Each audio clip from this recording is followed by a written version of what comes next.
most of them, Thailand alone, and we can say a percentage as high as 70% of this data, particularly where individuals have reportedly gone missing. Take us through what are the red flags that one can pick on when it comes to people who are looking for a job.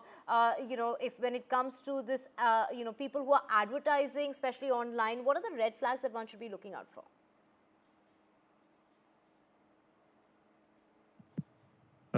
It's quite complex to understand for any individual to identify such kind of fake high-paying jobs, because one of the uh, easy to identify thing is like one can identify wherein if a high-paying job someone is getting against their skills and expertise they have.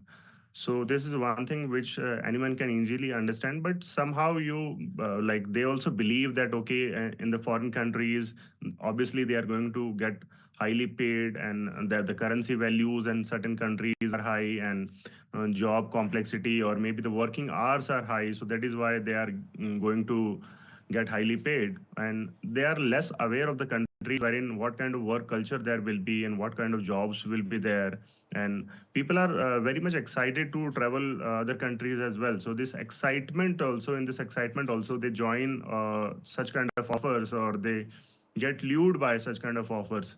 So it is ultimately, I'll say, it is very complex to understand for someone, but still there are no tips and tricks to understand for anyone to join such kind of offers. But still they can be aware by seeing such kind of programs like you are conducting, or media has covered so many articles, because such kind of offers from certain countries can be a red flag, because countries like Cambodia and all, they are doing it from long, and cyber slavery is not a new term.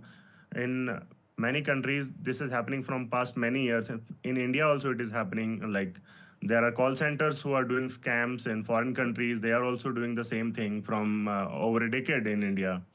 So sometimes people start enjoying it also.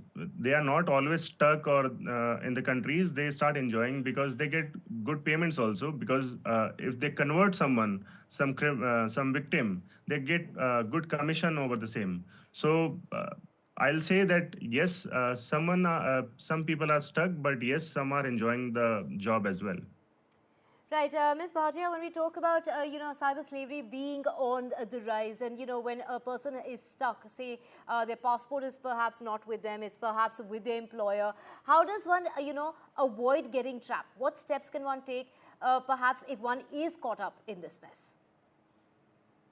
So, see, in cases where you are physically trapped in a certain country or in a certain location, there are few steps that you should be aware of. Number one is about not getting panicked.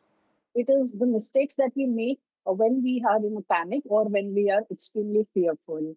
So you got to be very smart, establish a smart way and a very, very secure way to communicate. There are the appropriate NGOs or embassies that they can reach out to. You can let them know. Gathering evidence in the digital world, evidence is very, very easy to gather. So whatever offer letters that you have got, or the nature of job that was described and now where you are, etc., gather those evidences.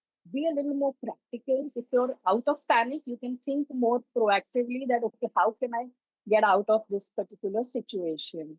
So in those terms, there are a lot of things that we can do, provided we are not under the pressure of fear or so. So it will take time, but don't lose hope. And yes, like I said, gather evidence, find out a secure way to communicate, keep in touch with your family as much as possible, and establish certain cues that you can share out. Reach out to the right agencies. You are going to have access to internet because most of them are forced into conducting these scams and all. In those ways, also they can figure out certain ways. Right, when we talk about, the crimes that are, being committed online, this of course also includes dating scams as well as crypto and trading fraud as well. What are the measures that the government is taking in regard to prevent this from happening? Mr. Chaudhary. Government, first of all, with respect to all the organizations like RBI and other bodies, they're trying to make policies. They are updating users and citizens in the country through messages, through advertisements, through various other channels and platforms. As well as government is trying to collaborate with the foreign countries to have easy regulations and rules, because the procedure to investigate cases, such kind of cases, when some agency is investigating abroad, the investigation process is so complex that these criminals get advantage of such kind of crimes when they commit from the foreign countries. Let's say it's starting from Dawood or the Lawrence Bishnoi gang, they all are operating from the foreign countries, and they take this advantage. So cyber criminals, they also see that, okay, since others are also doing so, since if we'll start doing it from India, then it will become easy for any agencies to catch hold on us. So they have started traveling abroad and doing the crimes from the foreign countries, maintaining their anonymity and making it a complex for the government agencies. So government agencies, obviously, they are trying to do more and more mutual legal assistance treaties. So MLAT is a mutual legal assistance treaty. That means two countries have treaties with each other in wherein like how they can help each other in criminal investigations. So these processes are very complex. So government is trying to make them simpler. CBI is working hard on it, and they are making portal also. So that is one process wherein like investigation abroad will become easy, and government agencies can nab them. Right, Ms. Bhatia, of course, when we talk about a very lucrative job, if a job seems too good to be true, is that something that one should absolutely avoid under any circumstance? How does one know the, authenticity of jobs that are being promoted online particularly? See, in most of these cyber crimes, the way they target their victims is, actually figuring the innate human need of greed, instant success. And so any kind of job offer that is sounding more than real, it's like sounding like your dream job or something, that's your first flag. Please do your due diligence. Most of the times we see that the emails, the communication that you receive, they are not from appropriate domains. They could be private emails. So be very, very alert in terms of, what all flags can you watch out. So the language you need to keep a tab on. Check how old is their website, because many of these people, the fraudsters, they establish fake websites, they establish fake companies, etc. So doing your homework is extremely important. Don't just get carried away that, oh, wow, this is something that I was waiting for all through, and now I'm getting the bright opportunity. No. If at all required, inquire, ask for speaking to the previous, ex-employees or the current employees. Check out their footprints online, what kind of presence they are having on certain social media platforms. There is a lot of digital footprints that each one of us leaves. So now if you don't find any footprints, that should be a flag. That why is there nothing? If you are a company that's established, etc., why is there no footprint at all? Or why is it so difficult? So keep questioning. Don't just jump onto it out of excitement and greed. And since this is what kind of contracts do they offer? What kind of perks are they offering? What kind of, is there a possibility that you can travel that place beforehand and, check out, go there physically, see that place, etc., if that's possible. But otherwise, sitting over here also, there are a lot of other ways. And the most important is tracking their digital footprint. Right. Thank you so much, Ms. Bhatia, as well as Mr. Chaudhary, for joining us on the broadcast this morning. And of course, victims often have their passports seized and are forced into illegal activities such as online fraud and using fake identities to deceive unsuspecting individuals. Thank you so much for speaking with us. And with that, we're slipping into a very short break. Back with a whole lot more on the other side.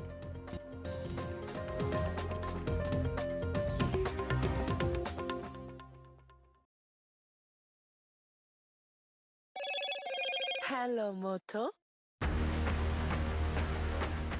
Motorola Edge 50 Pro, world's first AI-powered pro-grade camera.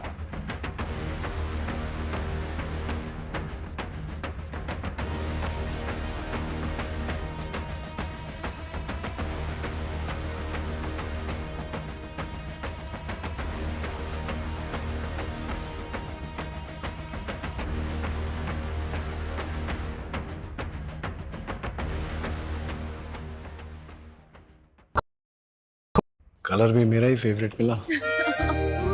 Dulux Velvet Touch with True Color technology feels like home. Dulux, Dulux, Dulux.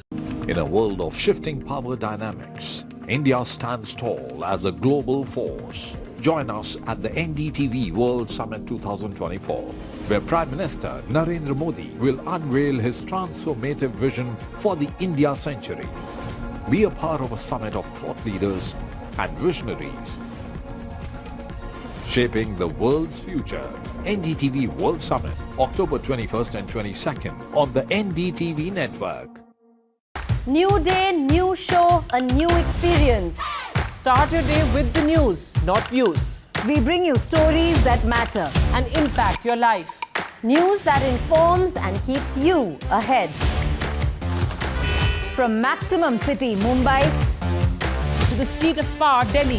NDTV brings you the best breakfast show. Breakfast news on NDTV, 8 a.m. every day. Stay informed and entertained with the new and updated NDTV News app. You can watch all our channels live, listen to podcasts, read breaking and exclusive news from around the world and more. Download the NDTV app today and get access to the best journalism and storytelling on your smartphone or tablet. The NDTV app, news that matters to you. I've been reporting on all issues, big and small, from Andhra Pradesh, Telangana, rest of South India, bringing you all the action, all that you need to know, all that you want to know. The energy of Maximum City is infectious. I bring in that energy in our news coverage from financial capital Mumbai. India's IT capital is always buzz. It's literally a city that never sleeps. And I keep you ahead on all the Bengaluru buzz. Covering from the southernmost part of India over the last 23 years, I bring in-depth and 360-degree coverage from the Dravidian heartland. The land of Mishti is also known for its bitter politics. I have seen much water flow under the Howrah Bridge.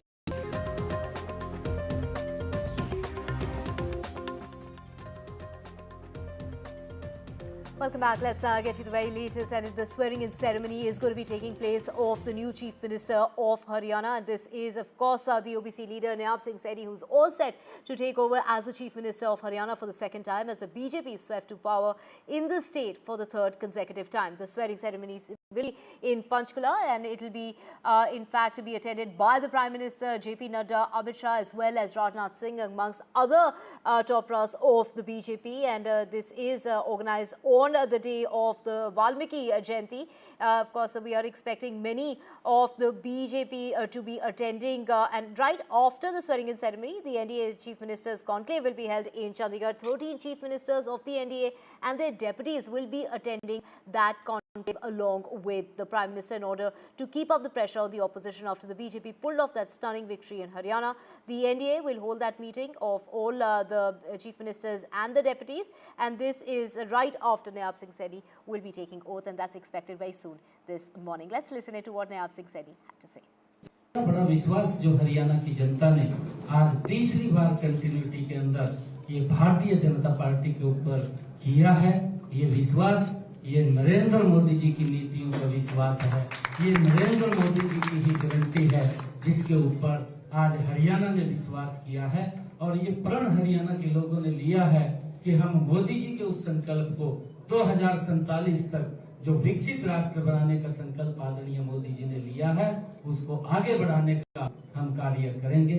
आप सबको मैं बहुत बहुत बधाई देता हूं।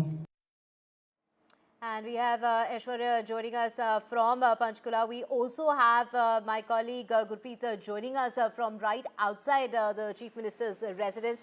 Aishwarya, over to you. First, it is Nayab Saini who's going on to say that he will be taking oath, but before that he's going to be, making sure that he sticks to his word as far as that promise that he'd made of those 24,000 job letters that he will be distributing.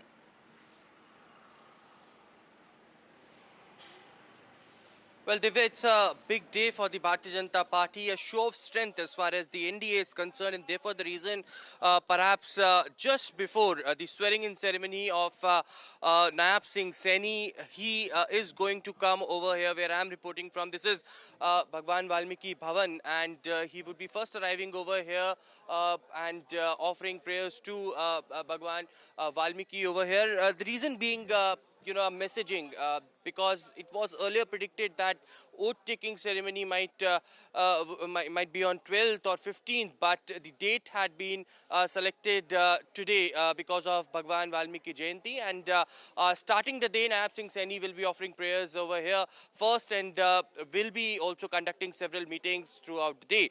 But as BJP wants to showcase that how the policies had impacted, and this is the reason perhaps an hat-trick was achieved by the Bharatiya Janata Party under Nayab Saini.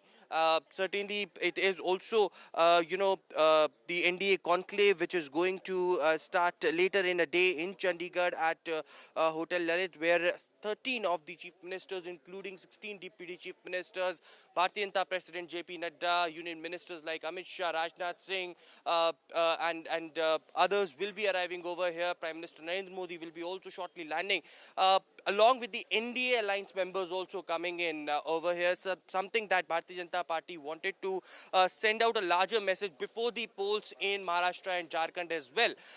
And the reason being that the kind of mandate that the Bharatiya Janata Party got with 48 seats on their own and 3 independents now supporting the government, it could be fascinating to see that how the cabinet of Nayab Saini would look like as well, because the sources have clearly indicated that they wanted to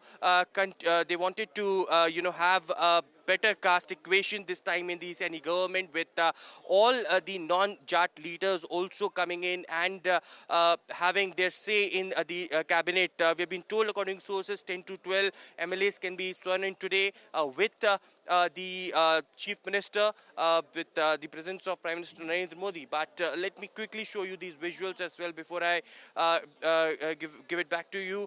These are the Bharatiya Janata Party workers who have already arrived at Bhagwan Valmiki Bhavan, and they will be welcoming Nayab Saini, who will be arriving very shortly. And there you can see inside as well at this Valmiki Bhavan, there had been arrangements which had been made by the Bharatiya Janata Party workers. He will be welcomed, and later there would be prayers that he will be offering. From here on, he will be also going to 2 of the other temples where he will be offering prayers, and then he will be starting his day as far as the meetings are concerned, with the top leaders coming to Chandigarh, Panchkula, and finally at around 11:30 is something that we are expecting the oath-taking ceremony at Darshara ground to take place. And later it would be a grand conclave of the NDA at Chandigarh, where the discussions will be how to strengthen the nation, and also celebrating 75 years of the Constitution of India. Right, of course, Aishwarya, we also have Gurpreet with us, and he's just outside Nayab Saini's residence. Nayab Saini, who will be taking over as the Chief Minister of the state for the 2nd time. Gurpreet, take us through. It was quite a surprise pick when he was chosen in March, when he replaced Manohar Lal Khattar. Take us through, the backing that he's got this time around.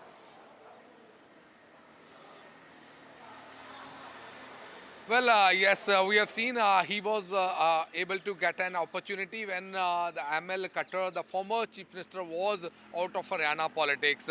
First of all, we will show the ground visual what is happening, because these visuals have a lot of importance today, because the grand ceremony is going to be happen, and the man of the moment is sitting inside and he's getting ready, because he is going to start his day by offering prayer in Bhagwan Valmiki Bhavan in Panchkula, and after that he has a lot of schedule. He is going to talk to the Chief Minister of the other state who are coming here. At the same time, we have seen the Home Minister as well as the Prime Minister. They are also coming. He is busy for making all the arrangements. What we can understand, this was a history which was made by the BJP party in Panchkula and specifically in Haryana by winning 3rd time election in the state, and same time of the treatment they are giving to this celebration oath-taking ceremony. Nayab Saini was able to make his way to Vidhan Sabha, and he was also able to get this opportunity to become the 2nd time Chief Minister of Haryana by winning with a huge margin of 48 seats they were able to get, and because of that majority we have seen even the Home Minister Amit Shah, he had praised a lot about Nayab Saini's political strategy, which he has implemented during the election time. So today is a big day, and what we can understand, all the NDA chief minister, they have been called and invited here to just give a very strong message to the country how the BJP policies are being accepted by Haryana people. It seems that they are able to make pro-people policy, and that could be reasons why they were able to get huge mandate third time in the state of Haryana by making history in Haryana politics. So once again, I'll request my Vijay to show. We can see a huge force have been deployed outside the chief minister residence, and he's the man of the moment, and everybody is waiting today. Once he's coming out of this chief minister residence, immediately he will go to Panchkula to just offer prayers before Bhagwan Valmiki, and after that he will start his day by holding multiple meetings.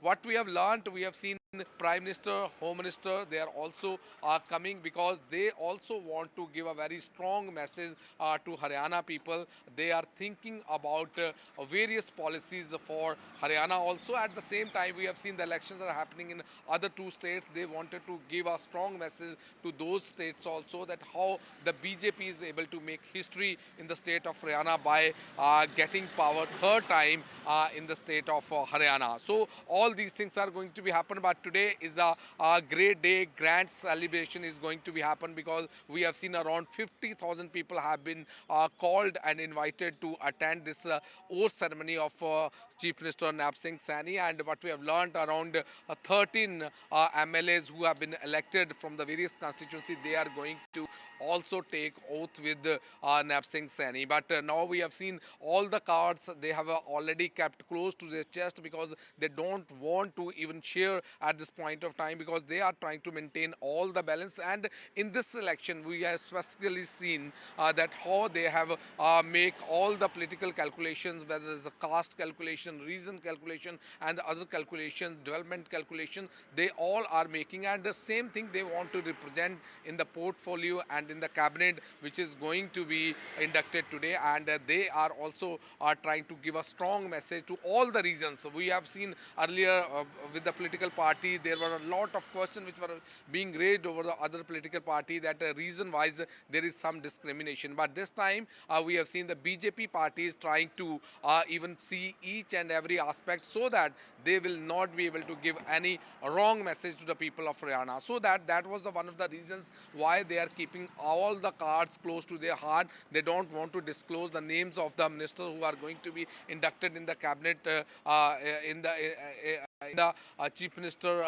Nayab Saini, who are going to work under Chief Minister Nayab Saini. So let's see how the things will be unfolded in the whole day. But as of now, it seems this grand ceremony is going to be held at Panchkula at the Shera ground, where they want to give a message to all over the country how the BJP is able to make history in the state politics of Haryana. Back to studio.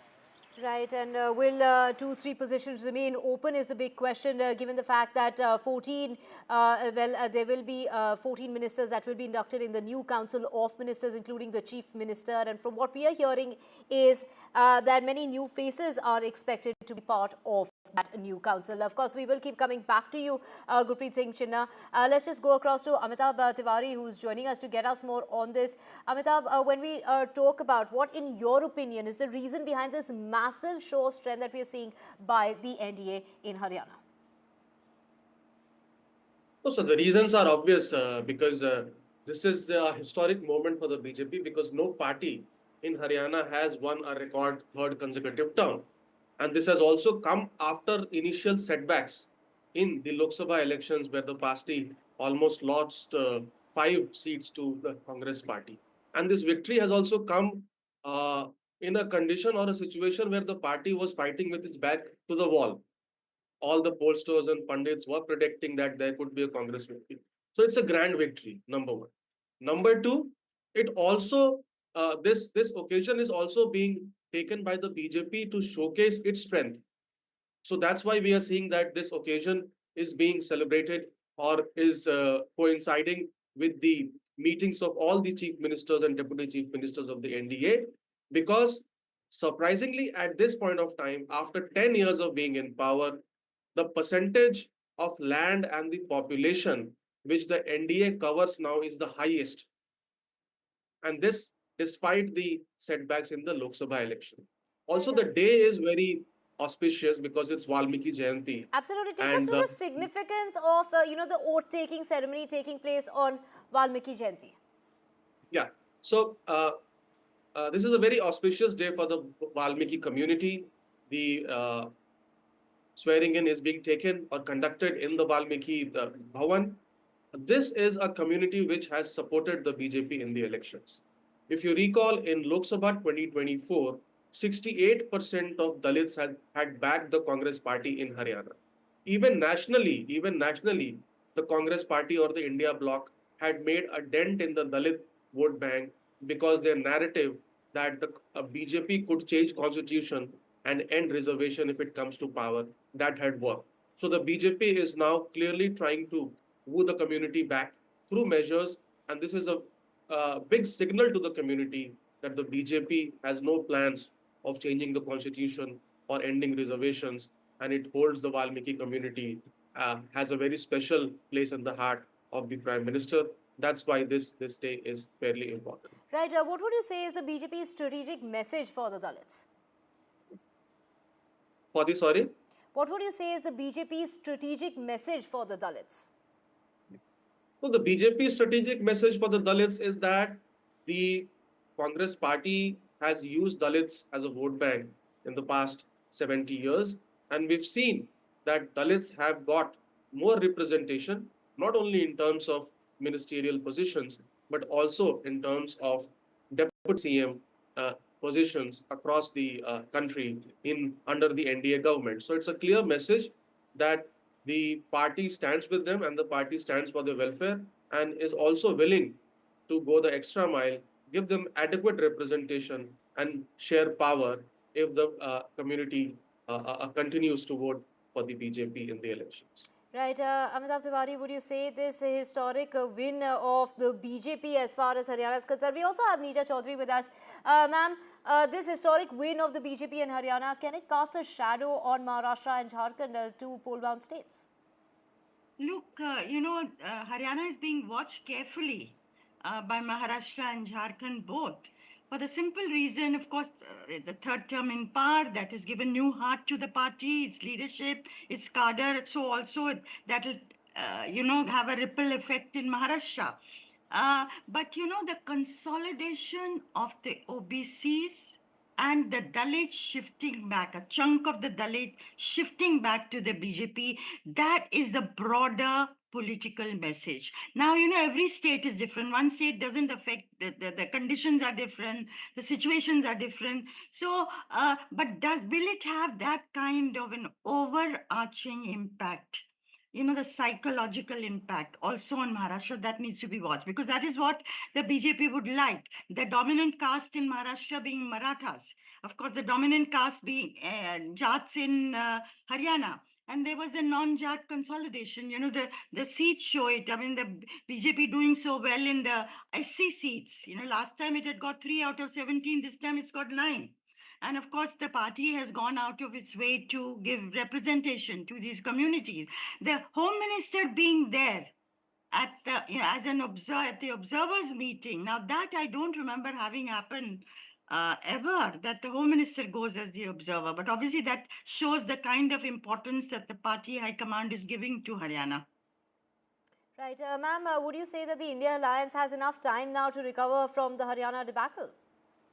Well, they will have to pull up their socks. I think there are initial, committee being set up, and Rahul Gandhi seems to have also had, chats with people.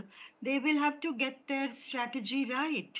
To have Jat versus non-Jat, which has worked ever since the days of Mr. Bhajan Lal when he was chief minister, and has worked for the BJP in the 2014 elections, 2019 elections. But of course, this time it happened with it was almost like a backlash.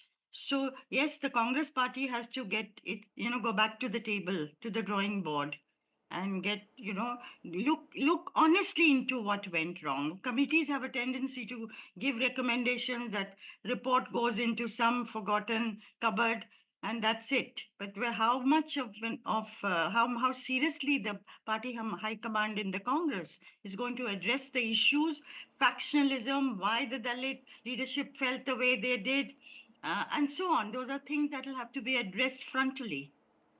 Right. Thank you so much, Neerja Chaudhary and Amitabh Tiwari for joining us on the broadcast this morning. All eyes on the swearing-in ceremony that's going to be taking place at about 11:30 in Panchkula. And of course, the Prime Minister there, as well as Rajnath Singh, along with Amit Shah and the top brass of the BJP. We will have 50,000 people in attendance. So all eyes on that swearing-in ceremony. For now, let's just get you more news and switching tracks to the price of gold that's at an all-time high. My colleague Harsha gets us details of the prices going up during this festive season.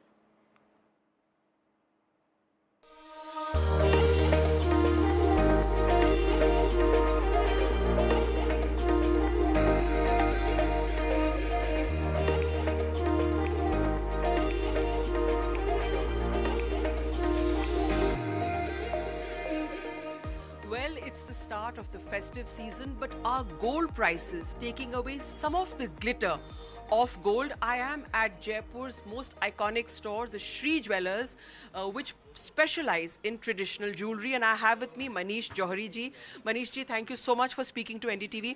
एक चीज़ बताइए, जो Shri jewellers है, बहुत पुरानी दुकान है और बहुत ट्रेडिशनल ज्वेलरी आप बनाते हैं, तो क्या खास है जयपुर की ज्वेलरी में और आपके डिज़ाइंस में क्या खास है? मेरे ख्याल से ना पूरे इंडिया में जयपुर एक ऐसी जगह है जहाँ ज्वेलरी ख़रीदने के लिए पूरे वर्ल्ड से लोग बाग आते हैं, और स्पेशली ट्रेडिशनल ज्वेलरी के लिए तो जयपुर वैसे ही फेमस है।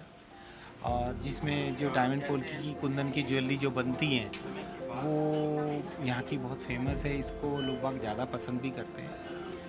और यहाँ की जो मीनाकारी जो ये होती है, इसी कारण लोग बाग ये जो मीनाकारी हो रही है सामान के ऊपर, ये देखने के लिए, ये खरीदने के लिए लोग बाग ज़्यादा आते हैं। अब जैसे ये है, इसके डिज़ाइन को क्या कहते हैं? ये बहुत ही पारंपरिक डिज़ाइन है, ट्रेडिशनल डिज़ाइन है। पंखी शेप का, जी हाँ, पंखी बना हुआ है।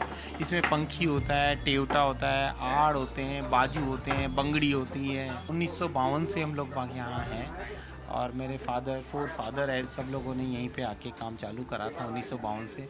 और मेरे फादर, मेरे दादाजी, उसके बाद मैं, अब मेरा बेटा भी यहीं लगे हुए हैं। Well, that's the Johari surname, and the Johari surname is a trademark for the famous jewelers of Jaipur who have handcrafted jewelry like this. But Manish ji, now the concern is that just as we go into the festive season, the price of gold is going up. Almost 1200 रुपए बढ़ गया है. It's already more than 78,000, और अब हाल ही के दिनों में 1200-1500 बढ़ गया है.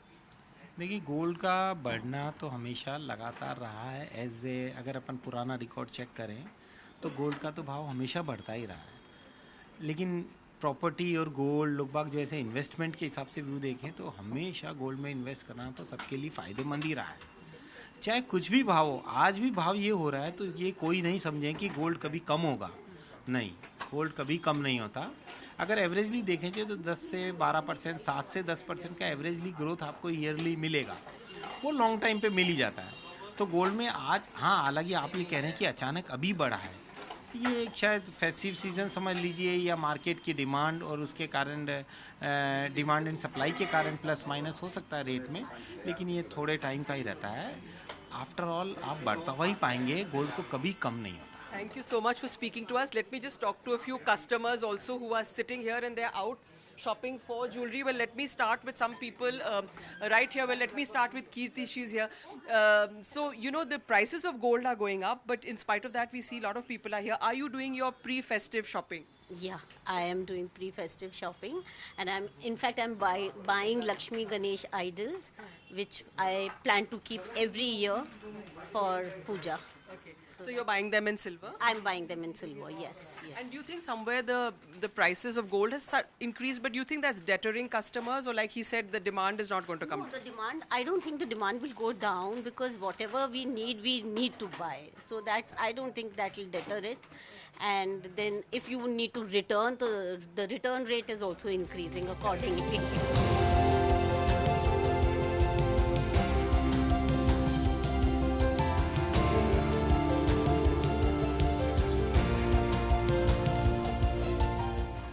prices have gone up as far as gold and silver is concerned, but like they said, that's not going to decrease the demand because metal is an investment and most dwellers in Jaipur are looking forward to a glittering festive season.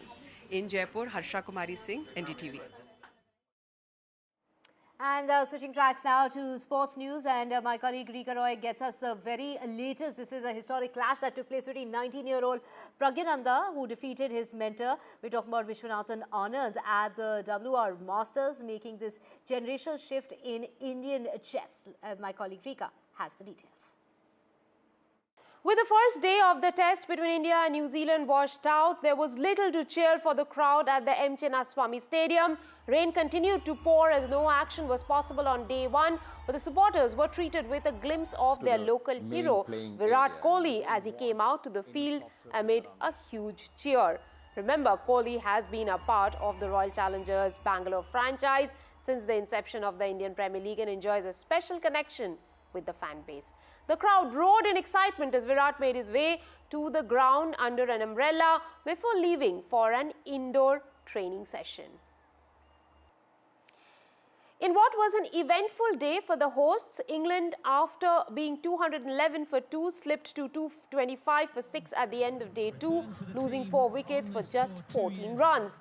Pakistani spinner Sajid Khan picked up 4 wickets, including big scalps of Harry Brooks, Ben Duckett, Joe Root and Ollie Pope. Centurion Ben Duckett was the star for England with 114. England, although still trailed by 127 runs after Pakistan put up 336 in their first innings. Now, the Indian women's team may be out of the T20 World Cup, but there is still a lot of excitement left in the tournament. Australia take on South Africa for the first semi-final of the event on the 18th of October. The very next day, it will be New Zealand taking on West Indies, who knocked out England from the tournament. Staying with women's cricket, Neetu David became the second Indian woman to be inducted into the ICC Hall of Fame. Former India spinner David, who still holds the record for the best figures of 8 for 53 by a woman in an individual test innings on Wednesday, became the only second female cricketer from the country to be inducted into the ICC Hall of Fame. David, the current chairman of selectors for Indian women's team, enters the Hall of Fame a year after the induction of former captain Diana Edelji. Now, French footballer Kylian Mbappe continued to be backed by his club Real Madrid despite allegations of rape for which he is being investigated. The Swedish media reported that he is under investigation for alleged rape in Stockholm. While Mbappe prepares to return from injury, his lawyer claims that the French star is shocked by the allegations. Swedish prosecutors have confirmed that they have launched an investigation into an alleged rape at a hotel in Stockholm, but have not revealed the identity of the suspect. Mbappe has denounced the Swedish reports as fake news, and his representatives have described them as totally false and irresponsible. Thomas Tuchel was named England's new manager on Wednesday, with the German set to start the role from 1st of January 2025. The 51-year-old, who has been out of work since leaving Bayern Munich at the end of the last season, succeeds Englishman Gareth Southgate as the permanent coach and becomes the third foreign manager of the Three Lions after Sven-Goran Eriksson and Fabio Capello. A former coach of Chelsea, Borussia Dortmund, Paris Saint-Germain and Bayern Munich, Tuchel has the trophy-winning pedigree, and the FA is seeking to help end a 58-year wait to win a major tournament. However, the move has drawn much criticism over the FA's unwillingness to trust an Englishman with the top job. Manchester United's new owners have ended a multi-million-pound ambassadorial contract with Alex Ferguson as the club continued its cost-cutting program. Ferguson, the most successful manager in the club's history, had been retained as a global club ambassador following his exit as the manager in 2013, which brought an end to a 26-year reign in which he won 38 trophies. that also included 13 Premier League titles, 2 Champions Leagues, 5 FA Cups and 4 League Cups amid others.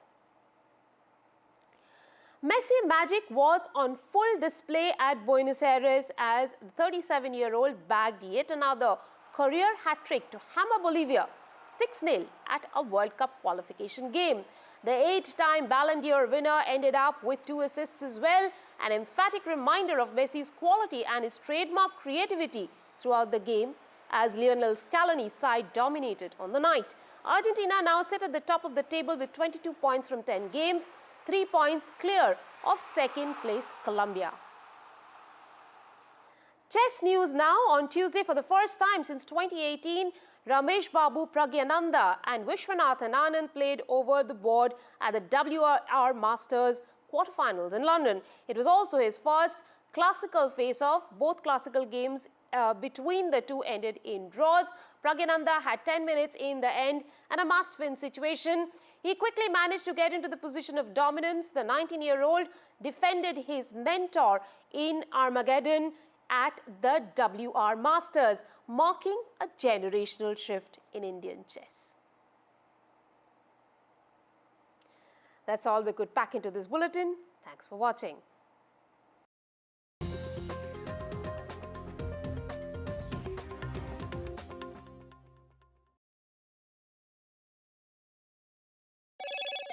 Hello, Moto.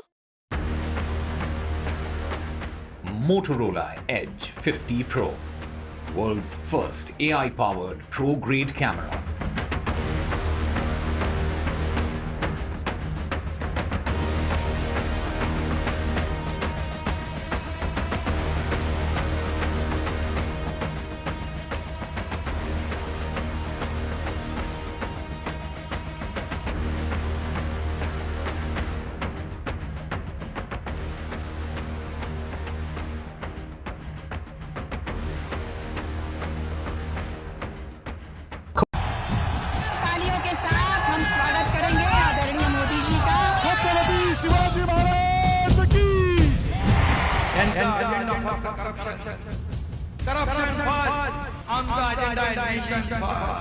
घोषणा आणि जनतेचे पैसे लुटणं.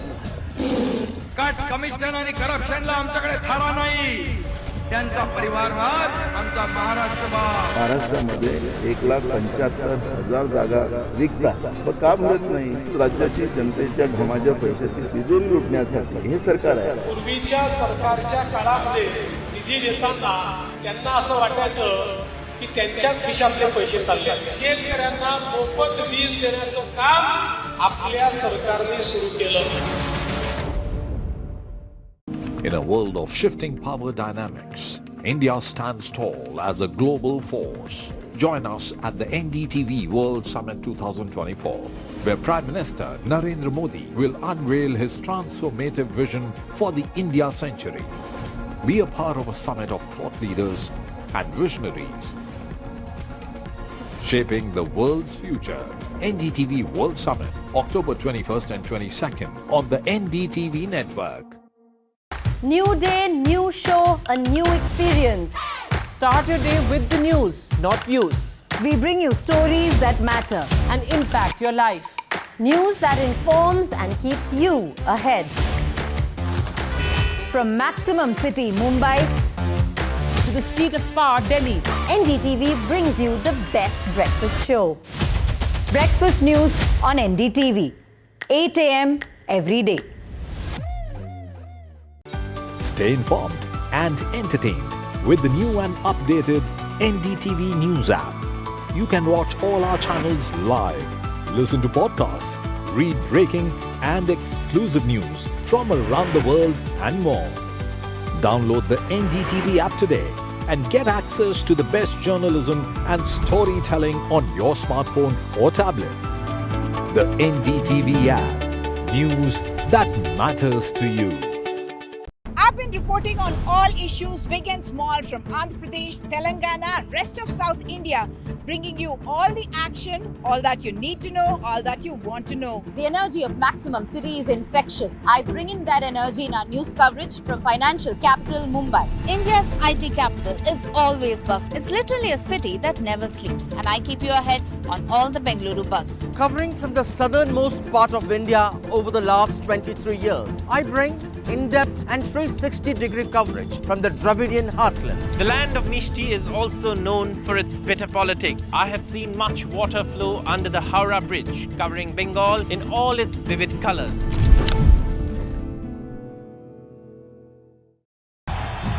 तालियों के साथ हम स्वागत करेंगे आदरणीय मोदी जी का। छत्रपति शिवाजी महाराज की। यांचा अजेंडा फक्त करप्शन फर्स्ट, आमचा अजेंडा आहे नेशन फर्स्ट. घोषणा आणि जनतेचे पैसे लुटणं. कट कमिशन आणि करप्शनला आमच्याकडे थारा नाही. त्यांचा परिवारवाद आमचा महाराष्ट्रवाद. महाराष्ट्रामध्ये 1,75,000 जागा रिक्त आहेत. पण का भरत नाही? राज्याची जनतेच्या घमाच्या पैशाची तिजोरी लुटण्यासाठी हे सरकार आहे. पूर्वीच्या सरकारच्या काळामध्ये निधी देताना त्यांना असं वाटायचं की त्यांच्याच खिशातले पैसे चालले. शेतकऱ्यांना मोफत वीज देण्याचं काम आपल्या सरकारने सुरू केलं. In a world of shifting power dynamics, India stands tall as a global force. Join us at the NDTV World.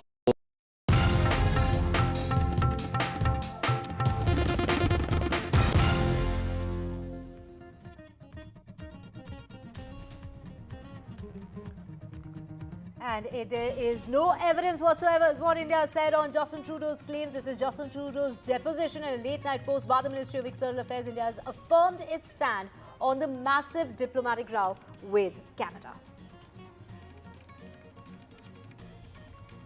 A key arrest has been made in the Salman Khan house of firing case. The arrest has been made from Haryana.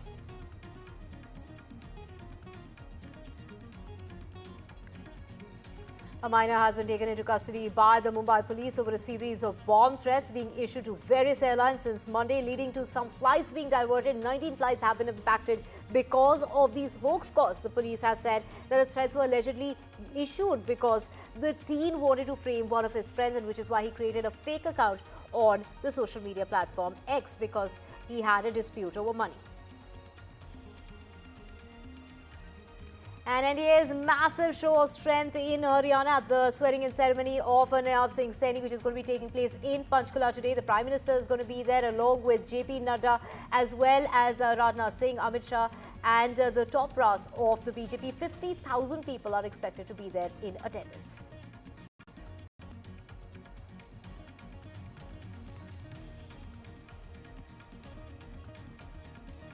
And gold prices are on a rise amid the festive cheer. Is it really stopping the buyers during this festive season from going ahead and buying gold? Well, we get you a ground report.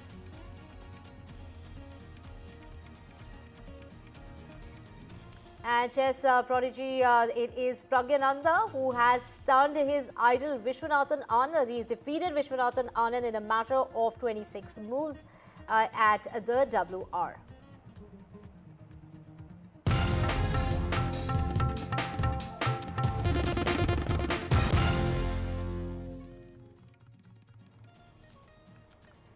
Let's get you our top story. You're watching NDTV 24/7. I'm Divya Vadwa. Well, the swearing-in ceremony is going to be taking place as far as Nayab Saini is concerned. He's going to be taking charge as the Chief Minister of the state for the second time. This is the third consecutive win for the BJP, a historic win at that.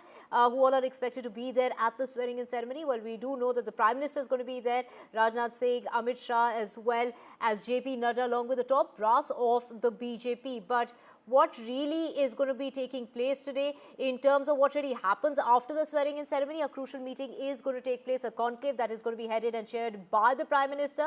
Let's listen in to what Nayab Saini had to say before he turns into the Chief Minister of the state yet again.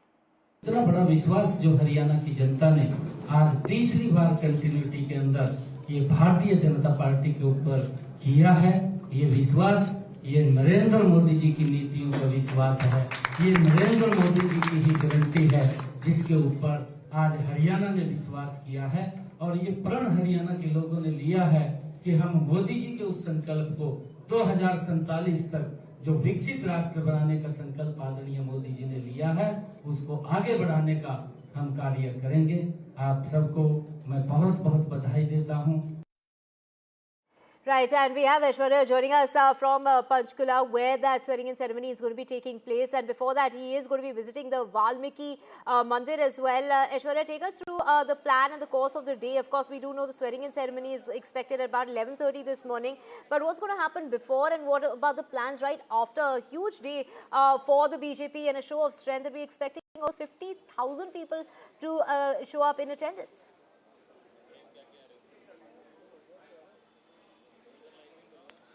Well, certainly it is an important day for the Bharatiya Janata Party, and therefore the reason BJP is looking forward to the oath-taking ceremony, as it would be a show of strength for the BJP as well. But Nayab Saini, who is the man of the movement, his day will start from here itself, where we are present at Valmiki Bhavan.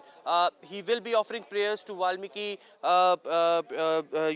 Valmiki Bhavan, and certainly from here on he will be proceeding to two more temples. He will be going to a Gurudwara, and then there are meetings that have been lined up of Nayab Saini with other NDA leaders, including the chief ministers who had been visiting the state as well, and will be taking part at the oath-taking ceremony. There you can see in the visuals the leaders of the Bharatiya Janata Party, the workers over here are lined up to welcome Nayab Saini.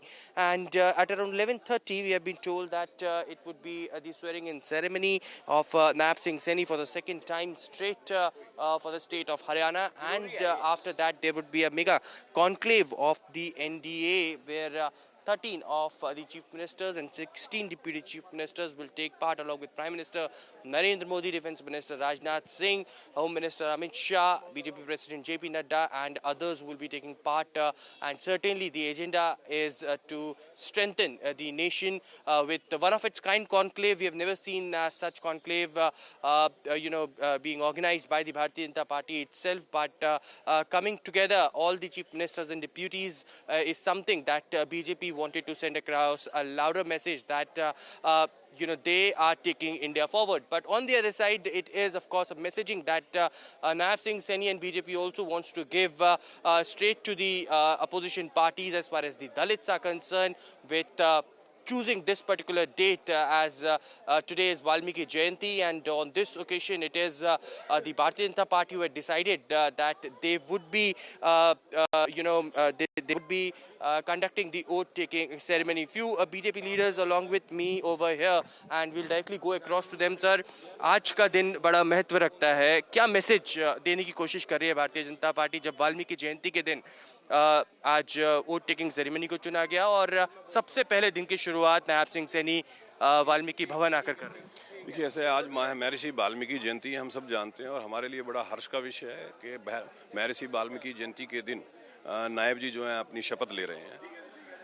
Bharatiya Janata party ने हरियाणा में जो इतिहास रचा है, तीसरी बार पूर्ण बहुमत की सरकार हरियाणा की जनता के आशीर्वाद से भारतीय जनता पार्टी बनाने जा रही है, और ओथ सेरेमनी महर्षि वाल्मीकि जयंती के दिन, तो ये एक तरह का परमात्मा का एक इशारा है कि सरकार आने वाले 5 साल में और तेज गति से हरियाणा को विकास के पथ पे लेके जाएगी। सभी जो कास्ट इक्वेशन को साधने की कोशिश भी लगातार भारतीय जनता पार्टी कर रही है, इस कैबिनेट में दिखने वाला है हम लोग। देखिए, 36 बिरादरी भारतीय जनता पार्टी को सत्ता में लेके आई है। भारतीय जनता पार्टी 36 बिरादरी की पार्टी आप कह सकते हैं, और जब हरियाणा की 36 बिरादरियों ने अपने आशीर्वाद से भारतीय जनता पार्टी की सरकार बनाई है, तो स्वाभाविक है हमारा भी ये कर्तव्य रहता है कि सभी 36 की 36 बिरादरियों को एक रिप्रेजेंटेशन, एक ऐसा एहसास कि सरकार सबकी है। So all the castes are equal, and caste equation is something that the Bharatiya Janata Party is trying to accommodate, and in the cabinet of Nayab Singh Saini as well. But shortly we have been told that Nayab Singh Saini has already left from his residence, and in just few minutes from now, very shortly, he will be arriving over here, and we will continue to show these live visuals to you. We also have Gurpreet joining us. Gurpreet, of course, it is the occasion of Valmiki Jayanti, the day that's been chosen by the BJP with a show of strength. We're talking about 50,000 people who are expected to show up. And of course, the kind of message that the BJP is putting out. Can we also expect a lot of fresh faces given the fact as far as the new council of ministers is concerned? Well, of course, there is not a big challenge before the BJP party high command, because we have seen the former ministers, only 2 ministers were they were able to make a way to Vidhan Sabha, whereas other ministers, they were not able to win the election this time. So it seems this time the BJP is going to give a lot of fresh faces and specifically young faces. This is what they are trying to decide, and for the last so many days we have seen state leadership and central leadership, they are trying to discuss each and every aspect before making the cabinet of Chief Minister Nayab Saini, because they want to give a fresh faces also, they want to give a experienced faces also, because we have seen the former Minister Mulchand Sharma as well as Panipat MLA, they were able to win the election. They are also making the way to Vidhan Sabha. They are also going to be inducted as a ministers in the cabinet. But at the same time, we have seen the central leadership, they are also discussing and mulling all the angles with the state leadership. They don't want to do any discrimination at any caste level, at any region level. That is what they have decided, and that is one of the reasons why they are taking a lot of time to discuss about the names. We have seen Shruti Chaudhary, Switri Jindal. There are a lot of women this time. They had made a way to the Vidhan Sabha. They are also discussing about these aspects also, and it seems this time also women representation will be in the cabinet of Nayab Saini. So that will be clear officially once they are going to discuss at the length, and once they are going to make a formula which they had already made during the election. We have seen yesterday Union Home Minister Amit Shah, he has praised a lot about Nayab Saini's political strategy, because somewhere down the lane he was the face for this election, and he was able to make a lot of political strategy which had really yielded a lot of success for the BJP, and BJP was able to make a history in Haryana politics. This is the third time they are able to get the people mandate, and that they want to celebrate at a very bigger level, at a massive level. And today we have seen this is the big day for the BJP also, and for the state of Haryana also. We have seen Prime Minister is coming, Union Home Minister, they are coming, and the Chief Minister of NDA, they are also invited to participate in oaths taking ceremony of Nayab Saini. So let's see that how the day will be unfolded, but as of now it seems the BJP wanted to give a very strong message through this oath ceremony of Nayab Saini to whole country, and specifically for those states where the elections are going to be happen. Back to studio. Right, Gurpreet, and of course after the swearing-in ceremony, the NDA Chief Ministers Conclave will be held in Chandigarh, and mostly all Chief Ministers of the NDA and their deputies will be attending the conclave, and it will be the Prime Minister who will be chairing that conclave. We will keep coming back to you, Gurpreet, for more on that, but to get more on this, we also have with us Smita Gupta, senior journalist, joining us, Liz Matthew, the Deputy Editor of the Indian Express, joining us as well. Let me go across to Smita Gupta first. When we talk about, 50,000 people expected to show up with chief ministers of other states, including the top brass of the BJP, what kind of message is the Prime Minister putting out with this massive show of strength? Well, normally for the swearing-in ceremony of a small state like Haryana, you wouldn't expect such a big show. But today is a big day because this is the third time the BJP has won the state of Haryana, number one. Number two, it comes just a few months after. I just have to interrupt you for a moment. Let's just cut across to this is at the Valmiki Mandir, where Aishwarya Jain is reporting from, and that is where Nayab Saini has reached. Aishwarya, take us through what's really happening.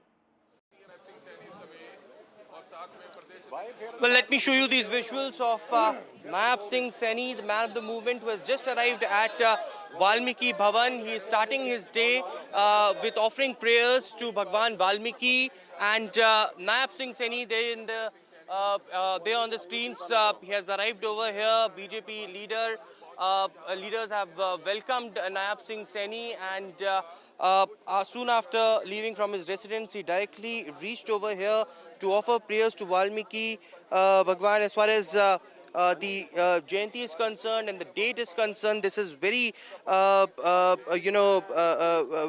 much not surprising, because it is Bharatiya Janata Party who decided this day to send across the message to the SCs as well that the BJP is taking care of the ST, SC and OBCs as well. What we have been told as far as the Chief Minister is concerned, from here on he will be directly going to the Gurudwara Nadda Sahib and then Mata Mansa Devi Panchkula as well. Nayab Saini over here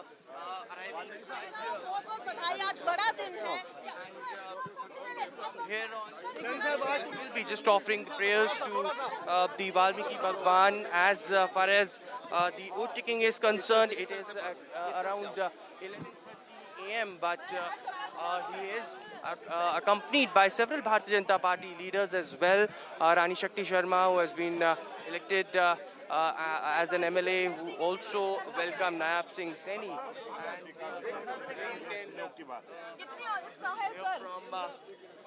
And the CM designate will be taking oath along with the Bharatiya Janata Party state president also with Nayab Saini. He has just arrived at the Valmiki Bhavan, and he will be going to the Gurudwara Nadda Sahib from here and offering his prayers as well before beginning his official day and having meetings with several of the Bharatiya Janata Party leaders. And there you can see now Nayab Saini, the man of the movement who had been elected yesterday as the leader of the party legislative assembly, and yesterday after being elected it was decided unanimously that he will be sworn in as the chief minister for the second straight time of Haryana. And under his leadership it is the Bharatiya Janata Party who got the historic mandate this time. And as far as his cabinet is concerned, there are a lot of speculation that there would be around 12 to 13 MLAs who will be sworning in along with Nayab Saini in his cabinet. And caste equation is something that is in mind of the Bharatiya Janata Party as well, because non-Jat voters had voted this time, and with old and new faces, the combination is something that the BJP is looking forward to. But of course, as it's a historic mandate for the Bharatiya Janata Party, it is going to be a show of strength as well, with Prime Minister Narendra Modi, Home Minister Amit Shah, Defence Minister Rajnath Singh, and BJP President JP Nadda. There would be 13 Chief Ministers and 16 Deputy Chief Ministers that would be holding a mega conclave later in Chandigarh after the swearing-in ceremony. And certainly the agenda is to take India forward, to strengthen India's development, and how there is Amrit Mahotsav of Samvidhan, that is 75 years of Constitution of India. And Nayab Saini now offering prayers to Bhagwan Valmiki. Prime Minister Narendra Modi also tweeted this morning and sent out a larger message. BJP is for perhaps has been chosen.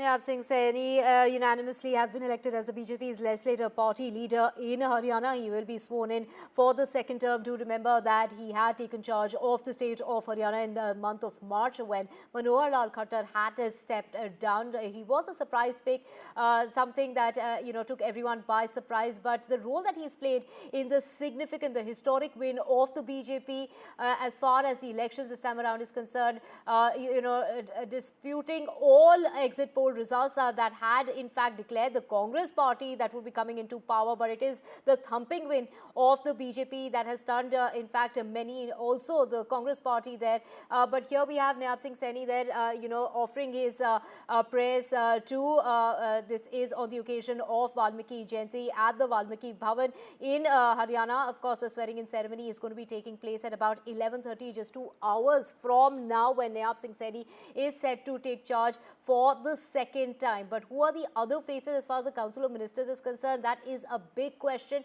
that needs to be answered, and of course we will get you all the details. As far as the swearing in ceremony is concerned, the Prime Minister will be there, Rajnath Singh will be there, Amit Shah as well as JP Nadda as well as Chief Ministers of other BJP ruled states to be there in attendance, along with 50,000 people who are expected to be there. So a massive show of strength when we talk about the BJP and the NDA there.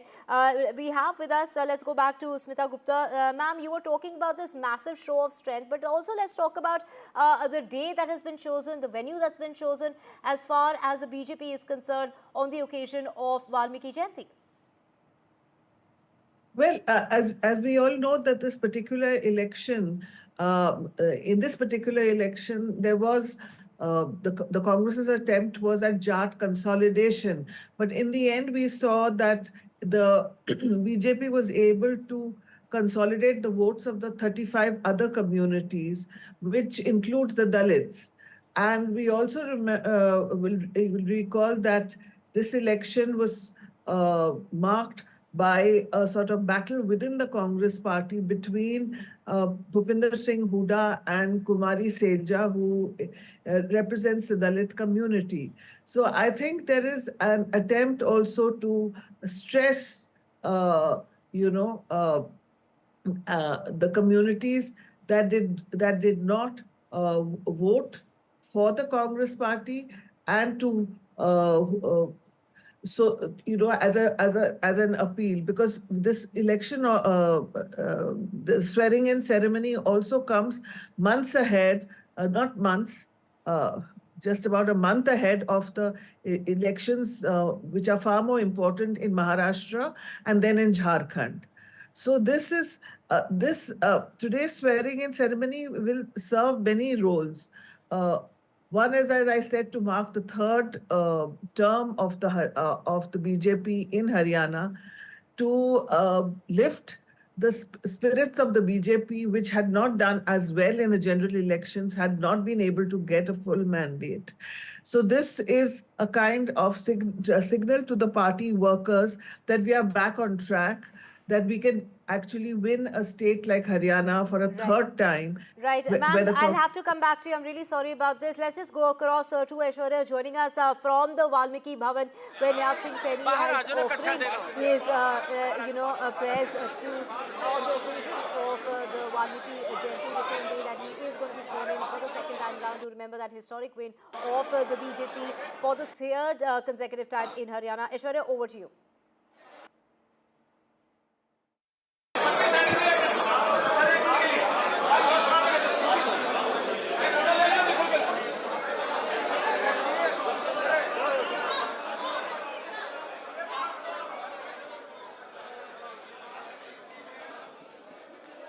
Live visuals on your screen of Nayab Saini there at the Valmiki Bhavan, and the swearing in ceremony is going to take place in Panchkula, where the Prime Minister is going to be there along with the top brass of the BJP. That swearing in ceremony will take place at 11:30. Let's go across to Liz Matthew joining us as well. Liz, when we talk about the probables in the Council of Ministers, the biggest name that's coming up is that of Savitri Jindal. Yeah, of course, because the BJP's, the whole electioneering was on basis of a social engineering formula, which they tried in Haryana, which they are likely to try in Maharashtra also. They have to actually justify it, and it has to complement the social engineering formula they have tried in the election and in the campaign. It's not just, this 36 Viradaris or something, but it is more than, even the Jats. If you say that, while the Congress had focused on आज जो की है, आज वाल्मीकि जयंती के दिन वाल्मीकि मंदिर से की है, क्या मैसेज देने की कोशिश? मेरे लिए परम सौभाग्य की बात है कि आज भगवान वाल्मीकि जी की जयंती है। एक ऐसे महापुरुष जिसने सर्व समाज को एक रास्ता दिखाने का काम किया है, जिन्होंने इस समाज में फैली हुई कुरीतियों को समाप्त करने का, एक संदेश देने का समाज को कार्य किया है। आज मेरा परम सौभाग्य है कि आज शपथ ग्रहण समारोह में जब देश के यशस्वी प्रधानमंत्री आदरणीय नरेंद्र मोदी जी यहाँ शपथ ग्रहण में आ रहे हैं, आज भगवान वाल्मीकि जी महाराज की जयंती है। मुझे अवसर मिला है भगवान वाल्मीकि जी के चरणों में शीश नवाने का और उन महापुरुषों से प्रेरणा लेकर के हमारा हरियाणा प्रदेश आगे बढ़े। आज मैं सभी प्रदेशवासियों को, देशवासियों को भगवान वाल्मीकि जी महाराज की जयंती की बहुत बहुत बधाई और शुभकामनाएं देता हूँ। दलित समुदाय केवल वोट बैंक नहीं है, बल्कि उनको असली रूप में पूजती बीजेपी है। देखिए, जब से भारतीय जनता पार्टी की सरकार हरियाणा में बनी है, सभी महापुरुषों की जयंतियों को राज्य स्तर के ऊपर मनाने का अवसर, गौरव अगर मिला है तो भारतीय जनता पार्टी की सरकार के अंदर मिला है। सभी महापुरुष हमारे लिए आदरणीय हैं और उनकी जो शिक्षाएं हैं, उनकी शिक्षाओं को आगे बढ़ाने का दायित्व ये हमारी सरकार का है। समाज को जो वो एक मार्ग दे करके गए, एक दर्शन दे करके गए, उस मार्ग को आगे बढ़ाने का और उस मार्ग के ऊपर चलने का कार्य वो हम करेंगे। मैं सभी को भगवान वाल्मीकि जी महाराज के जयंती के अवसर की बहुत बहुत जयंती की बधाई देता हूँ।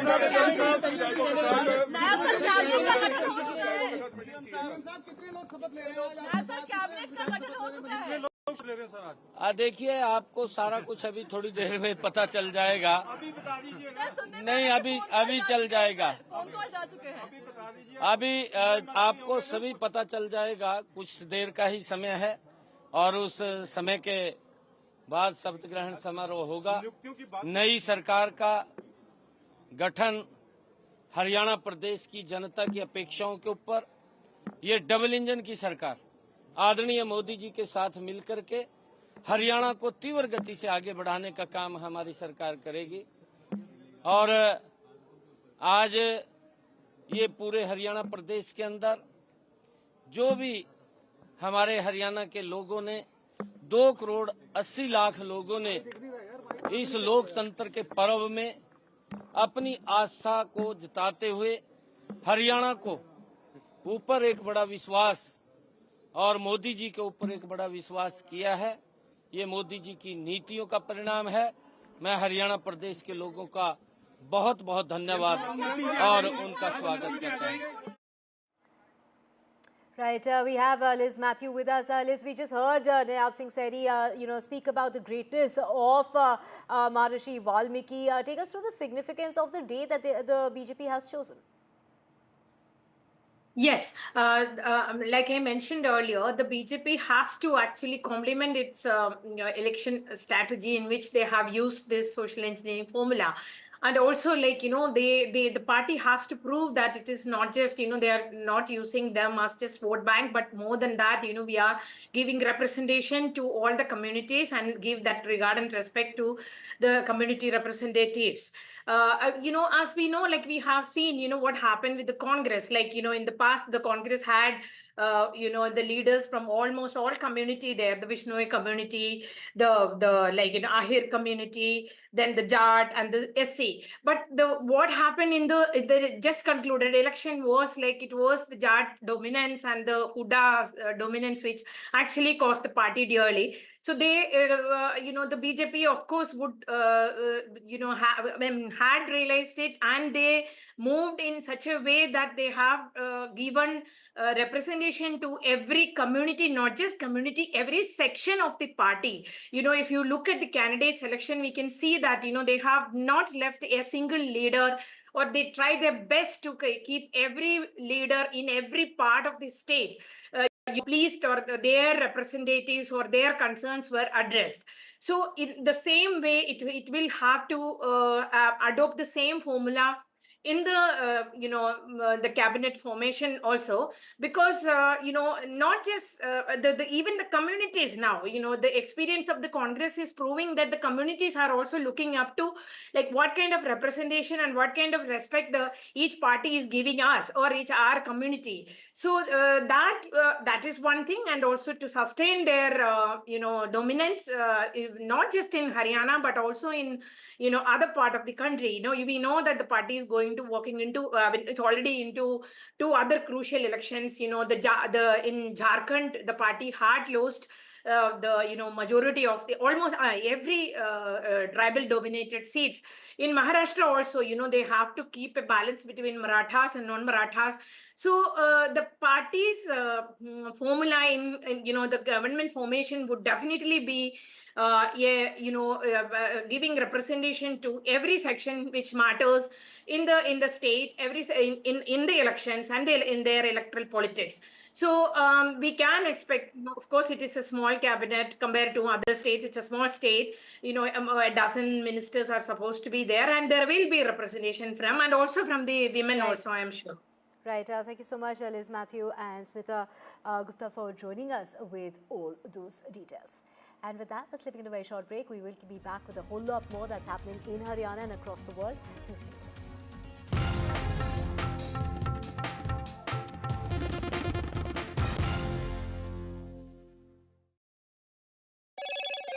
Hello, Moto. Motorola Edge 50 Pro, world's first AI-powered pro-grade camera.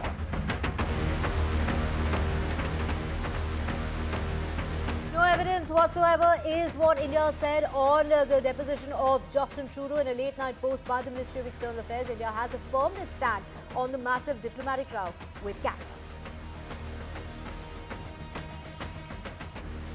Key arrest has been made in the Salman Khan house firing case. The person has been arrested from Haryana.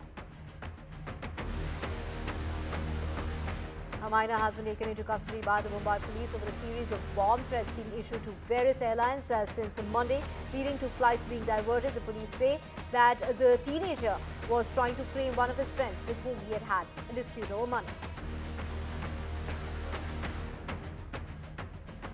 And Nayab Saini is all set to take over as the Chief Minister of the state of Haryana for the second term. The Prime Minister, along with the top brass of the BJP, all expected to be there in their show of solidarity.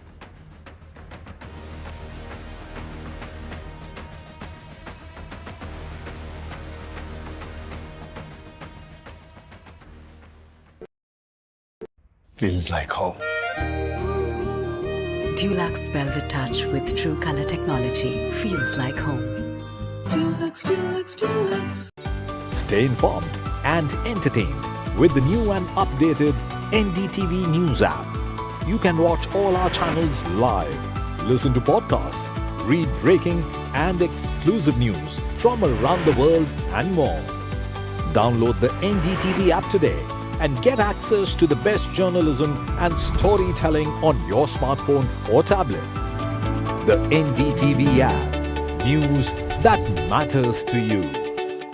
I've been reporting on all issues big and small from Andhra Pradesh, Telangana, rest of South India, bringing you all the action, all that you need to know, all that you want to know. The energy of Maximum City is infectious. I bring in that energy in our news coverage from financial capital Mumbai. India's IT capital is always buzz. It's literally a city that never sleeps. And I keep you ahead on all the Bengaluru buzz. Covering from the southernmost part of India over the last 23 years, I bring in-depth and 360-degree coverage from the Dravidian heartland. The land of Mishti is also known for its bitter politics. I have seen much water flow under the Howrah Bridge, covering Bengal in all its vivid colors.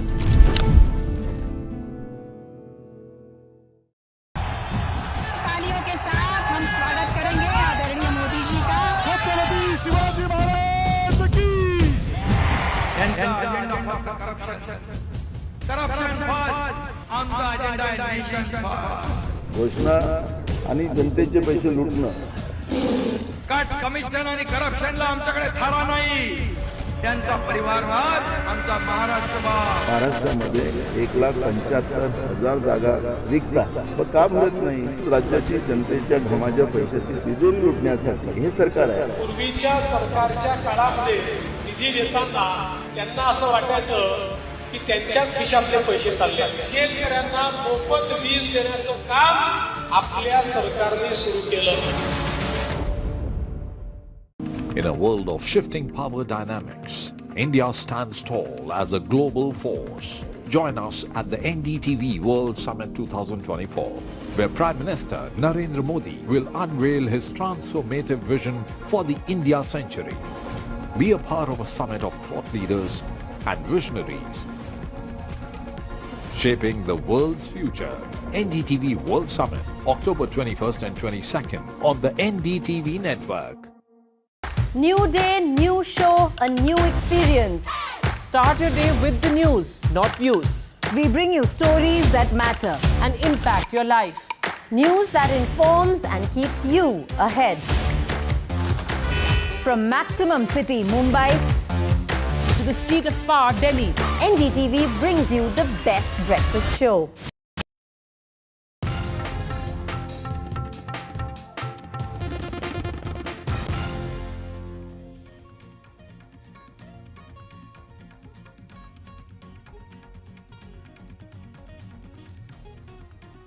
Welcome back. Let's get you the very latest. This is in regard to the Citizenship Act, and that is a very crucial hearing that is coming up. A 5-judge Constitution bench of the Supreme Court will be pronouncing its verdict today, and this is in regard to the Citizenship Act. And we have Ratnadeep joining us. Ratnadeep, what time is that verdict expected? Well, the verdict it will be declared today by the constitutional bench of the Supreme Court. Remember, this verdict has been reserved by the constitutional bench of Supreme Court.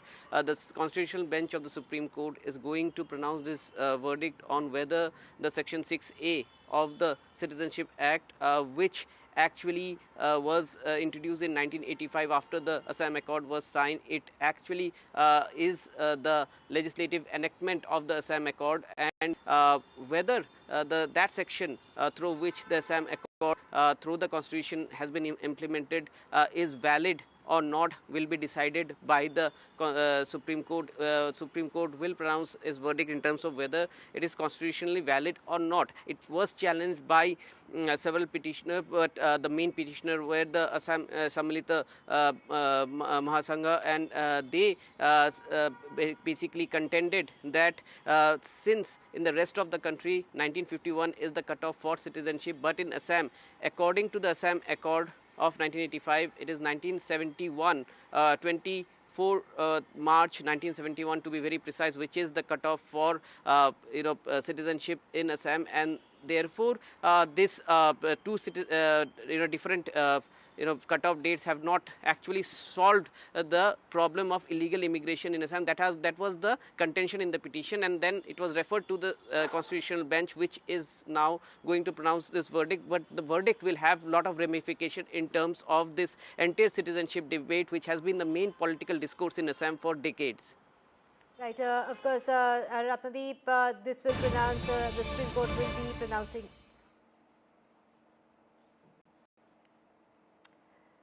Well, let's get you breaking news coming in at the moment. This is in regard to the Mumbai police that have arrested one person in connection. This is as far as the shootout that took place outside actor Salman Khan's residence. What we're hearing now is that another person has been arrested. The person was arrested from Haryana. Let's just go across to my colleague Paras, who's getting us more on this breaking news coming in. Paras, this comes just a day after another arrest was made as far as the Siddique case is concerned, and now a person has been apprehended in connection to the shootout that took place outside the actor's residence earlier this year. Right, there were a very important arrest which has been made by Navi Mumbai Police. Navi Mumbai Police in this entire matter where the firing outside Salman Khan house, they already had arrested 5 people in this matter, and this is the 6th accused. But I just want to clarify 2 things. There is separate investigation which was launched in this entire matter, the firing outside Salman Khan house. One was done by Mumbai police and one was done by Navi Mumbai police, because in this entire matter it has came into light that the first planning was to fire outside Salman Khan's Panvel farm outside, but after some of the issues which was taken out, then all the shooters and the planning was done to fire outside Salman Khan residence in Mumbai, which is Galaxy apartment. So in this entire matter, now the 6th accused has been arrested by Navi Mumbai police named Sukha.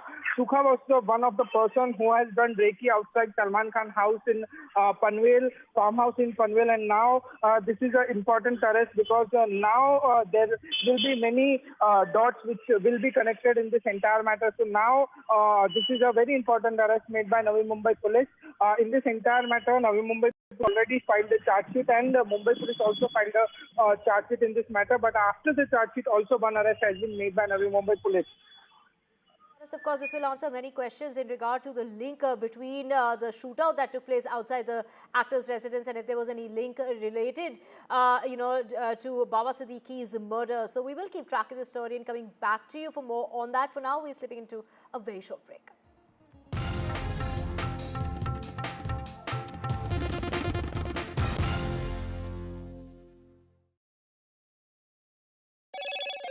Hello, Moto.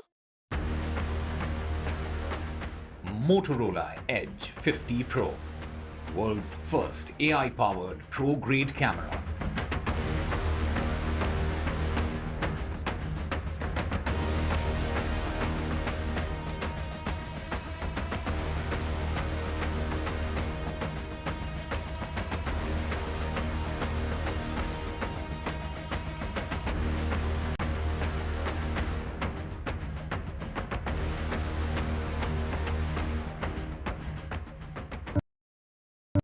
Stay informed and entertained with the new and updated NDTV News app.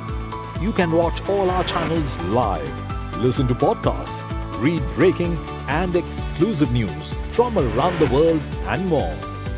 Download the NDTV app today and get access to the best journalism and storytelling on your smartphone or tablet. The NDTV app. News that matters to you.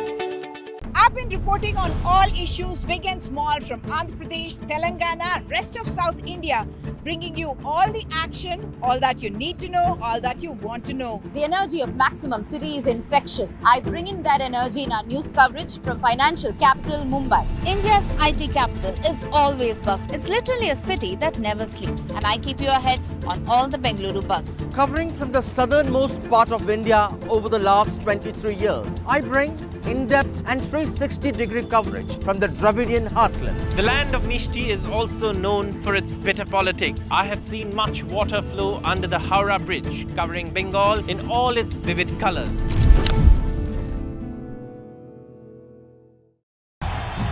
तालियों के साथ हम स्वागत करेंगे आदरणीय मोदी जी का। छत्रपति शिवाजी महाराज की।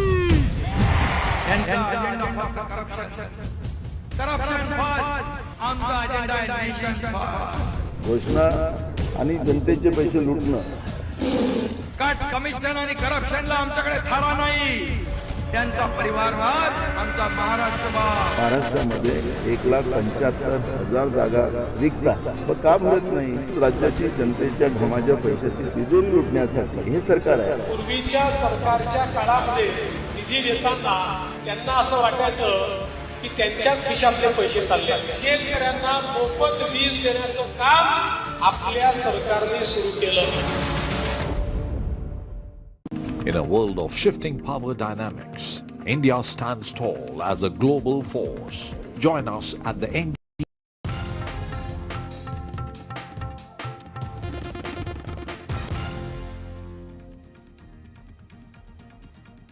Welcome back. Let's get to the very latest, and this is in regard to a late night post that has been by the Ministry of External Affairs, confirming and affirming the stand that India has taken as far as a massive diplomatic row with Canada is concerned, putting the responsibility of the disastrous diplomatic fallout squarely on Justin Trudeau. The Foreign Ministry reiterated that Canada has presented us with no evidence whatsoever, and Trudeau has acknowledged that they were acting on weak evidence. The revelation comes at a time when escalating tensions have been seen between the two nations, and the Canadian Prime Minister testified before a commission of inquiry on Wednesday, where he acknowledged and admitted that he only had intelligence based on speculation and no hard evidentiary proof, when he alleged that the involvement of Indian government agents in the killing of Khalistani terrorist Hardeep Singh Nijjar last year. Let's listen in to what Trudeau had to say. We chose to continue to work behind the scenes to try and get India to cooperate with us. Their asks of us was, well, how much do you know? Give us the evidence you have on this. And our response was, well, it's within your security agencies. You should be looking into how much they know. You should be engaging. It's, oh, no, tell us what you know. Show us the evidence. And at that point, it was primarily intelligence, not hard evidentiary proof. Right, so that was Justin Trudeau saying that there's not enough proof, and of course this was based as far as speculation is concerned. That is where he says that the intelligence based on speculation, not really hard evidentiary proof. And to get more on this, we have Skanda Tyal joining us to get us more on this, former diplomat. Thank you so much, sir, for speaking with us here on NDTV. Now, from the deposition that was made by Justin Trudeau, it is India saying that it is Justin Trudeau who's wholly responsible for the relationship and the way the relationship between India and China, the relationship that between India and Canada is going. Your reaction to that?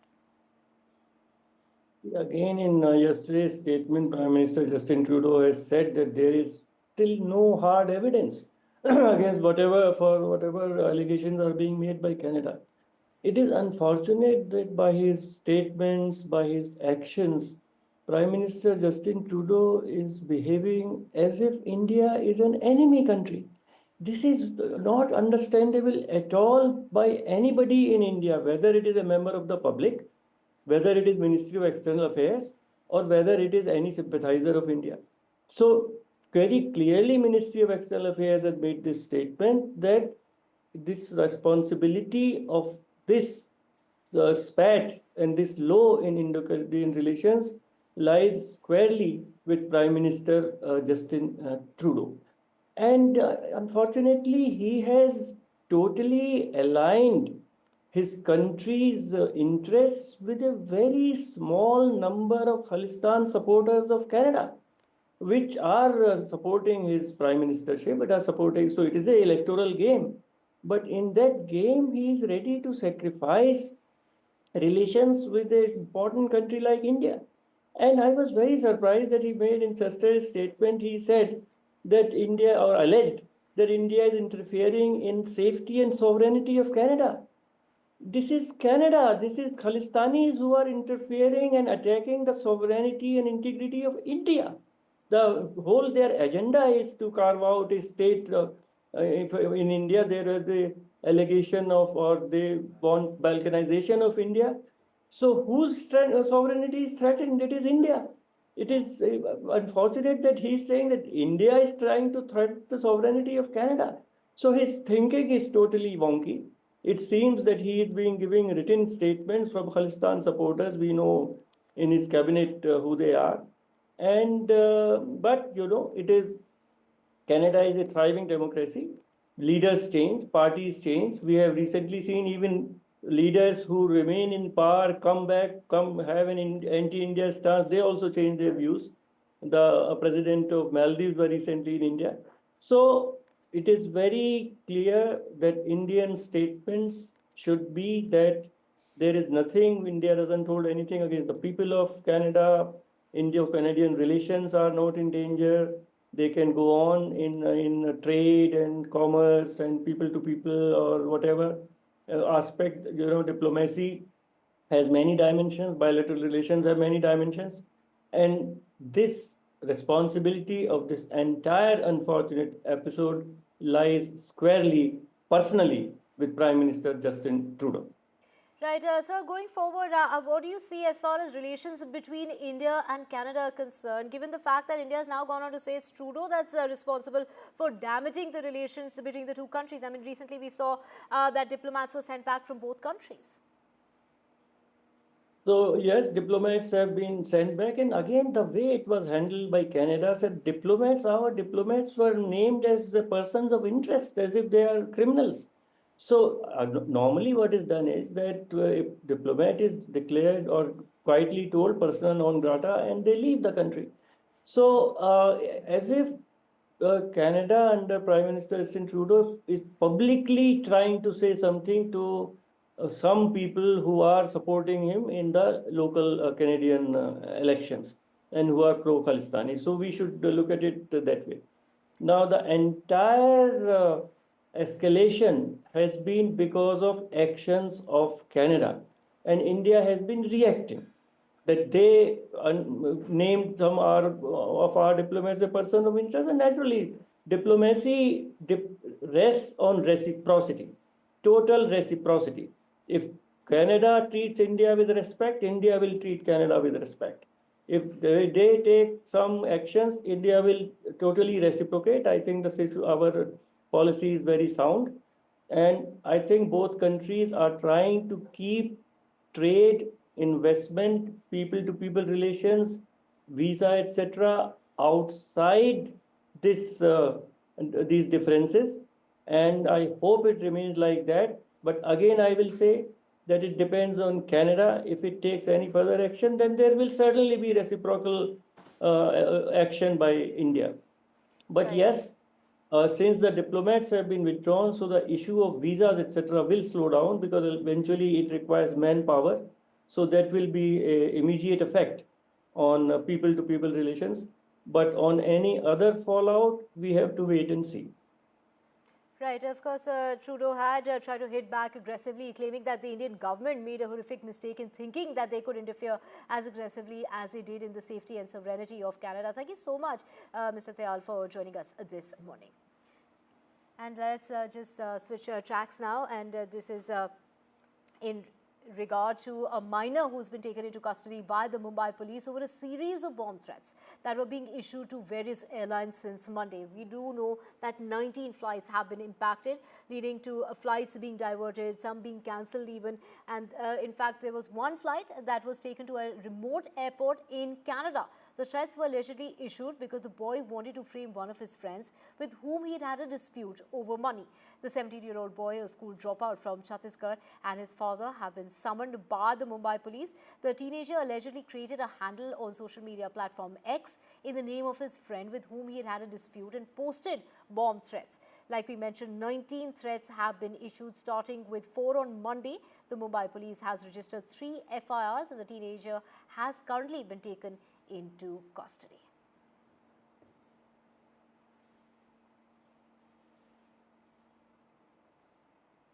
And switching tracks, in the run-up to Diwali, it's director Rohit Shetty's multi-starrer film, Singham Again, is set to release. Rohit Shetty and Diwali have a special connection as his films consistently make a splash at the box office. My colleague Abira gets us more.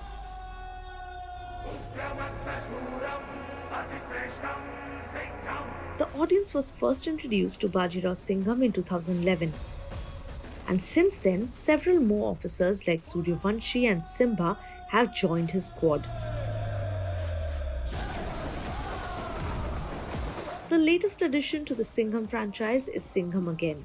It is a perfect Diwali film because its characters have been depicted with imagery reminiscent of the Ramayana. Singham Again is a big franchise helmed by Ajay Devgan and Rohit Shetty. It has a full star cast of big action heroes in the film, and the story is integrated with the Ramayana, which incidentally connects with Diwali release. Rohit Shetty's films have always shared a special bond with Diwali. There is a strong connection of Rohit Shetty and Diwali because in the past he has 3 releases during Diwali and all were blockbusters. आखी public को मालूम है कौन-कौन आने वाला है तेरे को नहीं मालूम Singham Again is the 3rd film in the Singham franchise and the 5th film in Rohit Shetty's Cop universe.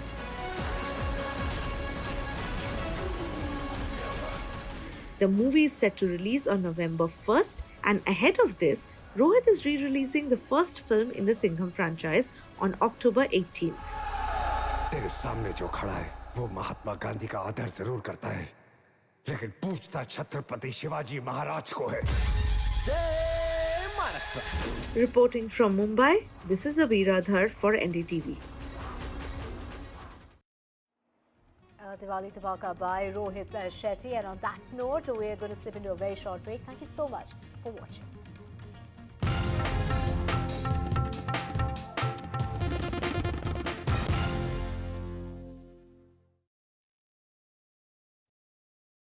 New day, new show, a new experience. Start your day with the news, not views. We bring you stories that matter and impact your life. News that informs and keeps you ahead. From Maximum City, Mumbai, to the seat of power, Delhi, NDTV brings you the best breakfast show. Breakfast news on NDTV, 8 a.m. every day. Stay informed and entertained with the new and updated NDTV News app. You can watch all our channels live, listen to podcasts, read breaking and exclusive news from around the world and more. Download the NDTV app today and get access to the best journalism and storytelling on your smartphone or tablet. The NDTV app. News that matters to you. I've been reporting on all issues big and small from Andhra Pradesh, Telangana, rest of South India, bringing you all the action, all that you need to know, all that you want to know. The energy of Maximum City is infectious. I bring in that energy in our news coverage from financial capital Mumbai. India's IT capital is always buzz. It's literally a city that never sleeps. And I keep you ahead on all the Bengaluru buzz. Covering from the southernmost part of India over the last 23 years, I bring in-depth and 360-degree coverage from the Dravidian heartland. The land of Mishti is also known for its bitter politics. I have seen much water flow under the Howrah Bridge, covering Bengal in all its vivid colors.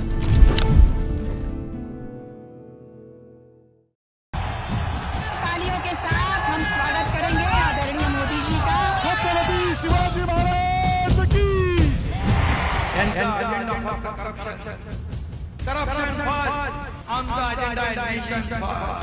घोषणा आणि जनतेचे पैसे लुटणं cut commission आणि करप्शनला आमच्याकडे थारा नाही त्यांचा परिवारवाद आमचा महाराष्ट्रवाद महाराष्ट्रामध्ये 1,75,000 जागा रिक्त आहेत पण का भरत नाही राज्याची जनतेच्या घमाच्या पैशाची तिजोरी लुटण्यासाठी हे सरकार आहे पूर्वीच्या सरकारच्या काळामध्ये निधी देताना त्यांना असं वाटायचं की त्यांच्याच खिशातले पैसे चालले शेतकऱ्यांना मोफत वीज देण्याचं काम आपल्या सरकारने सुरू केलं In a world of shifting power dynamics, India stands tall as a global force. Join us at the NDTV World Summit 2024, where Prime Minister Narendra Modi will unveil his transformative vision for the India century. Be a part of a summit of thought leaders and visionaries, shaping the world's future. NDTV World Summit, October 21st and 22nd on the NDTV network. New day, new show, a new experience. Start your day with the news, not views. We bring you stories that matter and impact your life. News that informs and keeps you ahead. From Maximum City, Mumbai, to the seat of power, Delhi, NDTV brings you the best breakfast show. Breakfast news on NDTV, 8 a.m. every day. Stay informed and entertained with the new and updated NDTV News app. You can watch all our channels live, listen to podcasts, read breaking and exclusive news from around the world and more. Download the NDTV app today and get access to the best journalism and storytelling on your smartphone or tablet. The NDTV app. News that matters to you. I've been reporting on all issues big and small from Andhra Pradesh, Telangana, rest of South India, bringing you all the action, all that you need to know, all that you want to know. The energy of maximum city is infectious. I bring in that energy in our news coverage from financial capital Mumbai. India's IT capital is always buzz. It's literally a city that never sleeps. And I keep you ahead on all the Bengaluru buzz. Covering from the southernmost part of India over the last 23 years, I bring in-depth and 360-degree coverage from the Dravidian heartland. The land of Mishti is also known for its bitter politics. I have seen much water flow under the Howrah Bridge, covering Bengal in all its vivid colors.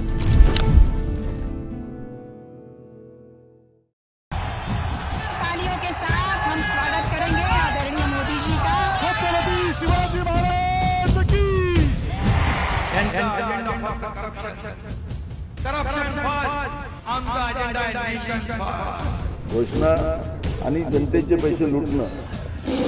Cut commission आणि करप्शनला आमच्याकडे थारा नाही. त्यांचा परिवारवाद आमचा महाराष्ट्रवाद. महाराष्ट्रामध्ये 1,75,000 जागा रिक्त आहेत. पण का भरत नाही? राज्याची जनतेच्या घमाच्या पैशाची तिजोरी लुटण्यासाठी हे सरकार आहे. पूर्वीच्या सरकारच्या काळामध्ये निधी देताना त्यांना असं वाटायचं की त्यांच्याच खिशातले पैसे चालले. शेतकऱ्यांना मोफत वीज देण्याचं काम आपल्या सरकारने सुरू केलं. In a world of shifting power dynamics, India stands tall as a global force. Join us at the NDTV World Summit 2024, where Prime Minister Narendra Modi will unveil his transformative vision for the India century. Be a part of a summit of thought leaders and visionaries, shaping the world's future. NDTV World Summit, October 21st and 22nd on the NDTV network. New day, new show, a new experience. Start your day with the news, not views. We bring you stories that matter and impact your life. News that informs and keeps you ahead. From maximum city Mumbai to the seat of power Delhi, NDTV brings you the best breakfast show. Breakfast news on NDTV, 8 a.m. every day. Stay informed and entertained with the new and updated NDTV News app.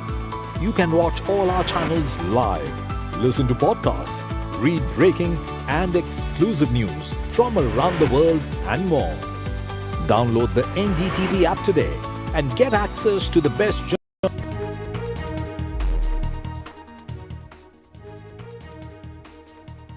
It's 10 a.m. You are watching NDTV 24/7. I'm Parmeshwar Bava. We've got an action-packed bulletin lined up for you over the next 1 hour. Let's begin with the headlines we're tracking currently. Looking to keep up the pressure on the opposition after the BJP pulled off a stunning victory in Haryana, the National Democratic Alliance will hold a meeting of all chief ministers and deputy chief ministers from the coalition in Chandigarh today, immediately after Nayab Saini takes oath as the chief minister of the state for the second time.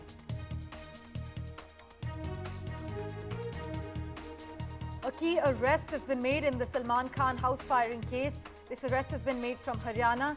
It's a person who's been identified as a gentleman called Sukha from Panipat.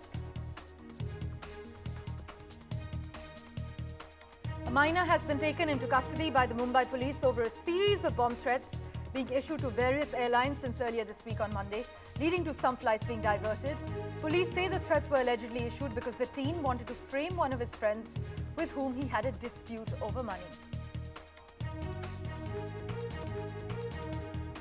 In a late-night post by the Ministry of External Affairs, India affirmed its stand on the massive diplomatic row with Canada.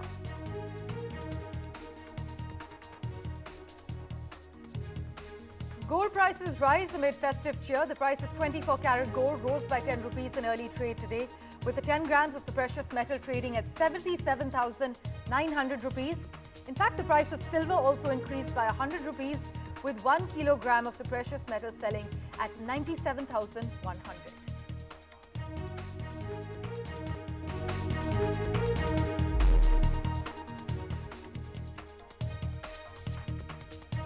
Well, our big focus, days after its historic third consecutive victory in Haryana, the BJP has once again picked its OBC leader Nayab Saini to lead the government as Chief Minister.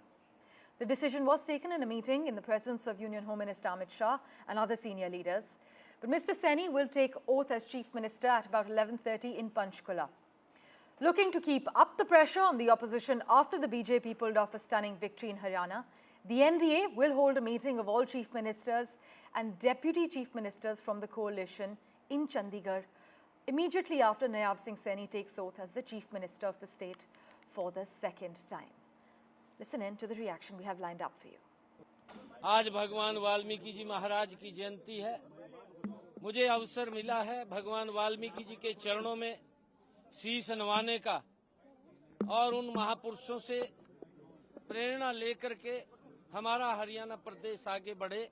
मेरे लिए ये बड़ा गर्व की बात है, हरियाणा के लिए भी गर्व की बात है कि आज शपथ ग्रहण समारोह में एनडीए के तमाम बड़े नेता और पूरे देश के एनडीए के शासित राज्यों के मुख्यमंत्री, उप मुख्यमंत्री, वो सभी इस शपथ ग्रहण समारोह में शामिल हो रहे हैं। And for further clarity, to better understand the larger ramifications as well, we have with us senior journalist Aditi Fadnis. As always, ma'am, thank you so much for making time for us on NDTV. Now, we are well aware that the BJP has used Nayab Saini's credentials as an OBC leader to engineer its tried and tested non-Jat consolidation, which clearly seems to have worked for them, for the party. But ma'am, as the BJP is set to start its third tenure, many argue that Mr. Saini has become ever more important given the massive support it received from OBCs and other non-Jat communities. Do you agree, ma'am? Yes, of course. The Saini community itself is not that numerous in Haryana. But Mr. Saini is a popular leader. He was changed literally months before the assembly election. And some of the decisions that he took in the run-up to the assembly elections were widely appreciated, even by the Jat communities with whom I spoke when I covered the campaign. So there is no doubt at all that Mr. Saini is very well equipped and very well qualified to be the chief minister. There are some things on which he disagreed with his predecessor, ML Khattar. One was around the pension issue. What kind of pension state government officials should be given, etc. But I'm sure those issues will become irrelevant because he will be heading a team which will be backed by this stupendous victory that the BJP has pulled off. We know that Dalit voters will also play a big role as far as the Maharashtra elections are concerned, which is at the moment being seen as an uphill battle for the ruling BJP Shiv Sena NCP coalition. But what strategic message do you think the BJP is omitting for Dalits with this grand swearing-in ceremony also taking place on Valmiki Jayanti? Well, to be honest, I'm not sure if Dalits in Maharashtra will respond to something that's happening in Haryana. Right. The community in the two states has almost nothing in common except the sense of deprivation and lack of social equity. But definitely this move, the fact that the BJP has won this election, has sent a massive wave of confidence in the BJP as a party. They themselves were not expecting to win, and others were certainly not expecting them to win. So we will see a new sense of resoluteness, a new sense of determination to win Maharashtra, which is also going to be an extremely difficult election for the BJP. Right, ma'am. Please stay on with us as I rope in my colleague Gurpreet Singh Chinna, who joins us live from the swearing-in venue at the moment. Gurpreet, with its eyes on the upcoming Maharashtra and Jharkhand assembly polls, The BJP is making Mr. Saini's oath ceremony a star-studded affair, we hear. What can you share with us from the venue where you are at the moment?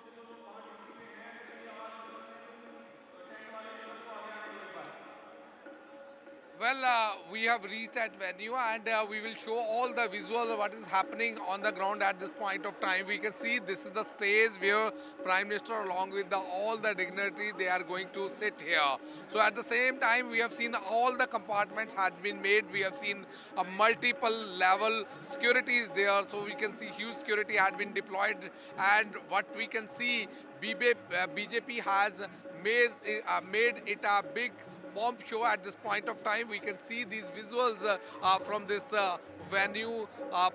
Prime Minister Narendra Modi's picture is there. We can see Nayab Saini's multiple picture has been fixed. At the same time, various compartments had been made here in the venue to just give a very strong message. We can see that special arrangement had been made for Jawans also, special arrangement had been made for Kisan also, special compartment has been made for Samaj Sevi also. So the message is very clear. The way we have seen this grand ceremony is happening in Panchkula and specifically for the oath-taking ceremony of Nayab Saini, Haryana Chief Minister. So we can see huge gathering is expected here. We can see various compartments had been made here. So we will also talk to some of the people who have already been here, those who are also businessmen, and they are also representing this various business houses also. So we will talk to them. So sir, today is a grand ceremony which is happening here. You are also part of that grand ceremony. How do you see this, the BJP performance? Third time they are able to get mandate in Haryana. Actually, it's a very, very happy moment today that under the leadership of Honorable Prime Minister Shri Modi ji, BJP has been able to get a third time mandate again in Haryana. Haryana is a very progressive state. We as a corporate are very happy to be working in Haryana, and I congratulate the Chief Minister sir and also the entire MLAs for putting up a very big show in Haryana. We have seen this compartment where we are at this point of time. This is all related to businessmen, and you are also representing some business class also. Yes. So what type of policy do you feel that has really worked out for the businessman? I would say Haryana is not only the granary of this country because of agriculture, but it is also the future still hub of India.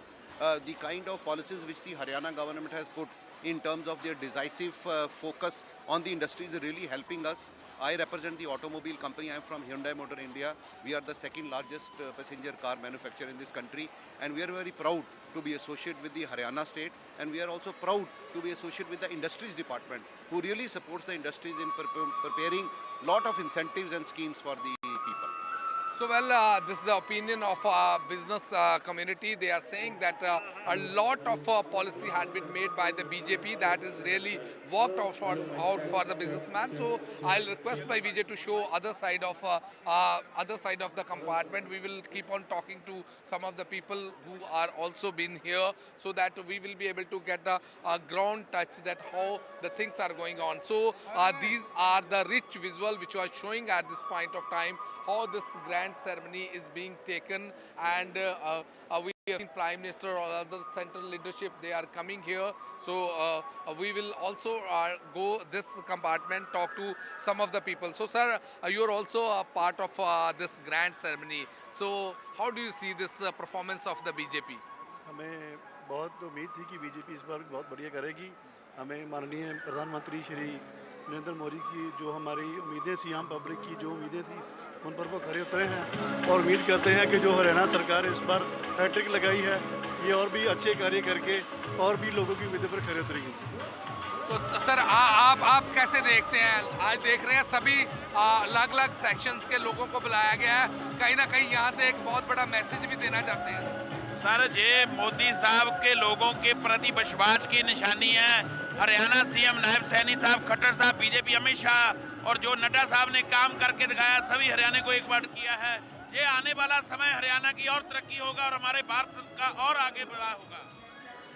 So, well, we can see the people are very, very hopeful that the BJP will definitely make a lot of development. So, we will keep on moving to show all these visuals from the ground how this grand ceremony is going to happen here at this venue. So, we can see a huge number of the leaders, supporters, they are reaching here. So, once again, I'll try to find out more people here with whom we can talk to them.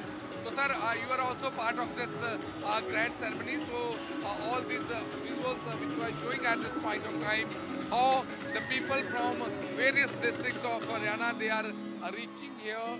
They are also be a part of this ceremony, and at the same time, all the arrangements have been made by the local administration in Panchkula so that this oath-taking ceremony which is happening here, that will be worked to give a very strong message in the other states, whether Maharashtra, Jharkhand, where the elections are happening. So we will keep on updating how the things are getting unfolded here at the venue. But we have seen a huge number of the dignitaries. They are coming once again. I'll request my Vijay to show the compartment which has been made. We have seen Nayab Saini, he is going to take oath as the Chief Minister of Haryana. Once again, he is going to continue, and Prime Minister Narendra Modi. So we can see these visuals from inside, because we have seen yesterday Nayab Saini, after being elected as a Neta from the party, he was speaking about the policies of Narendra Modi, how these policies are being implemented, and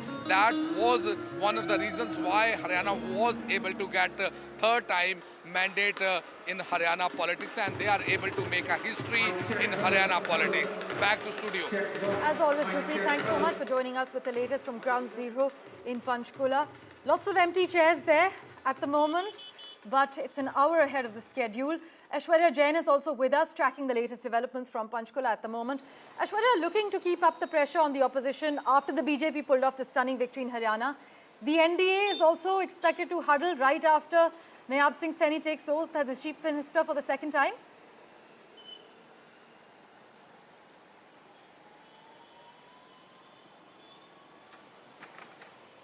Well, certainly it's a big day for the Bharatiya Janata Party, and they are showcasing the strength that they have got, and therefore the reason perhaps for the very first time one of its kind conclave of the NDA will be happening later after the oath-taking ceremony will conclude in Chandigarh, where Prime Minister Narendra Modi will be chairing that conclave, in which almost 13 chief ministers from the NDA alliance and 16 deputies will be taking part. The agenda is very clear: to take India forward, to strengthen India's democracy, and also to celebrate 75 years of Indian Constitution. But where I am standing is also something which I wanted to showcase, because it is Panchkula, outside the Shahra ground, where Gurpreet was reporting from, the venue of the mega oath-taking ceremony of Nayab Saini, and there have been multi-level security is in place, because all the VIP movements will start from here on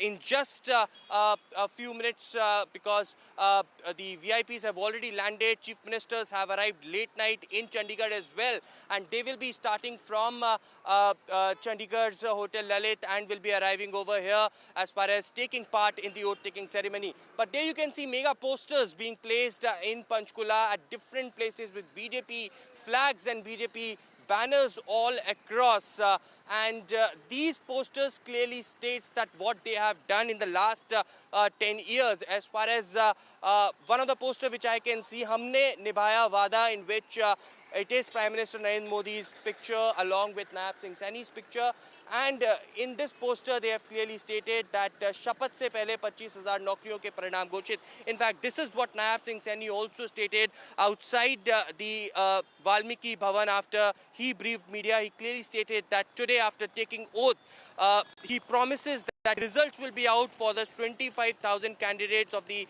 Haryana state recruitment which was delayed, and that's the promise that they have done. Parchi Kharchi was one of the major poll agenda that Prime Minister also mentioned in several of the rallies, that there would be no corruption while offering the jobs to the people, which Bharatiya Janata Party had accused the Congress government at that point of time. And lastly, the promise of taking youth along with them, and the policies that they had made for the youth of the Haryana as well. So such posters have been placed all across Panchkula, because this is going to be the hot belt as far as the entire day is concerned. Shortly after the oath-taking ceremony, there would be a mega conclave where Prime Minister Narendra Modi will be chairing it. But just before it, multi-level security is in place, so that there is no issues of the traffic movement as well as the law and order, which is intact in Chandigarh and Panchkula region. As always, Aishwarya, thanks so much for joining us with the latest from Ground Zero. To get in a quick comment, let's go across to senior journalist Aditi Fadnis, who's still patiently waiting with us. Ma'am, some indicate that several women MLAs of the BJP may also find slots in this new Saini cabinet. In fact, the names of the independent Hisar MLA Savitri Jindal also, who extended support to the BJP, is going around in political circles. At this point, are you hopeful of seeing more women in Haryana's cabinet? Well, certainly one can hope, but I think we should suspend speculation until the cabinet is actually announced. Women have played a very important role in this election. Actually, even during the election campaign, this aspect was not fully discussed, was not properly discussed. I think the women in a family, Haryana women, are extremely independent-minded. They are very outspoken.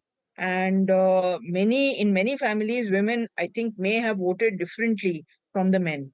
So, and plus he has announced, as chief minister, even during the short period that he was chief minister, he has announced a number of schemes for women. So Nayab Saini is quite popular among women, and BJP, of course, has the backing of women, particularly in Haryana. Thank you so much for joining us with your insight into the matter. Nayab Saini will be sworn in about an hour from now in Panchkula. With that, let's switch tracks now to Mumbai, where the police have arrested one more person in connection with the murder of NCP leader Baba Siddique. The accused hails from Bahraich and was working as a scrap dealer in Pune, is what we're told. Meanwhile, police have also recovered another weapon near the site where Siddique was shot dead. According to the police, the fourth accused, Harish Kumar Balakram, was involved in the conspiracy to murder Baba Siddique.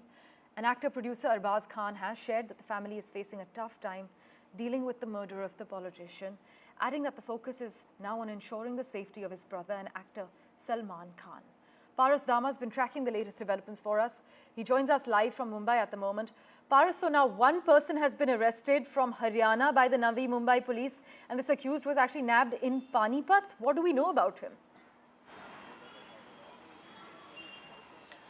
Parmeshwar, this is a different matter. This matter belongs to the Salman Khan house firing matter, which happened a few months ago. And in this entire matter, two different police was investigating in this entire matter. One was Mumbai police and one was Navi Mumbai police. In this entire matter, Navi Mumbai police and Mumbai police both have filed a charge sheet. And after the charge sheet, Navi Mumbai police have arrested a person called Suka from Haryana. So in this entire matter, it has been said that the Suka person, named person, was the person who was in charge in firing at Salman Khan farmhouse in Navi Mumbai's Panvel, but plan got changed at the last moment and the entire plan was moved to Salman Khan resident at Mumbai. So in this entire matter, it has been also said that he was the main person who has planned and who has raided Salman Khan's farmhouse in Panvel. So now Mumbai police team has launched an entire operation and went to Haryana, Panipat, and from there the Suka has been arrested, and now Mumbai police Police and Navi Mumbai Police is trying to investigate more in this entire matter, because in Navi Mumbai case, police have arrested 5 people now, and all dots has been in place for now, but still there are many things that has to be investigated by the Navi Mumbai Police. But the main and major update is that in Salman Khan firing matter, now the 5th accused said to be the mastermind and the person who raided at Salman Khan farmhouse in Panvel has been arrested from Haryana's Panipat by Navi Mumbai Police. Paras, thanks so much for the crucial clarification and joining us with the latest details that you've accessed.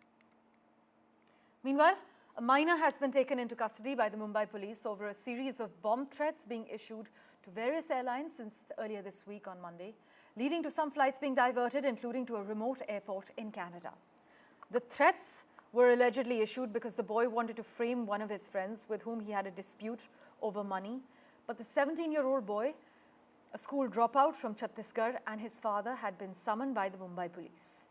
In fact, the teenager allegedly created a handle on X in the name of the friend with whom he had a dispute and posted bomb threats from that very X handle. At least 19 threats have been issued, starting with 4 on Monday, and the Mumbai Police has registered 3 FIRs. The teenager, I can inform you, has currently been taken into custody in connection with the first FIR, which is specifically about Monday's threats. Ishika Verma breaks down the details for you. Well, yes, Divya, as you rightly mentioned, we did see that till now, in fact, there are 19 flights that have been, impacted because of this hoax bomb threat calls. And in fact, all of these flights, they are in fact, operating on domestic and international routes. Now, as you mentioned, in fact, we did see that in connection to this, the Mumbai Police, in fact, has taken into custody a 17-year-old minor from Chhattisgarh who was responsible for, in fact, hoax bomb threat call in 3 of the flights. Now, imagine the disruption, Divya, because out of these, if we talk about these 3 flights, one of which was cancelled because of this hoax bomb threat call. So imagine the disruption that, one could have witnessed at the airport. And there was similar situation even here, in fact, across the country if we talk, because of this hoax bomb threat call. In fact, let me also tell you that Delhi police, in fact, had also registered 7 cases, over this entire matter. Now, if we talk about the aviation minister, he certainly, in a statement, he said that he is, in fact, monitoring this situation very closely, and also said, that he has, in fact, held a high-level meeting over this issue as well, and the government is, in fact, thinking about different steps and measures that could be taken here. But meanwhile, let me also inform our viewers that, in fact, the Ministry of Home Affairs has also now asked for a report from the Ministry of Civil Aviation over this entire matter, and that has to be submitted by the ministry in 2 days. Now, in fact, the Ministry of Civil Aviation has over this now asked a report from all of these airlines, based on which they will be preparing a report which will then be submitted to the Ministry of Home Affairs. So certainly the amount of disruption that this entire, we saw this entire matter caused to the passengers, to the commuters, to the people across the country is something, that the government has also taken into cognizance. It was discussed in the Parliamentary Standing Committee as well. Now, what we await is the measures that will now be taken by the government and how much of impact that now has over this issue. Over to you. Well, let's switch tracks now. A 5-judge constitution bench of the Supreme Court will pronounce a verdict on a bunch of petitions challenging the constitutional validity of Section A of the Citizenship Act introduced, Section 6A, I beg your pardon, of the Citizenship Act introduced back in 1985 that extends the benefit of citizenship to illegal migrants from Bangladesh who settled in Assam after entering the country between the 1st of January 1966 and March 25th, 1971. The bench, headed by Chief Justice of India Dhananjay Y. Chandrachud, reserved the verdict in December last year, but the bench also comprises Justices Suryakant, M.M. Sundaresh, J.B. Pardiwala and Manoj Mishra, had heard petitions which had argued that singling out Assam was discriminatory as it violated the cultural, social and political rights of indigenous citizens of one state.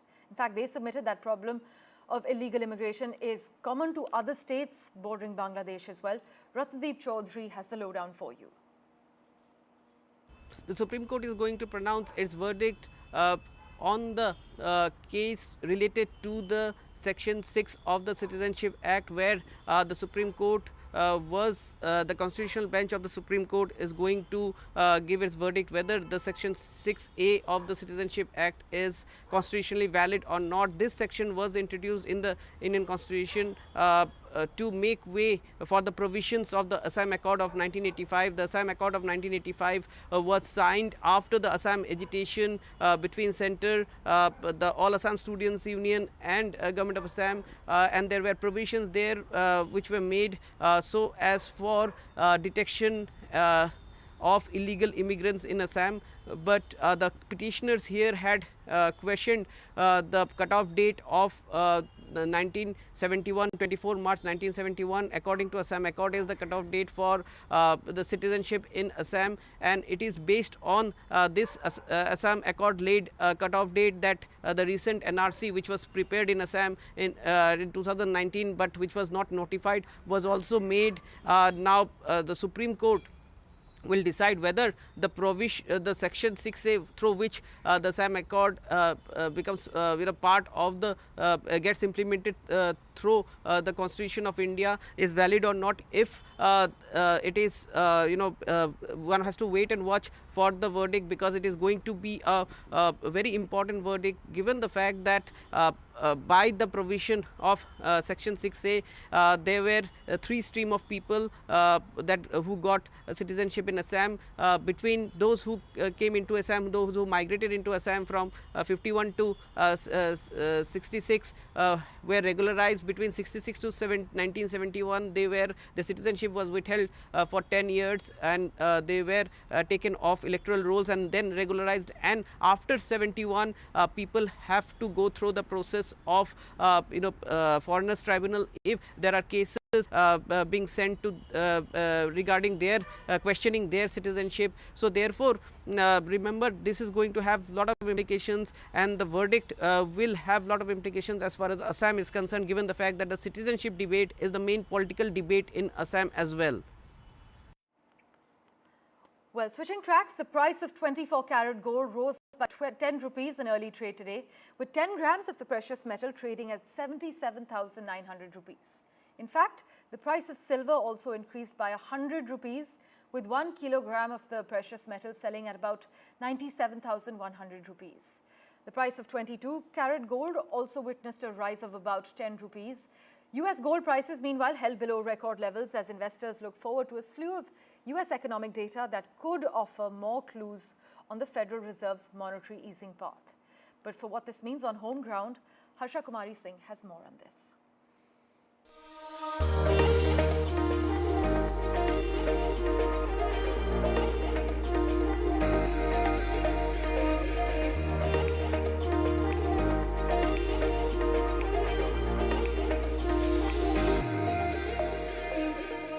Well, it's the start of the festive season, but are gold prices taking away some of the glitter of gold? I am at Jaipur's most iconic store, the Shri Jewellers, which specialize in traditional jewelry, and I have with me Manish Johari ji.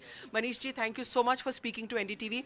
एक चीज़ बताइए, जो Shri jewellers है, बहुत पुरानी दुकान है और बहुत ट्रेडिशनल ज्वेलरी आप बनाते हैं, तो क्या खास है जयपुर की ज्वेलरी में और आपके डिज़ाइंस में क्या खास है? मेरे ख्याल से ना पूरे इंडिया में जयपुर एक ऐसी जगह है जहाँ ज्वेलरी ख़रीदने के लिए पूरे वर्ल्ड से लोग बाग आते हैं, और स्पेशली ट्रेडिशनल ज्वेलरी के लिए तो जयपुर वैसे ही फेमस है। और जिसमें जो डायमंड पोल्की की कुंदन की ज्वेलरी जो बनती हैं वो यहाँ की बहुत फेमस है, इसको लोग बाग ज़्यादा पसंद भी करते हैं। और यहाँ की जो मीनाकारी जो ये होती है, इसी कारण लोग बाग ये जो मीनाकारी हो रही है सामान के ऊपर, ये देखने के लिए, ये खरीदने के लिए लोग बाग ज़्यादा आते हैं। अब जैसे ये है, इसके डिज़ाइन को क्या कहते हैं? ये बहुत ही पारंपरिक डिज़ाइन है, ट्रेडिशनल डिज़ाइन है। पंखी शेप का जी हाँ, पंखी बना हुआ है। इसमें पंखी होता है, टेवटा होता है, आड़ होते हैं, बाजू होते हैं, बंगड़ी होती है। 1952 से हम लोग बाग यहाँ हैं और मेरे फोर फादर है, सब लोगों ने यहीं पे आके काम चालू करा था 1952 से। और मेरे फादर, मेरे दादाजी, उसके बाद मैं, अब मेरा बेटा भी यहीं लगे हुए हैं। Well, that's the Johari surname, and the Johari surname is a trademark for the famous jewelers of Jaipur who have handcrafted jewelry like this. But Manish ji, now the concern is that just as we go into the festive season, the price of gold is going up. Almost 1200 रुपए बढ़ गया है. It's already more than 78,000 और अब हाल ही के दिनों में 1200-1500 बढ़ गया है.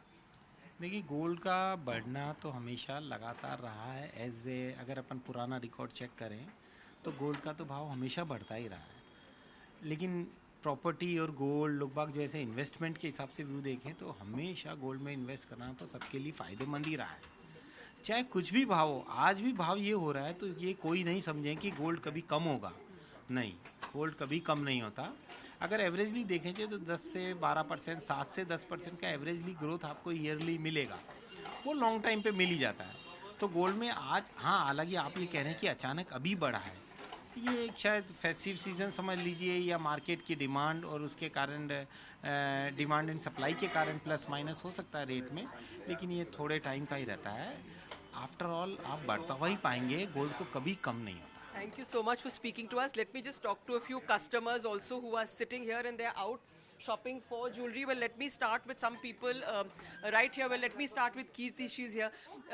So, you know, the prices of gold are going up, but in spite of that, we see a lot of people are here. Are you doing your pre-festive shopping? Yeah, I am doing pre-festive shopping, and I'm buying Lakshmi Ganesh idols, which I plan to keep every year for puja. So you're buying them in silver? I'm buying them in silver, yes. And do you think somewhere the prices of gold has increased, but do you think that's deterring customers, or like he said, the demand is not going to come? No, the demand, I don't think the demand will go down, because whatever we need to buy. So I don't think that will deter it. And then if you need to return, the return rate is also increasing accordingly.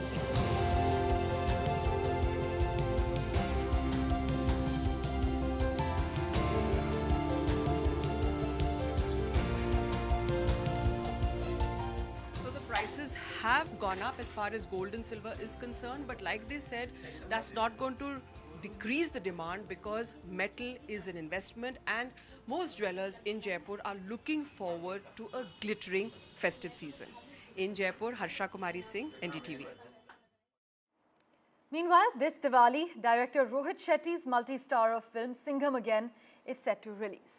Rohit Shetty and Diwali have a special connection, as you've probably figured out, as his films consistently make a splash at the box office. Here's Abira's report.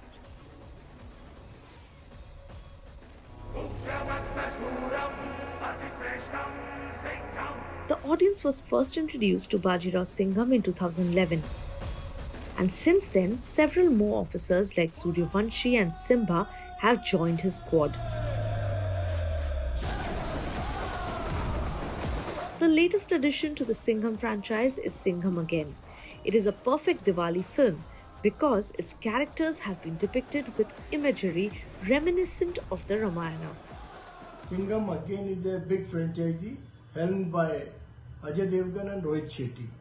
It has a full star cast of big action heroes in the film, and the story is integrated with the Ramayana, which incidentally connects with Diwali release. Rohit Shetty's films have always shared a special bond with Diwali. There is a strong connection of Rohit Shetty and Diwali because in the past he has 3 releases during Diwali and all were blockbusters. आखी public को मालूम है कौन-कौन आने वाला है, तेरे को नहीं मालूम? Singham Again is the 3rd film in the Singham franchise and the 5th film in Rohit Shetty's Cop universe.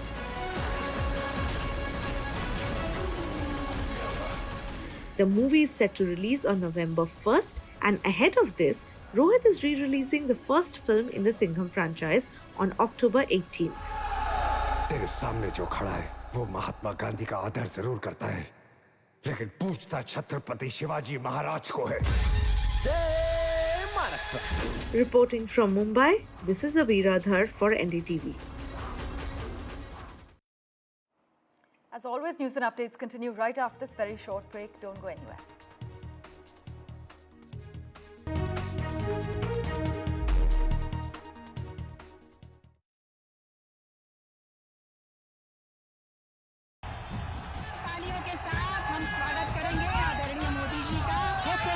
Shivaji Maharaj की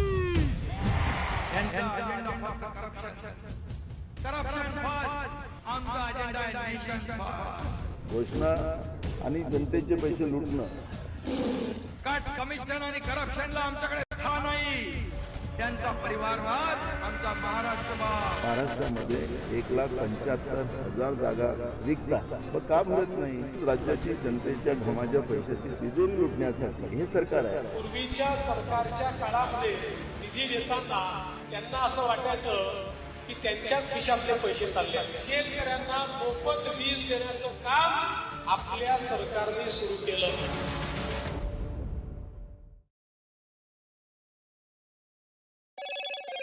Hello, Moto.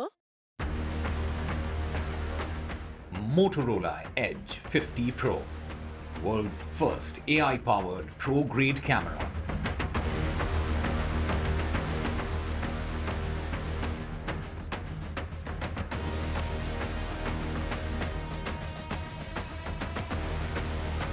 In a late-night post by the Ministry of External Affairs, India has affirmed its stand on the massive diplomatic row with Canada. A key arrest in the Salman Khan house firing case from Haryana, a gentleman called Sukha has been arrested from Panipat. A minor has been taken into custody by the Mumbai police over a series of bomb threats being issued to various airlines since Monday, leading to some flights being diverted. Police said the threats were allegedly issued because the teen wanted to frame one of his friends with whom he had a dispute over money. An NDA's massive show of strength expected right after Nayab Saini is sworn in as Haryana's Chief Minister for his second term.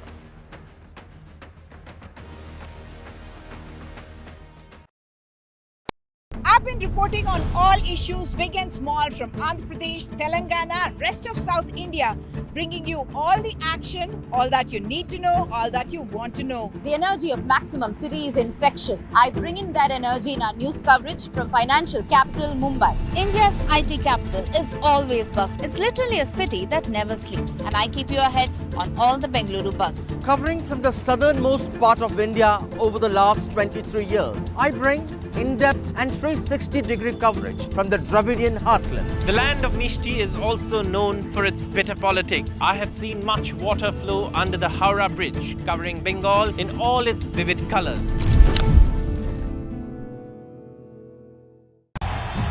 तालियों के साथ हम स्वागत करेंगे आदरणीय मोदी जी का। छत्रपति शिवाजी महाराज की।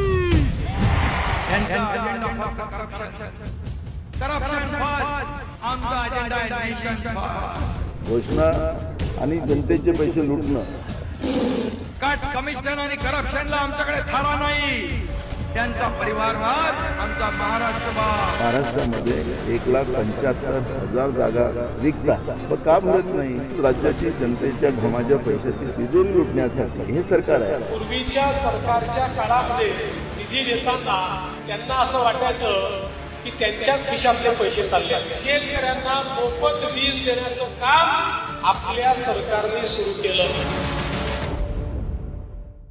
In a world of shifting power dynamics, India stands tall as a global force. Join us at the NDTV World Summit 2024, where Prime Minister Narendra Modi will unveil his transformative vision for the India century. Be a part of a summit of thought leaders and visionaries, shaping the world's future. NDTV World Summit, October 21st and 22nd on the NDTV network. New day, new show, a new experience. Start your day with the news, not views. We bring you stories that matter and impact your life. News that informs and keeps you ahead. From Maximum City, Mumbai, to the seat of power, Delhi, NDTV brings you the best breakfast show. breakfast news on NDTV, 8 a.m. every day. Stay informed and entertained with the new and updated NDTV News app. You can watch all our channels live, listen to podcasts, read breaking and exclusive news from around the world and more. Download the NDTV app today and get access to the best journalism and storytelling on your smartphone or tablet. The NDTV app. News that matters to you. I've been reporting on all issues big and small from Andhra Pradesh, Telangana, rest of South India, bringing you all the action, all that you need to know, all that you want to know. The energy of Maximum City is infectious. I bring in that energy in our news coverage from financial capital Mumbai. India's IT capital is always buzz. It's literally a city that never sleeps. And I keep you ahead on all the Bengaluru buzz. Covering from the southernmost part of India over the last 23 years, I bring in-depth and 360-degree coverage from the Dravidian heartland. The land of Mishti is also known for its bitter politics. I have seen much water flow under the Howrah Bridge, covering Bengal in all its vivid colors.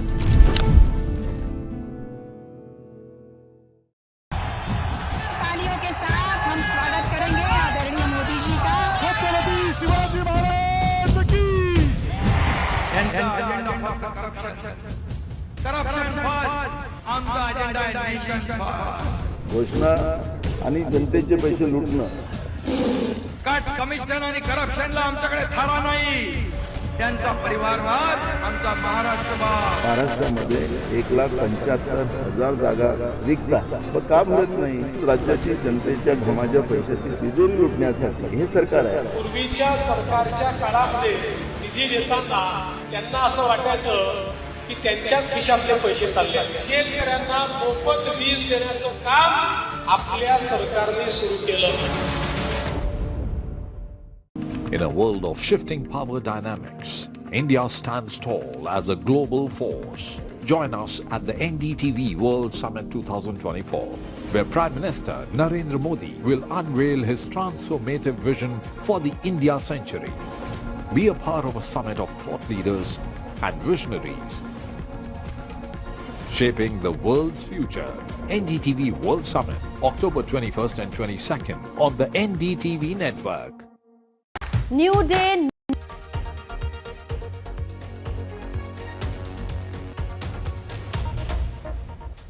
Well, our big focus in a late-night post by the Ministry of External Affairs, India affirmed its stand on the massive diplomatic row with Canada, putting the responsibility of the disastrous diplomatic fallout squarely on Justin Trudeau. The Foreign Ministry reiterated that Canada has presented us with no evidence whatsoever.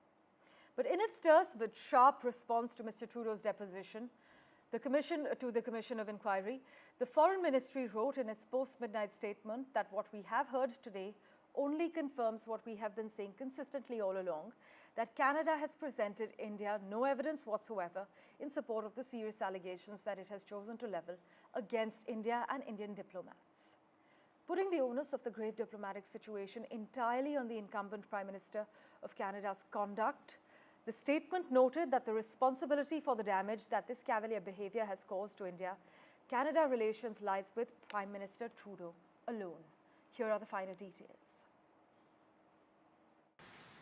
We chose to continue to work behind the scenes to try and get India to cooperate with us. Their asks of us was, well, how much do you know? Give us the evidence you have on this. And our response was, well, it's within your security agencies. You should be looking into how much they know. You should be engaging. It's, oh, no, tell us what you know. Show us the evidence. And at that point, it was primarily intelligence, not hard evidentiary proof.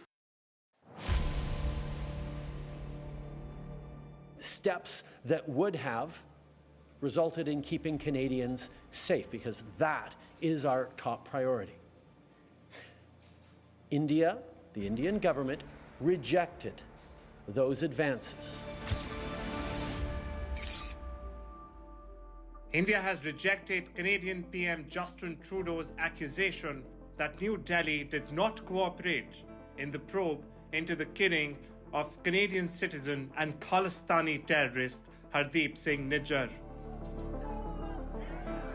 Sources in the Ministry of External Affairs say that from the very beginning, the Canadian approach has been to make vague accusations and put the burden of denial on India. Earlier, India decided to withdraw its High Commissioner in Canada, Sanjay Kumar Verma. This after Ottawa linked him and some other Indian diplomats to the Niger case. Sources in the ministry slammed Canada's bid to target Indian diplomats and said no specifics have been provided by the Canadian government. Trudeau seeking another term as Canada's Prime Minister, but has recently faced one political setback after another. He has been repeatedly seen standing shoulder to shoulder with extremists and separatists, attending Khalistan rallies, terming all of this as free speech. He has also lost the support of his key ally, Jagmeet Singh, and on Tuesday, a Liberal MP publicly called for his resignation. There is a growing number of Liberal MPs who remain frustrated with Trudeau's leadership and lack of strategy in countering Conservative leader Pierre Poilievre. According to a survey by global market research and public opinion firm Ipsos, only 26% people see Justin Trudeau as a good Prime Minister. Trudeau found himself to be 19% less than the leader of the Conservative Party. There are allegations that Trudeau has made these accusations against India to polarize the electorate while catering to his vote bank in order to cling to power, something that looks improbable at this point. With Vishal Vivek, Arjun Samar Mahindran for NDTV World.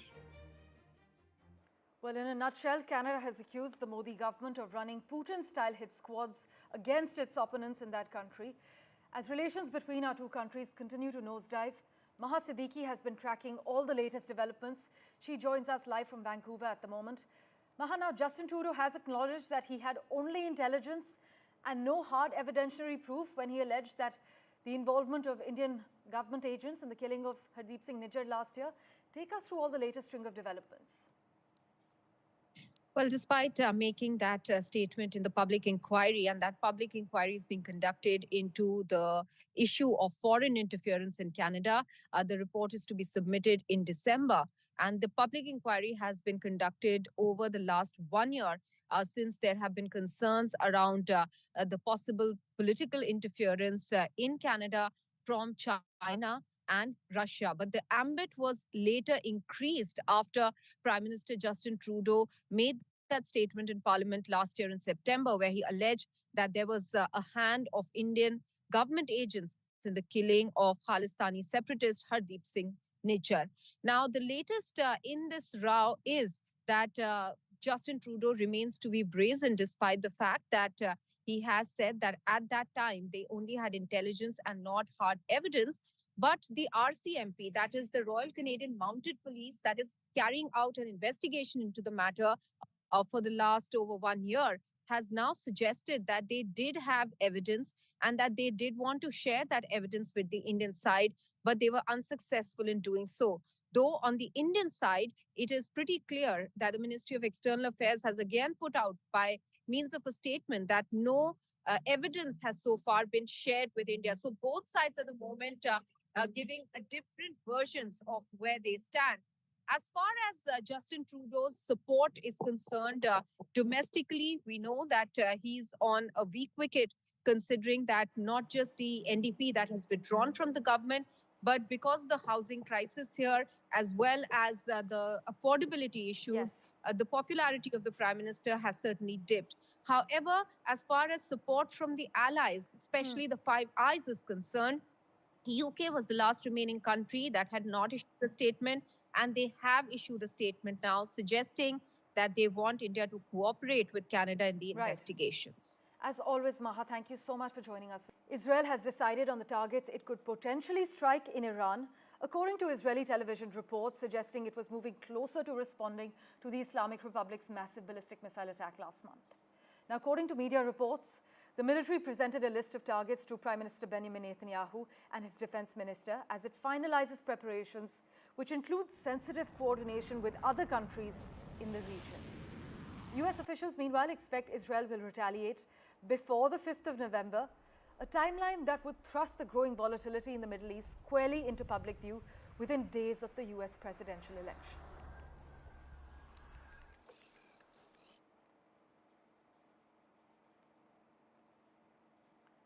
And And speaking of the US presidential election, well, Kamala Harris faced a grilling on Fox News with host Brett Baier pressing the vice president on immigration, the economy, and the Biden administration in a 30-minute interview. The Democratic candidate's first appearance on the conservative network formed part of a direct appeal to right-leaning voters after she was joined by more than 100 Republicans at a campaign event in Pennsylvania earlier in the day. The interview was combative, as many point out, with Kamala Harris towards the end speaking over the host as she asked him to interview her grounded in full assessment of the facts, while calling him out for playing clips that she said were not relevant to what they were discussing. And for a quick comment on this intense 30-minute interview, we have with us Professor of Public Policy from Rochester Institute of Tech, Mr. David K. Johnston. Thank you so much, sir, for making time for us on NDTV. Now, about halfway through this intense interview, the host actually asked Kamala Harris a question. Many say that she hasn't been able to answer very well in more friendly interviews last week on what she would do differently from Joe Biden. She has now clearly said that her presidency will not be a continuation of Joe Biden's presidency. With this appearance on Fox, though, sir, do you think her mission to reach moderate Republicans has been accomplished? Well, she had more than 100 elected or formerly elected Republicans appear with her today to support her. She's got 40 of the 44 Republicans who were in Donald Trump's cabinet supporting her. So, I mean, she's done very well with at least getting leaders in the Republican Party to support her. Right. And most importantly, those leaders who know Donald Trump best, who've worked alongside him. And, you know, I've covered him for 36 years. Also, many say that Harris's recent media appearances, Kamala Harris is reportedly also in negotiations to appear on Joe Rogan's podcast, which for our viewers here is the most popular podcast in the US and has a large following among young men. So what do you have to say about Kamala Harris's strategy, her campaign team's strategy that they've employed in terms of her recent interviews? Well, both Donald Trump and Kamala Harris have been going on unusual sites. Instead of sitting down with the New York Times and the Washington Post, they've been going on these various podcasts that are aimed at various different audiences. And I think they're following the same strategy, that there is a new media market out there, especially for people under the age of 30. Well, thank you so much, sir, for joining us with those quick comments. We will, of course, revert to you for regular updates in the run-up to November's showdown. Well, news and updates continue right here on NDTV right after this very short break. Don't go anywhere.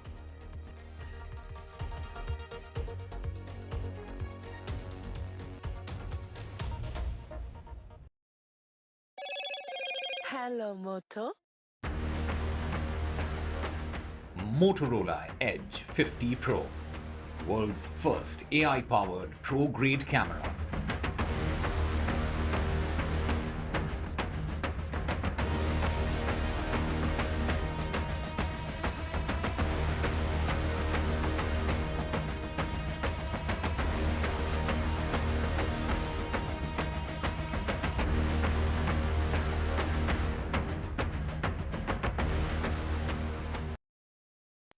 Stay informed and entertained with the new and updated NDTV News app. You can watch all our channels live, listen to podcasts, read breaking and exclusive news from around the world and more. Download the NDTV app today and get access to the best journalism and storytelling on your smartphone or tablet. The NDTV app. News that matters to you. I've been reporting on all issues big and small from Andhra Pradesh, Telangana, rest of South India, bringing you all the action, all that you need to know, all that you want to know. The energy of Maximum City is infectious. I bring in that energy in our news coverage from financial capital Mumbai. India's IT capital is always buzz. It's literally a city that never sleeps. And I keep you ahead on all the Bengaluru buzz. Covering from the southernmost part of India over the last 23 years, I bring in-depth and 360-degree coverage from the Dravidian heartland. The land of Mishti is also known for its bitter politics. I have seen much water flow under the Howrah Bridge, covering Bengal in all its vivid colors.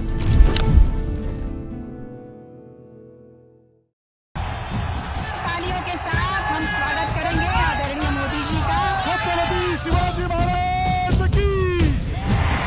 agenda for corruption. Corruption first, आमचा agenda आहे nation first. घोषणा आणि जनतेचे पैसे लुटणं. Cut commission आणि करप्शनला आमच्याकडे थारा नाही. त्यांचा परिवारवाद आमचा महाराष्ट्रवाद. महाराष्ट्रामध्ये 1,75,000 जागा रिक्त आहेत. मग का भरत नाही? राज्याची जनतेच्या घमाच्या पैशाची तिजोरी लुटण्यासाठी हे सरकार आहे. पूर्वीच्या सरकारच्या काळामध्ये निधी देताना त्यांना असं वाटायचं की त्यांच्याच खिशातले पैसे चालले. शेतकऱ्यांना मोफत वीज देण्याचं काम आपल्या सरकारने सुरू केलं. In a world of shifting power dynamics, India stands tall as a global force. Join us at the NDTV World Summit 2024, where Prime Minister Narendra Modi will unveil his transformative vision for the India century. Be a part of a summit of thought leaders and visionaries, shaping the world's future. NDTV World Summit, October 21st and 22nd on the NDTV network. New day, new show, a new experience. Start your day with the news, not views. We bring you stories that matter and impact your life. News that informs and keeps you ahead. From maximum city, Mumbai, to the seat of power, Delhi, NDTV brings you the best breakfast show. breakfast news on NDTV, 8 a.m. every day. Stay informed and entertained with the new and updated NDTV News app. You can watch all our channels live, listen to podcasts, read breaking and exclusive news from around the world and more. Download the NDTV app today and get access to the best journalism and storytelling on your smartphone or tablet. The NDTV app. News that matters to you. I've been reporting on all issues big and small from Andhra Pradesh, Telangana, rest of South India, bringing you all the action, all that you need to know, all that you want to know. The energy of maximum city is infectious. I bring in that energy in our news coverage from financial capital Mumbai. India's IT capital is always buzz. It's literally a city that never sleeps. And I keep you ahead on all the Bengaluru buzz. Covering from the southernmost part of India over the last 23 years, I bring in-depth and 360-degree coverage from the Dravidian heartland. The land of Mishti is also known for its bitter politics. I have seen much water flow under the Howrah Bridge, covering Bengal in all its vivid colors.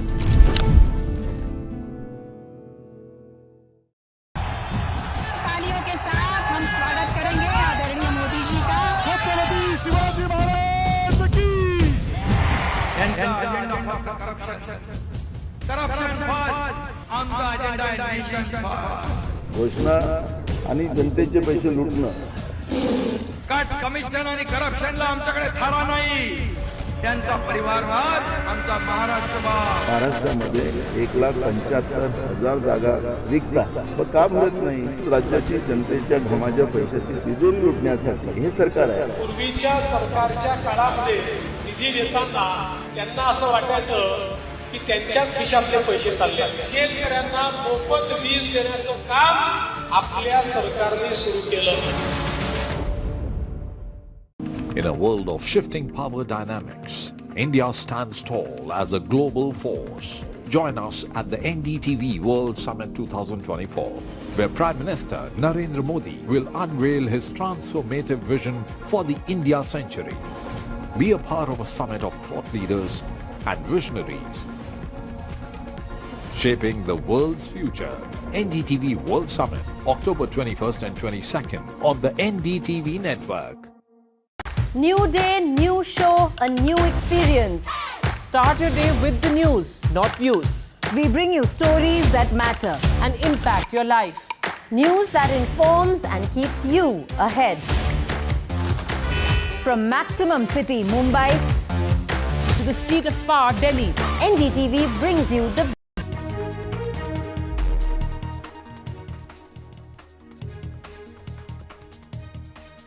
The swearing-in ceremony is going to take place in Haryana today, and it's Nayab Saini. Big buzz around India-Pakistan cricket. This is the big buzz as far as that match is concerned, and the reports are suggesting that PCB chiefs push in Jayashankar's presence.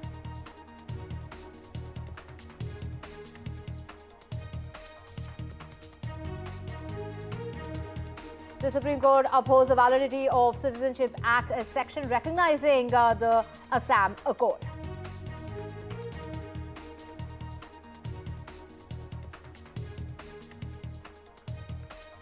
And looking to keep up the pressure on the opposition after the BJP pulled off a stunning victory in Haryana, the NDA will be holding a meeting of all chief ministers and deputy chief ministers from the coalition in Chandigarh. This will happen right after the swearing-in ceremony of Nayab Saini, who is going to be taking charge of the state of Haryana for the second time.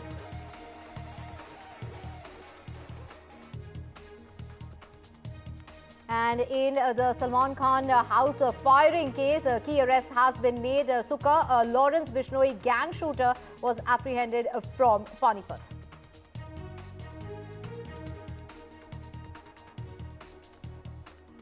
And Justin Trudeau has admitted that Canada has no hard evidentiary proof to support allegations, but only intel linking Indian government agents to the killing of Khalistani terrorist Hardeep Singh Nijjar last year.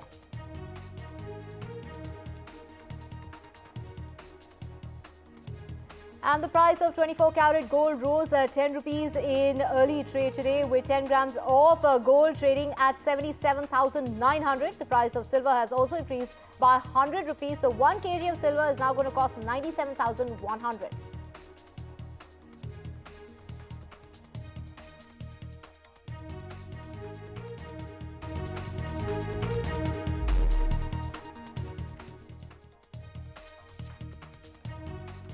And let's get your top story. You're watching NDTV 24/7. I'm Divya Vada. We have a whole lot lined up for you, including that big buzz around the India-Pakistan cricket match. Now, PCB chiefs are pushing in as far as this presence of the External Affairs Minister Jayashankar in Islamabad is concerned. So there's a huge buzz around that match that's going to be taking place between India and Pakistan, and all eyes on the Indian establishment. Do remember, Jayashankar was in Pakistan for the SCO summit, and from talks that we are now hearing is that cricket is on the table, and those were the talks that were discussed. And to get more on this, we have my colleague Rika Roy joining us. Rika, get us all the very latest as far as this big buzz around that cricket match between India and Pakistan is concerned.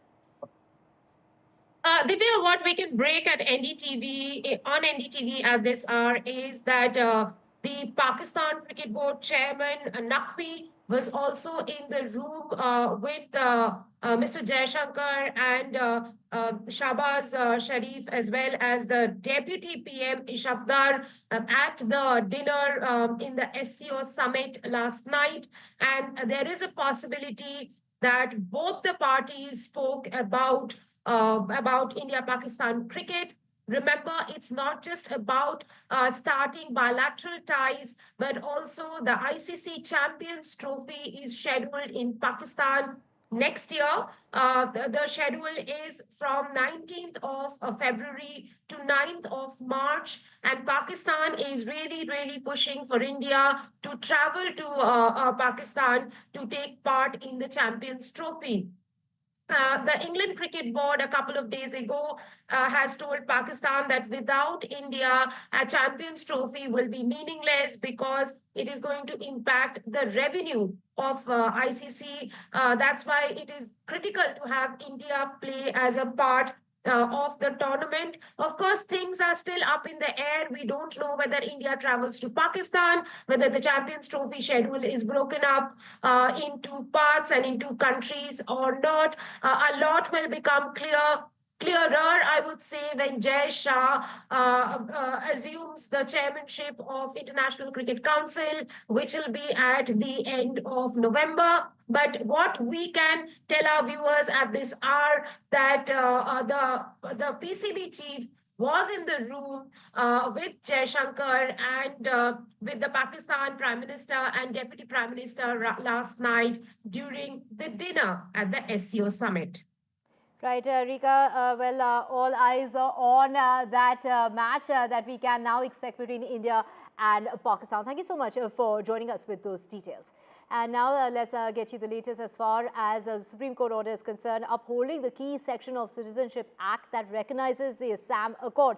The Supreme Court upheld the section 6A of the Citizenship Act that recognizes the Assam Accord. Immigrants till 1971 will be citizens now. Now, do remember section 6A of the Citizenship Act 1955 allows foreign migrants of Indian origin who came to Assam after the 1st of January 1966 but before the 25th of March 1971 that was seeking Indian citizenship. Now, certain groups of Assam had challenged this provision, contending that it legalized illegal infiltration of foreign migrants from Bangladesh. And in the previous hearing, the court had directed the Ministry of Home Affairs to furnish data regarding the inflow of illegal migrants to Assam and northeastern states after the 25th of March 1971. And we have Ratnadeep Chaudhary joining us. Ratnadeep, take us through the proceedings in court. Well, the Supreme Court had reserved its order in this crucial case, which was in front of the 5-member constitutional bench of the Supreme Court, where the Supreme Court had heard the petitions over this, challenging the cutoff date for, entry of illegal immigrants into the citizenship of Assam. The cutoff date is 25th of March 1971 as per the Assam Accord. Now, Section 6A of the Citizenship Act actually makes way for the provisions of the Assam Accord to be part of the Citizenship Act, and therefore it basically implies that unlike rest of the country, Assam has a different cutoff for citizenship, which is 1971, and there were 3 streams of people who were given citizenship. Those between 1951 to 1966 were regularized naturally, as it happened in other parts of the country, like immigrants who have gone to other parts of the country. And then between 66 to 1971, about 5 lakh people were given temporary citizenship. Their citizenship was withheld for 10 years and they were not part of the electoral roll for a long time. And these were the people who were under contention. And post 1971, Assam has a different process where the citizenship, remember, if anybody's citizenship is challenged, then he moves to the Foreigners Tribunal, which decides upon whether that person is a citizen of Assam or not. However, remember, it is under the same cutoff date of 1971 that the NRC was prepared in Assam in 2019, although not officially notified as of now. So therefore, now as of now, the cutoff date for citizenship in Assam remains 1971. Who's joining us from outside the Supreme Court? Sunil, this week will have a significant bearing on Assam's NRC exercise. That's right. And not only on the NRC exercise, the Citizenship Act, which is very complex in Assam, but now it has ruled very categorically that those up to 1971, this is part of the Assam Accord, which Rajiv Gandhi's government did with the, Assam Students' Union at that time, Professor Kumar Mundhar, and others who were, a part of that entire thing to give legitimacy to these migrants. Now that has been upheld by the Supreme Court. Now, of course, though the court's verdict is being read as we speak, Justice Suryakant, just to give you snippets, has very categorically, and it's 4:1. Only Justice Pardiwala has dissented.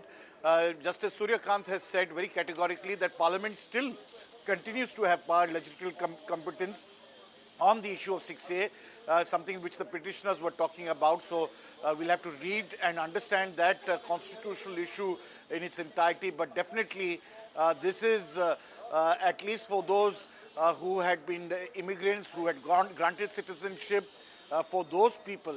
And this, as Chief Justice of India pointed out, the whole context of the 1971 war, which India won against Pakistan at that time, putting that into context of the number of people who had migrated and part of the entire partition exercise, saying that now they will be given citizenship. It has been upheld. They've been holding citizenship rights for the last 50 years. So finally, some finality from the Supreme Court on this very important aspect. Right, Sunil, also the petitioners had questioned in court why Assam alone among the border states that had been singled out to implement Section 6A.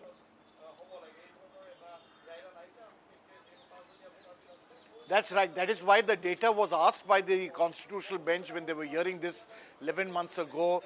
And Justice Chandrachud in his judgment has pointed out to the amount of immigration that has taken place in Assam, in Meghalaya, in West Bengal.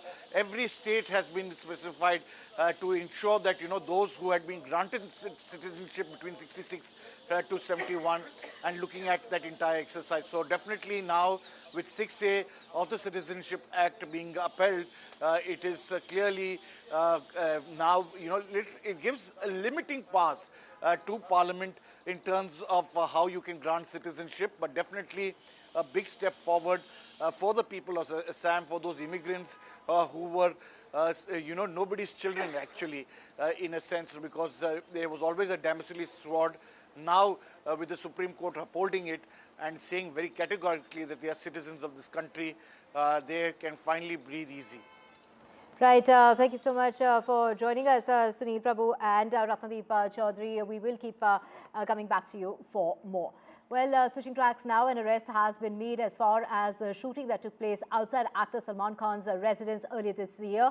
The Mumbai police, in connection with that firing, has now apprehended Sukha from Panipat. Sukha, a Lawrence Bishnoi gang shooter, was arrested in Panipat by the Navi Mumbai police in connection with the firing incident that took place in the month of April.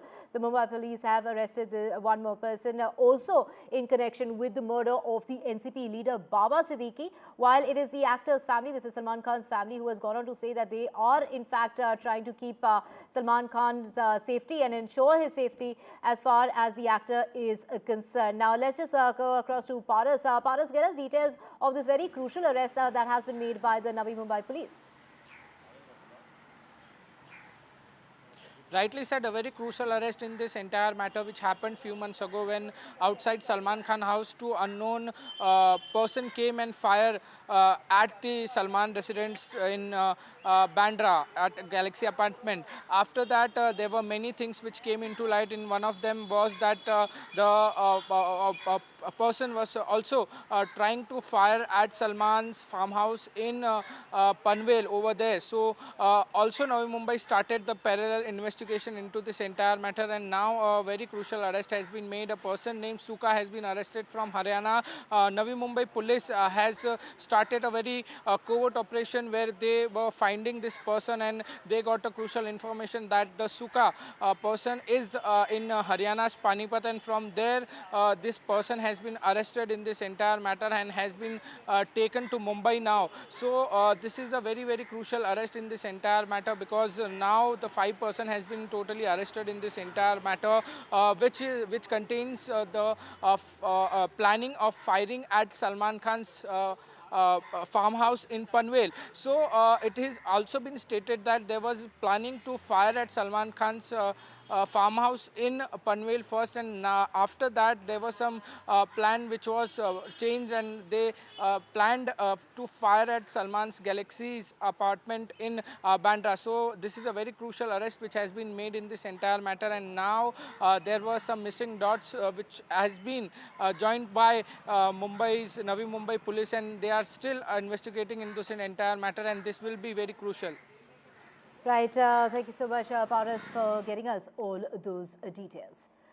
And let's just get you the latest from Haryana, where the swearing-in ceremony is going to be taking place of Nayab Saini, who will be taking charge of the state of Haryana for the second time. Do remember that it was in the month of March when Nayab Saini had replaced Manohar Lal Khattar as the Chief Minister of the state. Now, this is days after that historic third consecutive victory in Haryana. The BJP has once again picked up the OBC leader Nayab Saini to lead the government as the Chief Minister. And the swearing-in ceremony is going to take place at about 12:30 in the afternoon in Panchkula. It's being specially held on the occasion of Valmiki Jayanti. Mr. Saini, who's 54 years of age, will take oath as the Chief Minister at the parade ground in Sector 5 of Panchkula in the presence of the Prime Minister, as well as Union Minister Amit Shah, Defence Minister Rajnath Singh, besides Chief Ministers of the BJP ruled states, all in attendance. And all in all, a total turnout of 1,000 attendees is expected, and this is, of course, when it comes to putting pressure on the opposition and in regard to the elections that are coming up in two other states of Maharashtra and Jharkhand. Let's listen in to what Nayab Saini had to say just before the swearing-in ceremony. आज भगवान वाल्मीकि जी महाराज की जयंती है। मुझे अवसर मिला है भगवान वाल्मीकि जी के चरणों में शीश नवाने का और उन महापुरुषों से प्रेरणा लेकर के हमारा हरियाणा प्रदेश आगे बढ़े।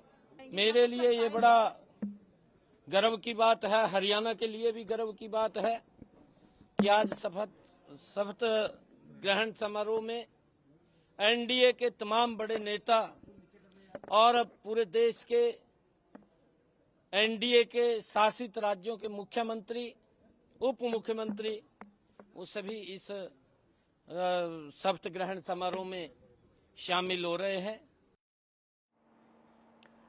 Well, we also have Aishwarya joining us as well as Gurpreet joining us to get us more on this. Gurpreet is at the venue of the swearing-in ceremony that's going to be taking place in an hour's time from now in Panchkula. Gurpreet, over to you. Take us through the preparations that are in place in terms of security. I mean, we are expecting 50,000 people to show up.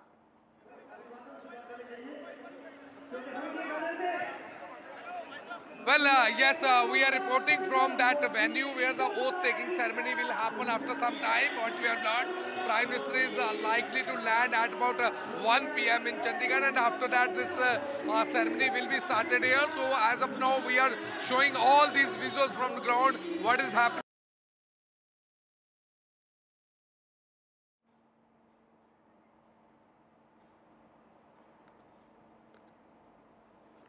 Right, and to get more on this, we have Hemant Atri, the senior journalist, joining us, as well as Sajjan Kumar, political analyst, with us this morning. Hemant Atri, to you first, defying exit poll predictions and battling perceived anti-incumbency and the anger that the BJP managed not only to pull off a third straight win, but also register its best ever performance in the state. And of course, giving full credit to Nayab Saini is the BJP that has, taken him as the second time Chief Minister of the state. Take us through the support that he's got and the role that he's played in the elections this time around. Certainly, it's an unexpected and unprecedented victory as far as Haryana's political history of 58 years is concerned. Undoubtedly. Basically, this election was all about micromanagement versus mismanagement. How BJP, while being in power for 10 years, and it was certainly facing anti-incumbency, everybody knew that it is going to face that. But the way BJP micromanaged the whole campaign in the last 10 days, it was unprecedented actually. The way they have, addressed various caste groups, various interest groups, various groups within the party, it's unprecedented actually. See, basically, Nayab Saini is a face of a generation change. Earlier it was Manohar Khattar, and it was widely expected that there is a huge anti-incumbency against him. So Prime Minister Modi took no time and replaced him instantly on 12th of March, if you recollect.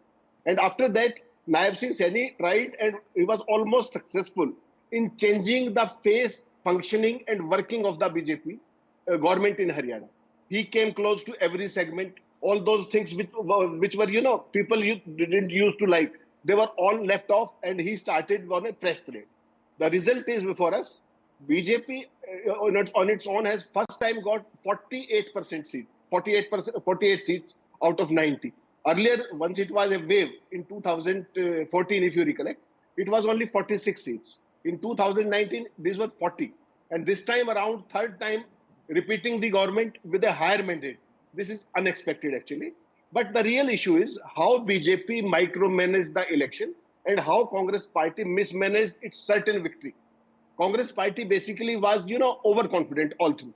They were just taking that they are going to get 60 seats, 65 seats. And there was a lot of, within the party, but whatever happens in Congress party in every state, Haryana is no aberration to that. And the net result is that BJP repeated the government third time with a higher mandate and, facing all those extraordinary odds. Nobody has expected BJP to repeat with such a huge mandate. The reason was very simple. The micromanagement that they did at the grassroots level, plus the active involvement of central leadership. Maybe Amit Shah, maybe Prime Minister Modi, although they campaigned less this time, but they were working behind the scenes. to create a particular narrative, and they were 100% successful in creating that narrative. The result is before us, and BJP is repeating third time in a row in Haryana. The Haryana state, as you know, is always known for change. They have only opted for a government twice in past 58 years. It was 2005 and 2009 once it was Congress, and this time around this is third time in a row, 2014, 19 and 24, that is BJP. This is really unprecedented, and all credit goes to the micromanagers of BJP who may be sitting in Haryana or maybe in Delhi, and the whole discredit basically the Congress has earned is due to the infighting within the party, their mismanagement, their overconfidence and whatnot. The result is all before us. Right, we also have Sajjan Kumar with us. Sajjan Kumar, take us through the significance of this date that the BJP has chosen. It's been very carefully chosen is it to send out a signal to the scheduled castes?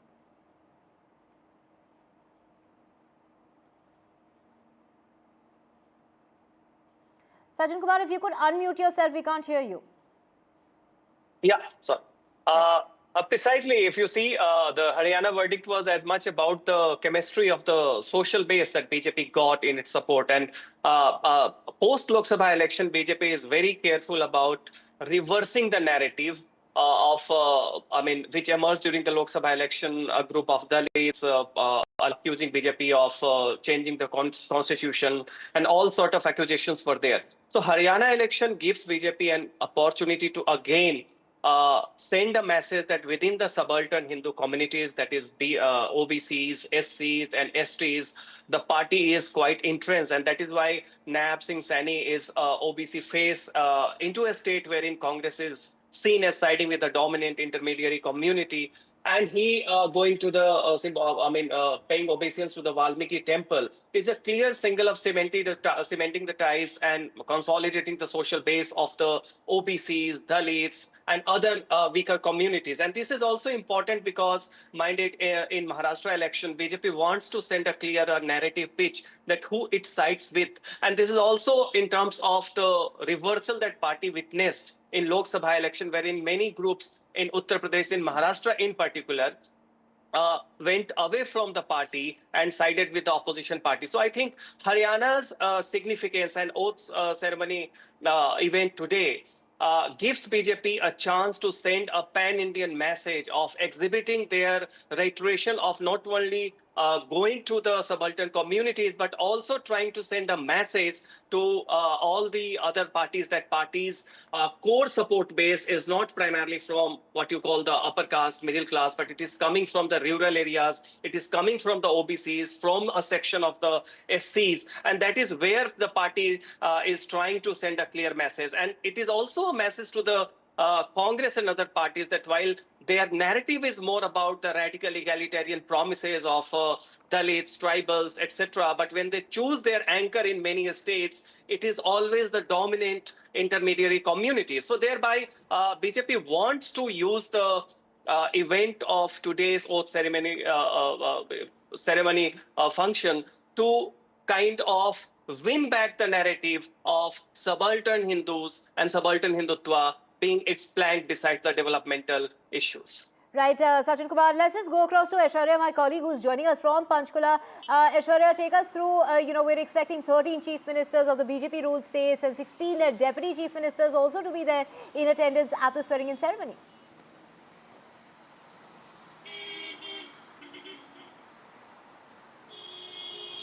Well, certainly it's the NDA Chief Ministers Council's meeting that will start post the oath-taking ceremony of Nayab Saini.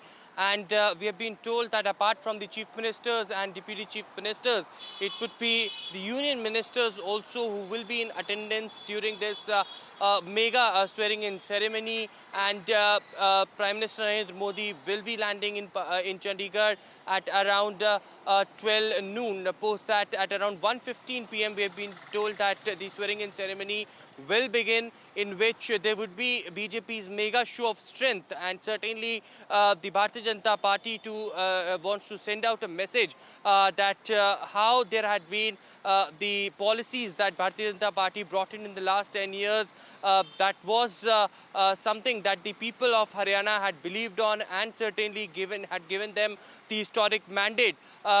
the one of its kind conclave that we will witness in the afternoon from 3 p.m. to 7 p.m. in Chandigarh, which will have an agenda of how India's democracy can be strengthened, and also celebration of 75 years of the Constitution of India is something on the cards, and a united plan will be prepared under the chairmanship of Prime Minister Narendra Modi.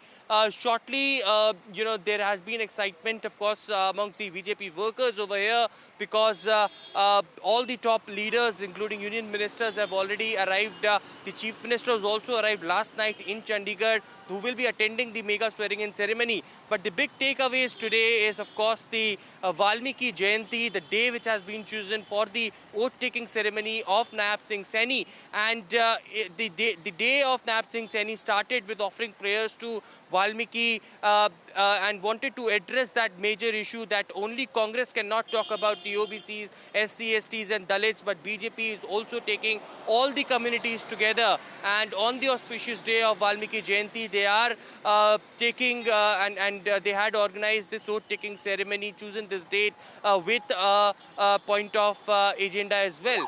But on the other side, it is, of course, meetings of Nayab Saini with different chief ministers and union ministers, which are also lined up. And post that, there would be a mega swearing ceremony. 50,000 plus workers will be attending this at the Dashera Maidan in Panchkula. And let me show you these visuals just behind me. As you can see, these big mega posters and multi-level security being in place in Panchkula because of the VIP movements as well. And shortly, when Prime Minister will land, there would be several roads which had been blocked and heavy security being deployed in Panchkula region as well. But across Panchkula, there are mega boards, the hoardings, flags of Bharatiya Janata Party, banners had been put out. And in those posters and banners, what we have witnessed since morning is the policies, is the promises that Bharatiya Janata Party have done in the Sankalp Patra, and what they are going to fulfill in the next 5 years under the full majority BJP government. Right, Aishwarya, we can see crowds that have gathered already in, for the occasion, to mark the occasion. As you mentioned, that it was the Chief Minister who will be sworn in for the second time. Of course, he did seek blessings from Maharishi Valmiki at the Valmiki Bhavan earlier today, before he will be taking charge as a Chief Minister. And of course, following the ceremony is a very crucial meeting that you mentioned of the NDA that will be held in Chandigarh, which is going to take place after 3 o'clock this afternoon. It will be the Prime Minister who will be addressing that meeting of the NDA in Chandigarh. Let's just go back to our guests as well. We have Sajjan Kumar as well as we have Hemant Atri with us. Hemant Atri, over to you now. When we talk about, the BJP, like we mentioned, there will be 13 chief ministers of the BJP ruled states, 16 deputy chief ministers. The Prime Minister is going to be there, of course, as well as the top brass of the BJP. Take us through the significance of this show of strength. What kind of message is the BJP putting out? No, see, BJP is basically presenting itself as a, big victorious party in a state like Haryana, which is unprecedented victory. And then, as you know, the country is going for elections in Maharashtra as well as Jharkhand, which both the states are very crucial for not only BJP and NDA, but simultaneously India Alliance also. Today's, gathering here in Chandigarh, Panchkula particularly, 18 states which are being ruled by NDA, all their chief ministers, deputy chief ministers, all senior leaders of NDA. Basically, this is not only a show of strength, but this is a show of what you call a kind of decisive fight against India Alliance, so starting from Haryana, winning from here, and now going with the same zeal in Maharashtra and Jharkhand. Prime Minister Modi will let no stone unturned as far as Maharashtra and Jharkhand is concerned, as he did in Haryana also. The real issue is, if after the parliament elections, BJP could not muster the full-fledged majority on its own. So there were many things going around for BJP and NDA and all that stuff. But after the victory in Haryana, you can say the Prime Minister not only has a sigh of relief, but he has also basically laid down a future track for winning further elections. It may be in Maharashtra, it may be in Jharkhand, maybe in Delhi and Bihar subsequently. The kind of model that they are applying, micromanagement that BJP is doing at Speaking grassroots about level. the upcoming elections, when it's Maharashtra or Jharkhand, Sajjan Kumar, Haryana elections were proof that scheduled caste vote has returned to the party, and that's why the date of the swearing-in honors that. Now, Dalit voters will also play a very significant role when it comes to elections in Maharashtra. Yeah, precisely, and more importantly, the subtext is that there is nothing called completely a one block of the Dalit votes. For example, in Haryana, if you see, while we were talking about the figures like Chandrasekhar Azad or Kumari Shailja, even BSP factor was there, they all were catering to one caste of the Dalit spectrum, while rest of the non-Jatav, non-Ravidas, Dalit community, and primarily the Balmikis and Dhanuks and others, what was their position in the election was not being given due attention. So I think similarly in Maharashtra, BJP's plank also will be, while there is a substantial kind of a significant Dalit population, entire discourse in Maharashtra is hijacked by one caste, that is the Mahar community. What happens to the Matangs, what happens to the Chambars and so many other non-Mahar communities. And it is there that BJP has its, micromanagement, as is being said.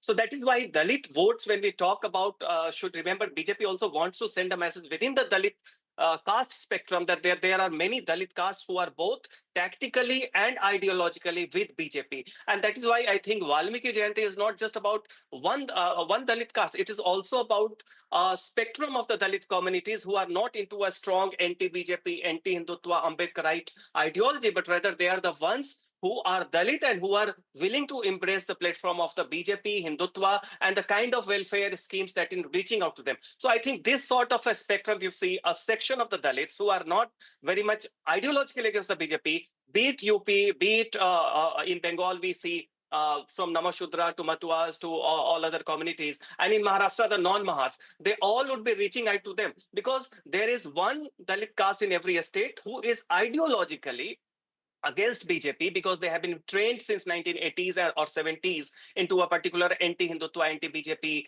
plank. And therefore, BJP will try to consolidate. So in UP, it would be Khatik, Pasis, Valmikis. In Haryana also, you see the same thing. In Maharashtra, it is the non-Mahars. So that way, it's a kind of Haryana. It's just a kind of starting point. From Haryana's platform, BJP is sending a pan-Indian kind of message wherein we also need to see a split political and electoral split within the Dalits. And it also is very crafted to send a meticulous message that one particular caste of Dalit community across India end up selling the Dalit narrative from their own vantage point and makes many other Dalit caste communities invisible. So I think Valmiki Jayanti and this day is one loud symbol by BJP that Dalit narrative is heterogeneous, not homogeneous. And there are a lot of Dalit communities who will side with BJP, who have their own political, electoral, and even ideological kind of inclination. And that is why I think this is symbolically very important, and it will have its echo in a state like Maharashtra, wherein we are expected to see a split between the Mahar versus non-Mahar Dalit communities. Say that this victory in Haryana could cast a shadow as far as the elections that are coming up in Maharashtra and Jharkhand are concerned. Thank you so much, Sachin Kumar and Hemant Autry, for joining us on the broadcast. And of course, my colleague Gurpreet Singh has all the details of the action that's happening in Panchkula at the moment. Take a look at this report. Grand ceremony is going to happen in Panchkula, and we are reporting from there. We are showing how the grand ceremony is going on. We can see this is the stage where Prime Minister, along with all the central leadership, they are sitting on this dais. So I'll request my Vijay to show all these visuals. And on the other hand, we have seen that there are the people who are going to sing songs for this grand celebration. A special stage has been set up on the other. Well, you are a part of this grand ceremony here. So how do you see this BJP is able to get success third time in Haryana? Yeah, through this third time of Haryana, maybe we believe it's a very good time for the people of Haryana because BJP is very friendly to business. So we also very much anticipate it's a very good time for business in Haryana as well. So this is the third time mandate. You are also part of this ceremony. So how do you see the BJP success in Haryana? ये तो पूरे हरियाणा के लिए आज सौभाग्य का दिन है जो ये सरकार बनी है। तो क्या लगता है बीजेपी की पॉलिसीज एक्सेप्ट हुई हैं इसलिए क्योंकि बिजनेस कंपार्टमेंट में आप बैठे हुए हैं, बिजनेसमैन भी पार्ट है बीजेपी की इस ग्रैंड सेरेमनी का, तो क्या लगता है कहीं ना कहीं पॉलिसीज ऐसी बनी है? देखिए ये समारोह तो खुद बीजेपी के सक्सेस का साक्षी है। अगर लोगों को पसंद आई है तभी सरकार ये रिपीट हुई है तीसरी बार। क्या लगता है कि बिजनेसमैन और पॉलिसीज जो बीजेपी के उसकी जीत हुई है? बिल्कुल, बिजनेसमैन बहुत तरक्की कर रहा है। So I'll request my Vijay to show other side of visual. Dance is going on and special stage has been set up for celebration of this grand oath ceremony of Chief Minister of Haryana, Nayab Saini, and we have seen multiple compartments had been made at the same time. The people from farming background, from business background, even for Jawans and Kisans, special arrangement had already been made by these people. So well, we can see these visuals. We will also go there to show all these visuals what is happening here in this grand ceremony. A lot of people, they are coming, lot of people, they are participating, and these are the ground visual which are showing at this point of time how the BJP is celebrating its grand victory and history which has been made by the BJP by getting third time mandate in the state of Haryana. With Vijesh Kumar, this is Gurpreet China for NDTV, Panchkula, Haryana.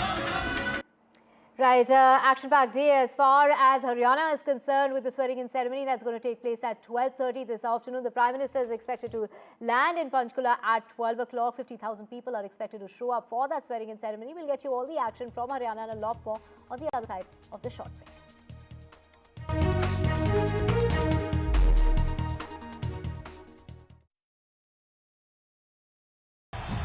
तालियों के साथ हम स्वागत करेंगे आदरणीय मोदी जी का। छत्रपति शिवाजी महाराज की।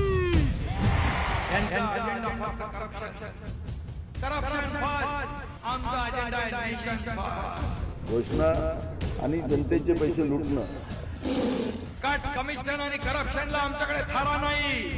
त्यांचा परिवारवाद आमचा महाराष्ट्रवाद. महाराष्ट्रामध्ये 1,75,000 जागा रिक्त आहेत. मग का मिळत नाही? राज्याची जनतेच्या घमाच्या पैशाची तिजोरी लुटण्यासाठी हे सरकार आहे. पूर्वीच्या सरकारच्या काळामध्ये निधी देताना त्यांना असं वाटायचं की त्यांच्याच खिशातले पैसे चालले. शेतकऱ्यांना मोफत वीज देण्याचं काम आपल्या सरकारने सुरू केलं. Hello, Moto. Motorola Edge 50 Pro, world's first AI-powered pro-grade camera.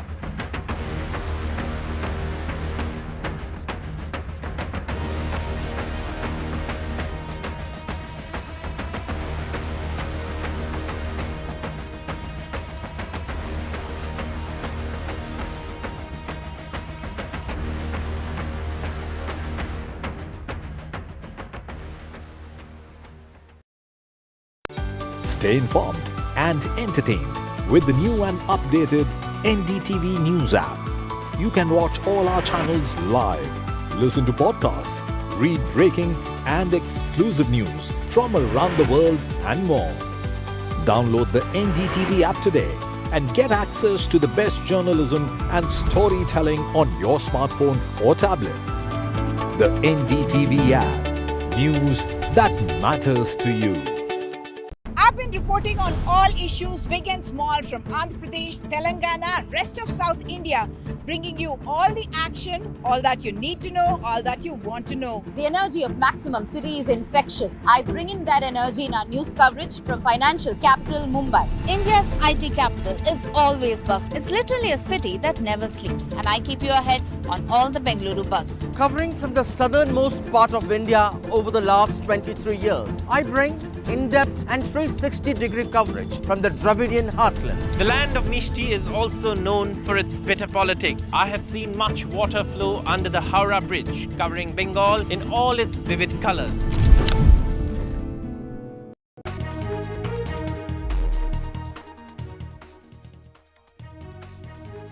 Welcome back. Let's get you the latest from Canada, and it's Justin Trudeau who's made an admission in regard to this is the big admission amid the India-Canada political row that continues. This is a diplomatic showdown that Justin Trudeau has admitted during a public inquiry that took place on Wednesday, where the Canadian Prime Minister admitted that Canada does not have a substantial proof. In fact, this is only on intel in regard to the responsibility of what's really happened. So there is no evidence whatsoever. Canada has not presented even India with any kind of evidence, and Trudeau acknowledged that they were acting on weak evidence. The revelation comes at a time of escalating tension between India and Canada, when Justin Trudeau testified and said that he acknowledged and went on to admit that he only had intelligence based on speculation and no hard evidentiary proof when he alleged the involvement of Indian government agents in the killing of Khalistani terrorist Hardeep Singh Nijjar last year. Let's listen in to Justin Trudeau. We chose to continue to work behind the scenes to try and get India to cooperate with us. Their asks of us was, well, how much do you know? Give us the evidence you have on this. And our response was, well, it's within your security agencies. You should be looking into how much they know. You should be engaging. It's, oh, no, tell us what you know. Show us the evidence. And at that point, it was primarily intelligence, not hard evidentiary proof. Let me quickly point out with regards to foreign interference in Canada. And the second report of this is going to be submitted in December this year.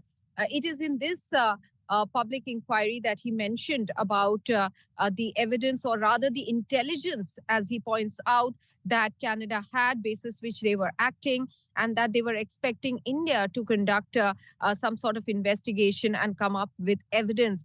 Meanwhile, even as this matter has escalated to a level where we have seen the High Commissioners, the acting High Commissioner of Canada and India, and India's High Commissioner in Ottawa being withdrawn, we are now seeing the Five Eyes, that is the intelligence alliance that Canada has with the US, Australia, New Zealand, and UK issuing statements. The UK was the only country among the Five Eyes that hadn't issued a statement. They've also come out with a statement now. This after Justin Trudeau, in fact, had a telephone conversation with the UK Prime Minister, and after which the UK put out a statement saying that they have faith in the judicial system of Canada, and that they are urging India to cooperate with Canada in this entire investigation. And this is the same, in fact, similar statement has been made by the United States as well, wherein they have said that India must cooperate with Canada. But at this juncture, the relationship between the two sides that has in any case been frosty over the last 1 year since Canadian Prime Minister Justin Trudeau made that statement in Parliament in September last year, suggesting that there was possibly a hand of Indian government agents in the killing of Hardeep Singh Nijjar, who was a Khalistani separatist here in Canada. Since then, the relations were already frosty, and now they have hit rock bottom, really, with both sides withdrawing their diplomats from each other's country. But at the moment, Canada perhaps feeling some sort of cushion against the kind of blowback that is coming from India because of the support that it is getting from the Five Eyes. But that perhaps is obvious in the situation where the matter has been escalated to this level. On part of India, India has once again reiterated that no evidence was provided by the Canadian side, and that the public inquiry that is being conducted, in which Justin Trudeau mentioned that there was intelligence, but they were expecting India to come up with evidence. The Ministry of External Affairs spokesperson has said that this goes to show that Canada has not shared any evidence, though on the Canadian side, and the RCMP, that is the Royal Canadian Mounted Police, which has been carrying out its own investigation into the killing of Hardeep Singh Nijjar, they have given out a statement 2 days ago saying that they have been wanting to share evidence with the Indian side, and that their topmost cop wanted to meet his counterpart, couldn't meet the counterpart, and then he had a meeting with Indian government officials along with the National Security and Intelligence Advisor. Right, thank you so much, Maha, for getting us all those details. We will keep tracking that story. But switching tracks now, amidst the festival season, just ahead of the occasion of Dhanteras and Diwali, and of course the wedding season, the prices of gold has gone up yet again. Now, for 10 grams of gold, it's going to cost you 77,900. And my colleague Harsha gets us a report as to what really are the shoppers doing. Are they continuing with their shopping, or is this really hampering their plans? Let's take a look.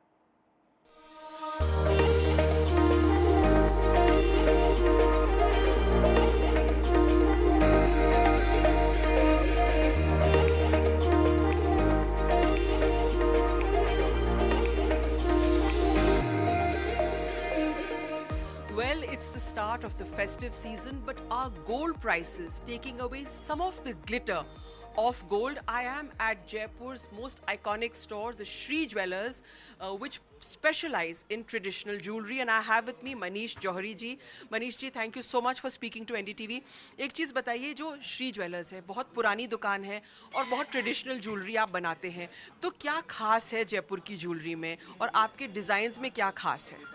मेरे ख्याल से ना पूरे India में जयपुर एक ऐसी जगह है जहाँ ज्वेलरी खरीदने के लिए पूरे वर्ल्ड से लोग बाग आते हैं, और स्पेशली ट्रेडिशनल ज्वेलरी के लिए तो जयपुर वैसे ही फेमस है।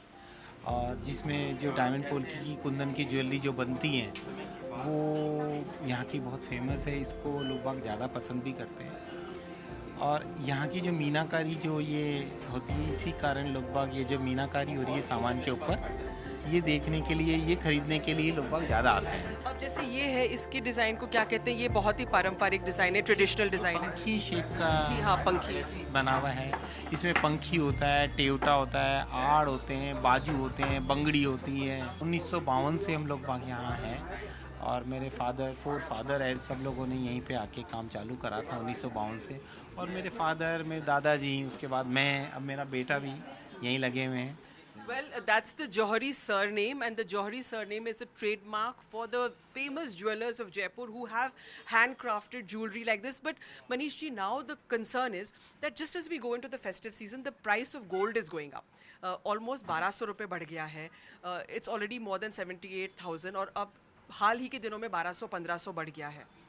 देखिए, गोल्ड का बढ़ना तो हमेशा लगातार रहा है। अगर अपन पुराना रिकॉर्ड चेक करें तो गोल्ड का तो भाव हमेशा बढ़ता ही रहा है। लेकिन प्रॉपर्टी और गोल्ड, लोग बाग जैसे इन्वेस्टमेंट के हिसाब से व्यू देखें तो हमेशा गोल्ड में इन्वेस्ट करना तो सबके लिए फ़ायदेमंद ही रहा है। चाहे कुछ भी भाव हो, आज भी भाव ये हो रहा है, तो ये कोई नहीं समझें कि गोल्ड कभी कम होगा। नहीं, गोल्ड कभी कम नहीं होता। अगर एवरेजली देखेंगे तो 10 से 12%, 7 से 10% का एवरेजली ग्रोथ आपको ईयरली मिलेगा, वो लॉन्ग टाइम पे मिल ही जाता है। तो गोल्ड में आज, हाँ, हालांकि आप ये कह रहे हैं कि अचानक अभी बढ़ा है, ये एक शायद फेस्टिव सीज़न समझ लीजिए, या मार्केट की डिमांड और उसके कारण डिमांड एंड सप्लाई के कारण प्लस माइनस हो सकता है रेट में, लेकिन ये थोड़े टाइम का ही रहता है। आफ्टर ऑल आप बढ़ता हुआ ही पाएंगे, गोल्ड को कभी कम नहीं होता। Thank you so much for speaking to us. Let me just talk to a few customers also who are sitting here and they're out shopping for jewelry. Well, let me start with some people right here. Well, let me start with Kirti. She's here. So, you know, the prices of gold are going up, but in spite of that, we see a lot of people are here. Are you doing your pre-festive shopping? Yeah, I am doing pre-festive shopping, and I'm buying Lakshmi Ganesh idols, which I plan to keep every year for puja. Okay. So you're buying them in silver? I'm buying them in silver, yes. And do you think somewhere the prices of gold has increased, but do you think that's deterring customers, or like he said, the demand is not going to come? No, the demand, I don't think the demand will go down, because whatever we need to buy. So I don't think that will deter it. And then if you need to return, the return rate is also increasing accordingly.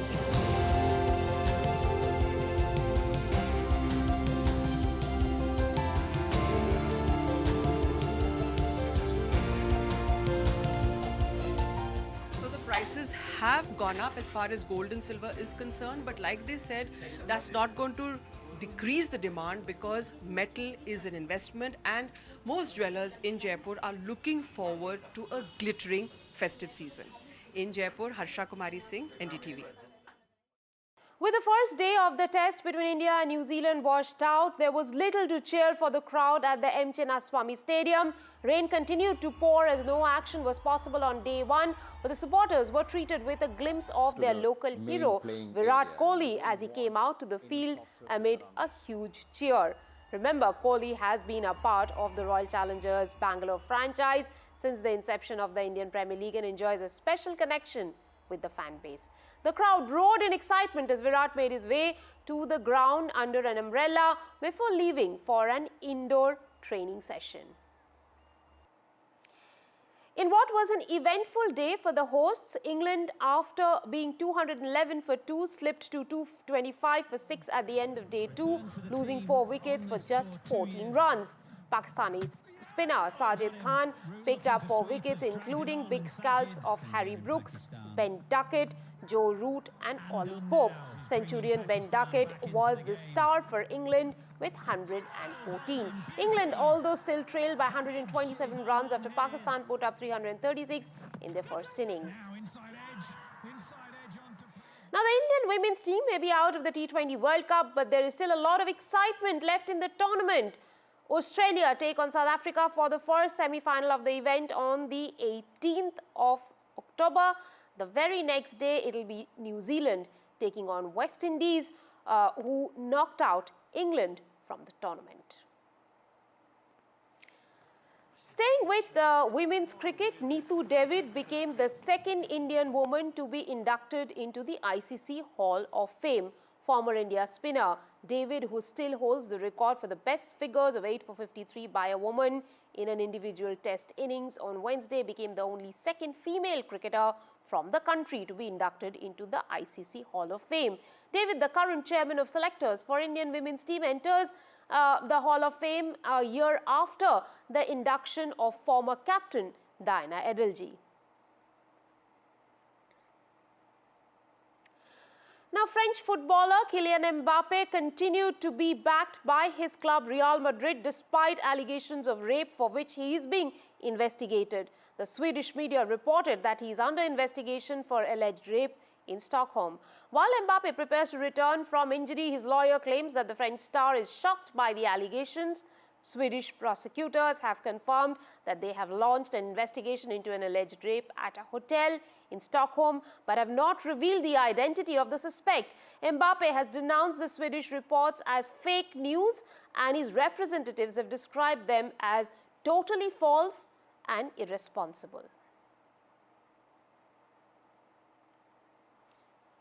Thomas Tuchel was named England's new manager on Wednesday, with the German set to start the role from 1st of January 2025. The 51-year-old, who has been out of work since leaving Bayern Munich at the end of the last season, succeeds Englishman Gareth Southgate as the permanent coach and becomes the third foreign manager of the Three Lions after Sven-Göran Eriksson and Fabio Capello. A former coach of Chelsea, Borussia Dortmund, Paris Saint-Germain and Bayern Munich, Tuchel has the trophy-winning pedigree, and the FA is seeking to help end a 58-year wait to win a major tournament. However, the move has drawn much criticism over the FA's unwillingness to trust an Englishman with the top job.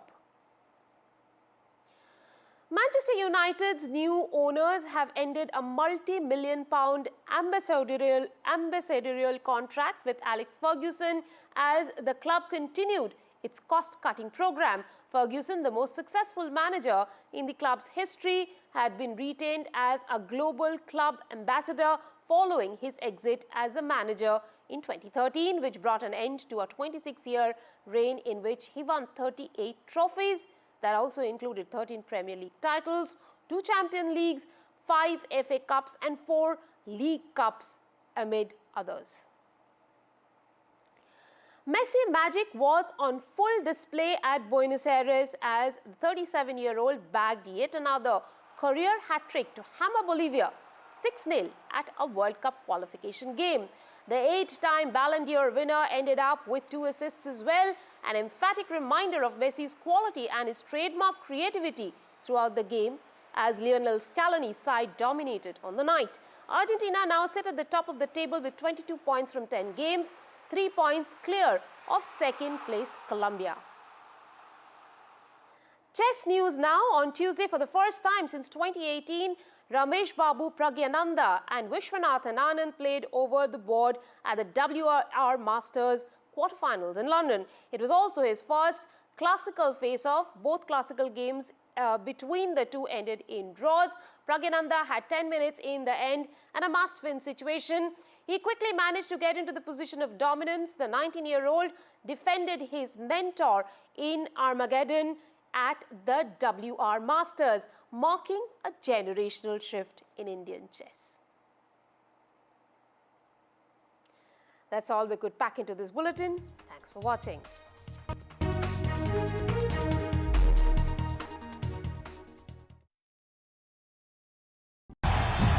तालियों के साथ हम स्वागत करेंगे आदरणीय मोदी जी का। छत्रपति शिवाजी महाराज की। Corruption first on the agenda in nation first. घोषणा आणि जनतेचे पैसे लुटणं. कट कमिशन आणि करप्शनला आमच्याकडे थारा नाही. त्यांचा परिवारवाद आमचा महाराष्ट्रवाद. महाराष्ट्रामध्ये 1,75,000 जागा रिक्त आहेत. पण का भरत नाही? राज्याची जनतेच्या घमाच्या पैशाची तिजोरी लुटण्यासाठी हे सरकार आहे. पूर्वीच्या सरकारच्या काळामध्ये निधी देताना त्यांना असं वाटायचं की त्यांच्याच खिशातले पैसे चालले. शेतकऱ्यांना मोफत वीज देण्याचं काम आपल्या सरकारने सुरू केलं. In a world of shifting power dynamics, India stands tall as a global force. Join us at the NDTV World Summit 2024, where Prime Minister Narendra Modi will unveil his transformative vision for the India century. Be a part of a summit of thought leaders and visionaries, shaping the world's future. NDTV World Summit, October 21st and 22nd on the NDTV network. New day, new show, a new experience. Start your day with the news, not views. We bring you stories that matter and impact your life. News that informs and keeps you ahead. From Maximum City, Mumbai, to the seat of power, Delhi, NDTV brings you the best breakfast show. Breakfast news on NDTV, 8 a.m. every day. Stay informed and entertained with the new and updated NDTV News app. You can watch all our channels live, listen to podcasts, read breaking and exclusive news from around the world and more. Download the NDTV app today and get access to the best journalism and storytelling on your smartphone or tablet. The NDTV app. News that matters to you.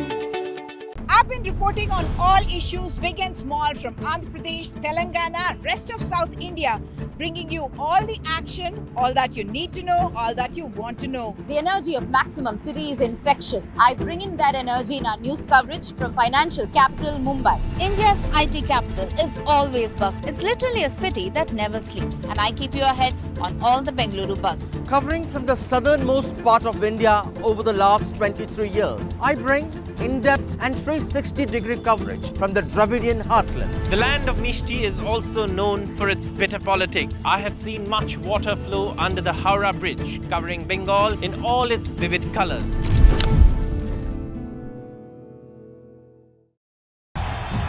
तालियों के साथ हम स्वागत करेंगे आदरणीय मोदी जी का। छत्रपति शिवाजी महाराज की। Corruption first on the agenda in nation first. घोषणा आणि जनतेचे पैसे लुटणं. कट कमिशन आणि करप्शनला आमच्याकडे थारा नाही. त्यांचा परिवारवाद आमचा महाराष्ट्रवाद. महाराष्ट्रामध्ये 1,75,000 जागा रिक्त आहेत. पण का भरत नाही? राज्याची जनतेच्या घमाच्या पैशाची तिजोरी लुटण्यासाठी हे सरकार आहे. पूर्वीच्या सरकारच्या काळामध्ये निधी देताना त्यांना असं वाटायचं की त्यांच्याच खिशातले पैसे चालले. शेतकऱ्यांना मोफत वीज देण्याचं काम आपल्या सरकारने सुरू केलं. In a world of shifting power dynamics, India stands tall as a global force. Join us at the NDTV World Summit 2024, where Prime Minister Narendra Modi will unveil his transformative vision for the India century.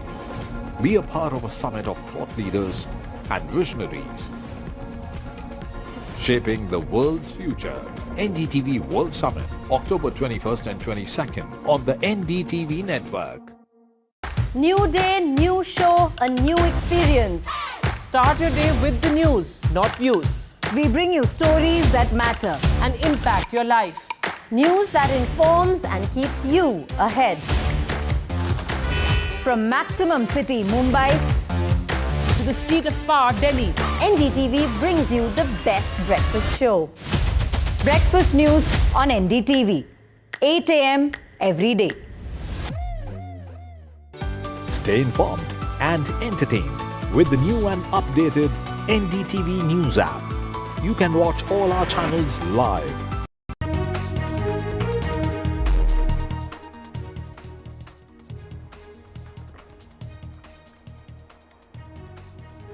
Big buzz around India and Pakistan to resume its cricketing matches. This is the Pakistan Cricket Board's chief's cricket push as far as that visit of External Affairs Minister Jai Shankar is concerned during his presence in Islamabad.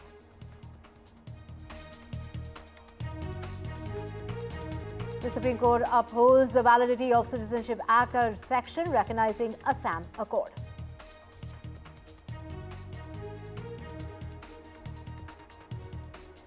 And in order to keep up the pressure on the opposition, the BJP has pulled off a stunning victory in Haryana. And the NDA will be holding a meeting, and that will take place in Chandigarh right after the swearing-in ceremony of Nayab Saini, which is going to be taking place in minutes from now at about 12:30. The Prime Minister is going to be there, and of course, the entire top brass, including 50,000 people, will be attending that oath-taking ceremony. A key arrest has been made in the Salman Khan house of firing case from Haryana at Sukha, Lawrence Bishnoi gang shooter who's been apprehended from Panipat in Haryana.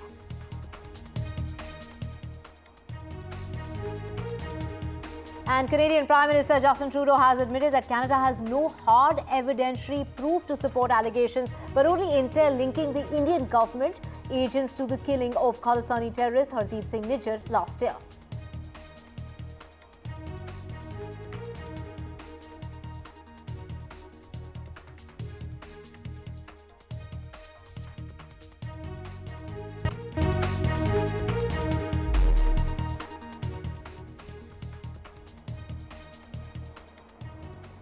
A very good afternoon. You're watching NDTV 24/7. I'm Divya Vadva. We have a whole lot lined up for you, including the big buzz around India and Pakistan to resume its cricketing matches. This is what the Pakistan chief, this is the Pakistan Cricket Board chief's cricket push has, is what we are hearing during Jai Shankar's presence in Islamabad. Do remember, the External Affairs Minister was in Islamabad for the SCO summit, and there is a big buzz as far as the cricketing matches between India and Pakistan are concerned. And all eyes on the Indian establishment. Reports are suggesting that cricket could be on the table as far as those talks were concerned. And to get more on this, we have my colleague Rika Roy joining us.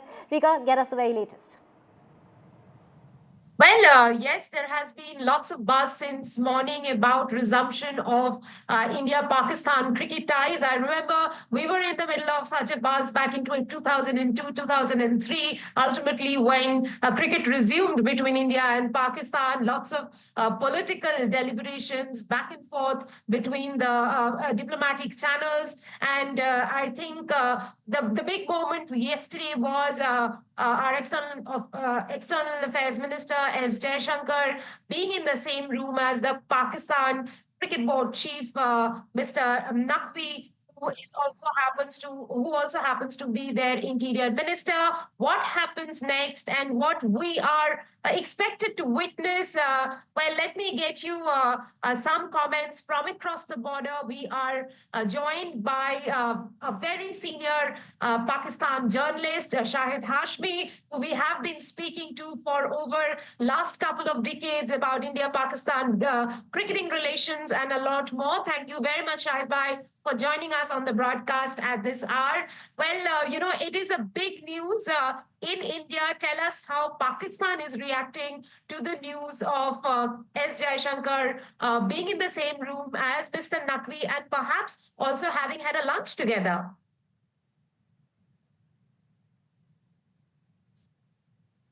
Yes, Rika, I think this is the first sign of a piano played between Pakistan and India. The first overture, there's a long distance to cover because Pakistan, in the excitement in Pakistan is 10 times more than in India. And Jai Shankar Saab was very, very soft, just like Kaju ki Barfi, which I like, which I love. And always desire for from India whenever someone is coming. So this is the first step towards reviving some relation because until and unless they talk to each other, bilateral talks, things will remain immutable. Once they start talking, this was the first sign of a talk. It's starting a process of dialogue between the two countries, and things will definitely improve. Imagine no one can be happier than me if India and Pakistan improve their relations, because two of my mommies recently died. One of my cousin is suffering from paralysis, and I can't travel to India because I won't get a visa. So this is something which a lot of Pakistanis and a lot of Indians are suffering with. So hopefully things will improve. This is the first sign of breaking the ice. Absolutely. And Shahid Bhai, you were witness to breaking the ice back in 2002, 2003 as well. Tell us, when you compare that situation to this situation, what emerged last night, how would you say, how hopeful can we be? Well, things are different from the ones in 2003. But incidentally and very interestingly, I was in Multan that time also. I am in Multan this time also. And we suddenly got that Mr. Atal Bihari Vajpayee Saab, the then Prime Minister of India, has allowed Indian team to travel to Pakistan in 2004. So things are quite similar to the ones in 2003.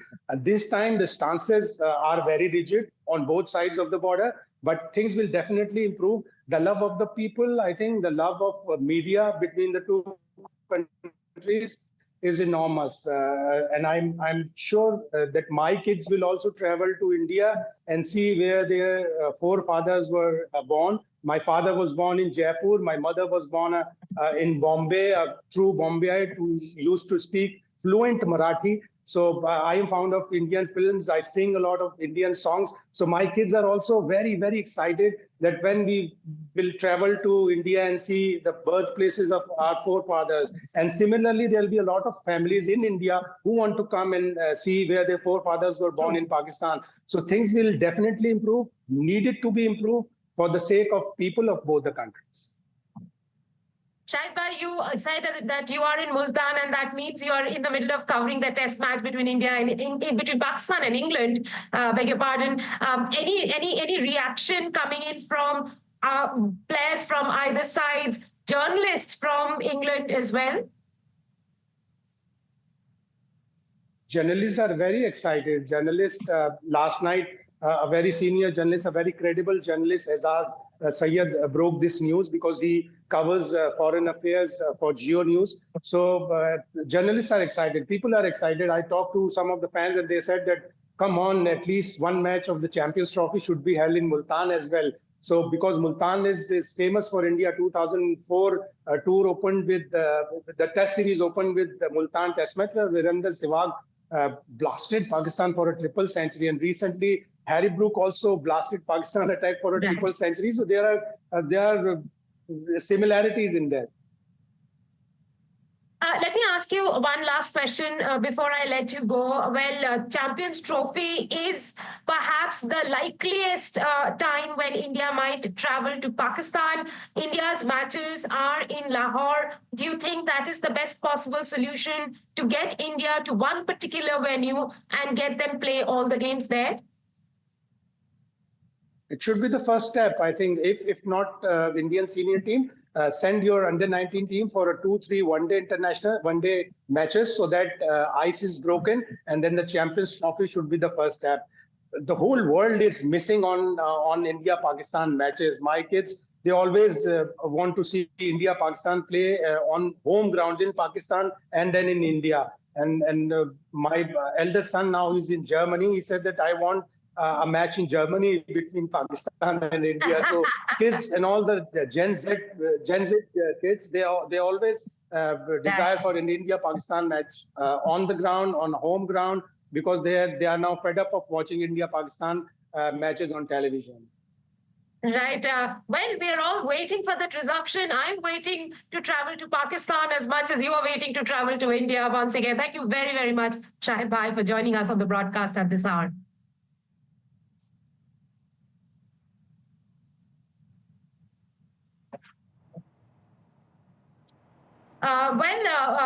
Next up, Divya, to get you all the news. Stay tuned.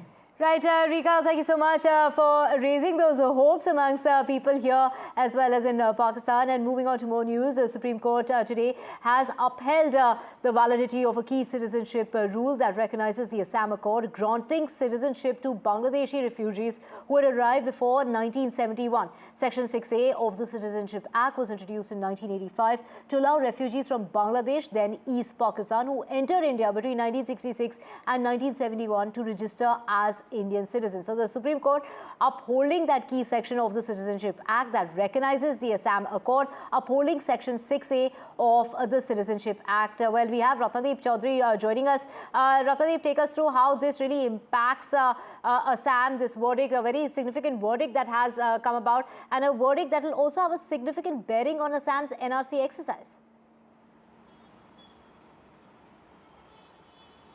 That's right. In fact, the Supreme Court has upheld the Section 6A of the Citizenship Act, which was actually made part of the Citizenship Act, and when the Citizenship Act was amended, and so as to allow the provisions of the Assam Accord of 1985 to be part of the Citizenship Act, and through this section, basically illegal immigrants who had entered India, more precisely in Assam, were granted citizens in 3 streams between 51 to 66, where there was natural regularization like any part of the country. But between 66 to 71, people had to wait for 10 years and then granted citizenship. And post 71, whoever had entered India were supposed to be detected and deported. And if there are suspicion on citizenship of any individual, then that person has to be tried under through the foreigners tribunals in Assam. Now, in this verdict, the cutoff date for citizenship deadline, or the cutoff date in Assam, remains 1971. This was challenged by the petitioners. The petitioners' contention was that in the rest of the country is 1951, but for Assam it is 1971, and this cutoff has not been able to solve the issue of illegal immigration in Assam. But in its verdict, the 5-bench constitutional bench, where 4 of the judges, including the Chief Justice, has had opined that the verdict, the Section 6A has to remain. They have said that while the Section 6A and the Assam Accord is seen as the political solution to the illegal immigration problem in Assam, but they have also conceded to the fact that the situation in Assam is unique, and therefore Section 6A cannot be extended to the other parts of the country like Bengal, which also has issue of illegal immigration. And secondly, they have also, the court has categorically said that the state has mechanism to implement this section. Right, Ratnadeep, we also have Sunil Prabhu joining us. Sunil, a 5-judge constitutional bench led by the Chief Justice of India upheld the validity of Section 6A by a huge majority.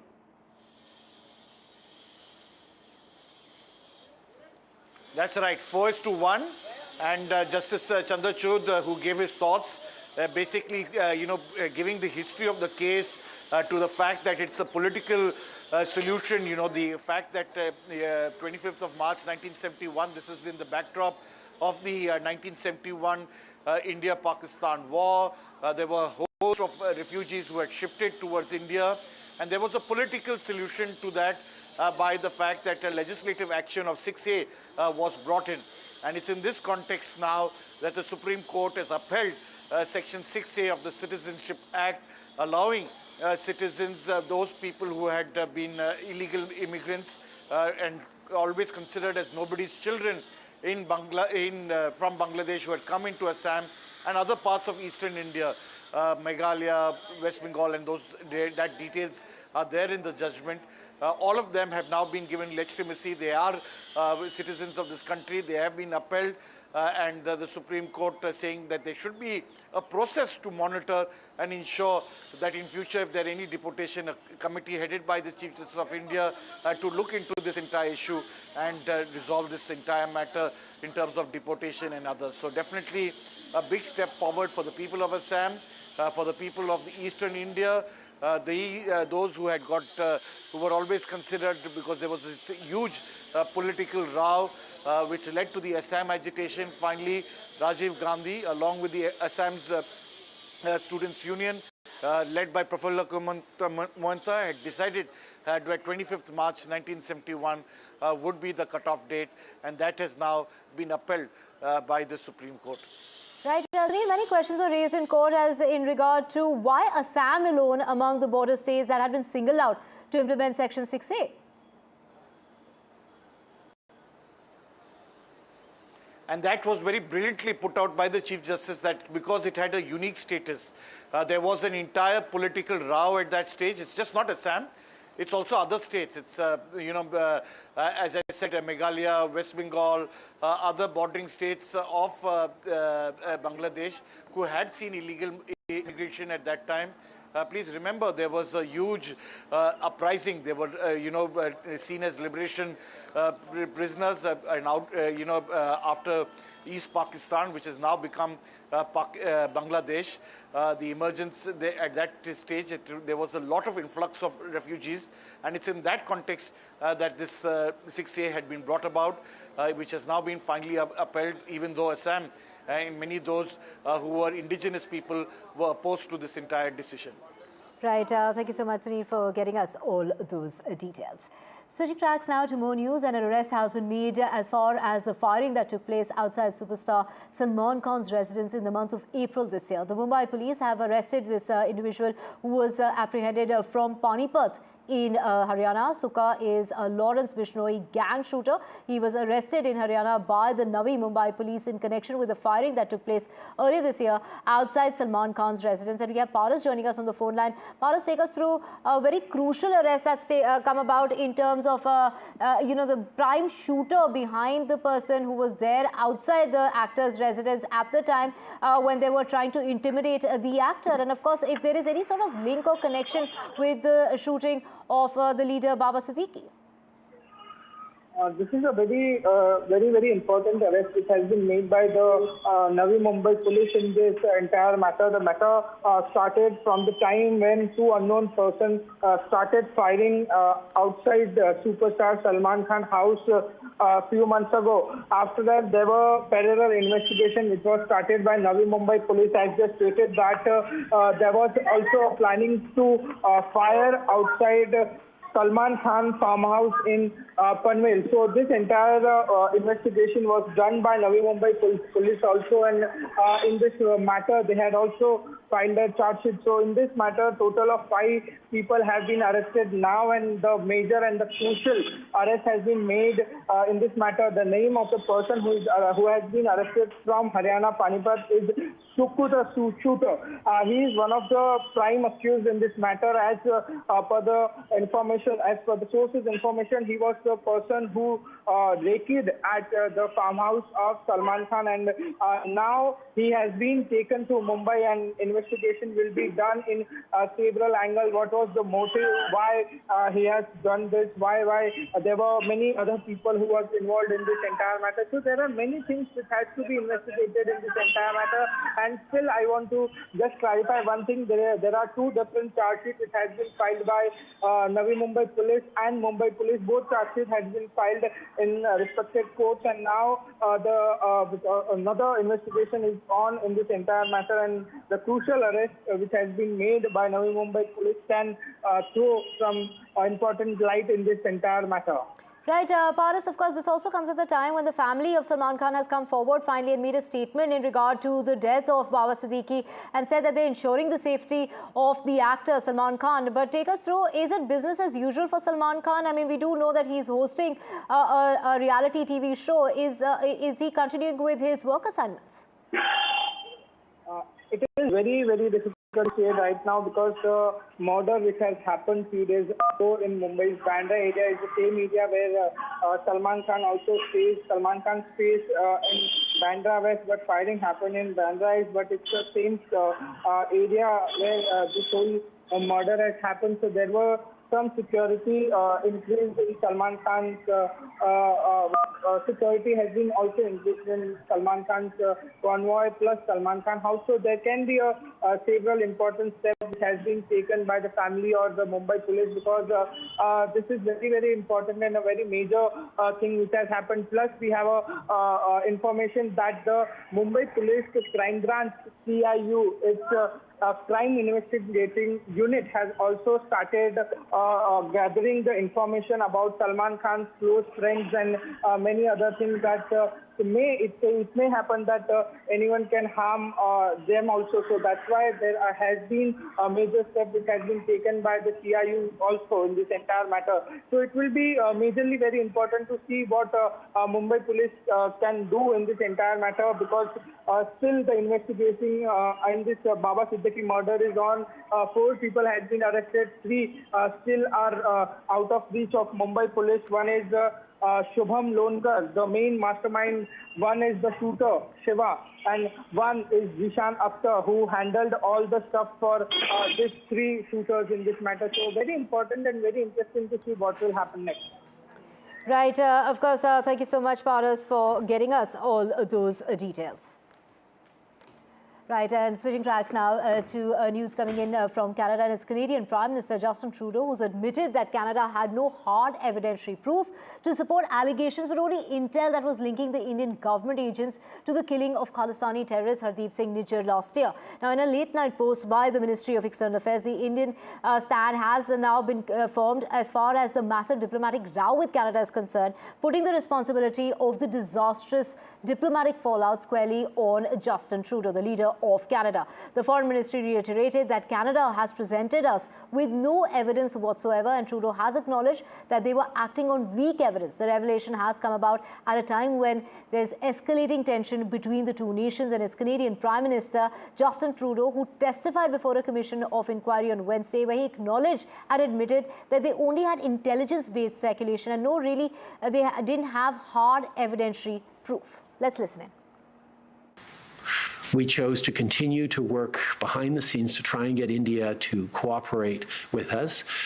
Their asks of us was, well, how much do you know? Give us the evidence you have on this. And our response was, well, it's within your security agencies. You should be looking into how much they know. You should be engaging. It's, oh, no, tell us what you know. Show us the evidence.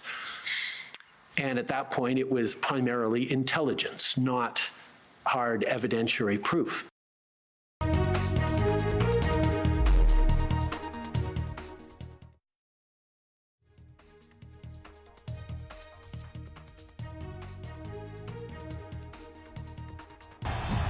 तालियों के साथ हम स्वागत करेंगे आदरणीय मोदी जी का। छत्रपति शिवाजी महाराज की। Corruption first on the agenda and nation first. घोषणा आणि जनतेचे पैसे लुटणं. कट कमिशन आणि करप्शनला आमच्याकडे थारा नाही. त्यांचा परिवारवाद आमचा महाराष्ट्रवाद. महाराष्ट्रामध्ये 1,75,000 जागा रिक्त आहेत. मग का मिळत नाही? राज्याची जनतेच्या घमाच्या पैशाची तिजोरी लुटण्यासाठी हे सरकार आहे. पूर्वीच्या सरकारच्या काळामध्ये निधी देताना त्यांना असं वाटायचं की त्यांच्याच खिशातले पैसे चालले. शेतकऱ्यांना मोफत वीज देण्याचं काम आपल्या सरकारने सुरू केलं.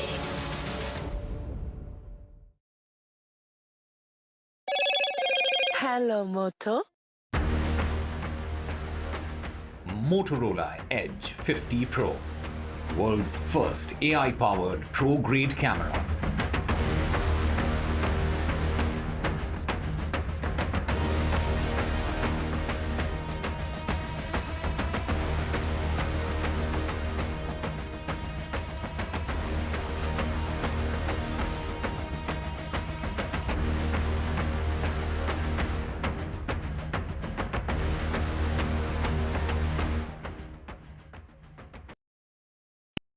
I've been reporting on all issues big and small from Andhra Pradesh, Telangana, rest of South India, bringing you all the action, all that you need to know, all that you want to know. The energy of Maximum City is infectious. I bring in that energy in our news coverage from financial capital Mumbai. India's IT capital is always buzz. It's literally a city that never sleeps. And I keep you ahead on all the Bengaluru buzz. Covering from the southernmost part of India over the last 23 years, I bring in-depth and 360-degree coverage from the Dravidian heartland. The land of Mishti is also known for its bitter politics. I have seen much water flow under the Howrah Bridge, covering Bengal in all its vivid colors.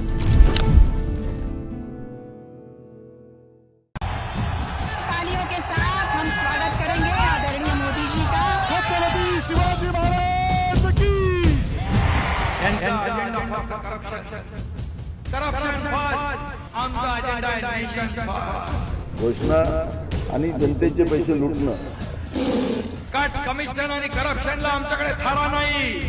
त्यांचा परिवारवाद आमचा महाराष्ट्रवाद. महाराष्ट्रामध्ये 1,75,000 जागा रिक्त आहेत. पण का मिळत नाही? राज्याची जनतेच्या घमाच्या पैशाची तिजोरी लुटण्यासाठी हे सरकार आहे. पूर्वीच्या सरकारच्या काळामध्ये निधी देताना त्यांना असं वाटायचं की त्यांच्याच खिशातले पैसे चालले. शेतकऱ्यांना मोफत वीज देण्याचं काम आपल्या सरकारने सुरू केलं. In a world of shifting power dynamics, India stands tall as a global force. Join us at the NDTV World Summit 2024, where Prime Minister Narendra Modi will unveil his transformative vision for the India century. Be a part of a summit of thought leaders and visionaries, shaping the world's future. NDTV World Summit, October 21st and 22nd on the NDTV network. New day, new show, a new experience. Start your day with the news, not views. We bring you stories that matter. And impact your life. News that informs and keeps you ahead. From Maximum City, Mumbai, To the seat of power, Delhi, NDTV brings you the best breakfast show. Breakfast news on NDTV, 8 a.m. every day. Stay informed and entertained with the new and updated NDTV News app. You can watch all our channels live, listen to podcasts, read breaking and exclusive news from around the world and more. Download the NDTV app today and get access to the best journalism and storytelling on your smartphone or tablet. The NDTV app. News that matters to you. I've been reporting on all issues big and small from Andhra Pradesh, Telangana, rest of South India, bringing you all the action, all that you need to know, all that you want to know. The energy of Maximum City is infectious. I bring in that energy in our news coverage from financial capital Mumbai. India's IT capital is always buzz. It's literally a city that never sleeps. And I keep you ahead on all the Bengaluru buzz. Covering from the southernmost part of India over the last 23 years, I bring in-depth and 360-degree coverage from the Dravidian heartland. the land of Mishti is also known for its bitter politics. I have seen much water flow under the Howrah Bridge, covering Bengal in all its vivid colors.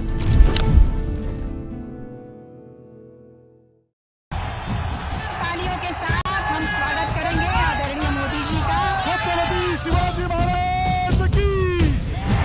त्यांचा agenda फक्त corruption first, आमचा agenda आहे nation first. घोषणा आणि जनतेचे पैसे लुटणं. Cut commission आणि करप्शनला आमच्याकडे थारा नाही.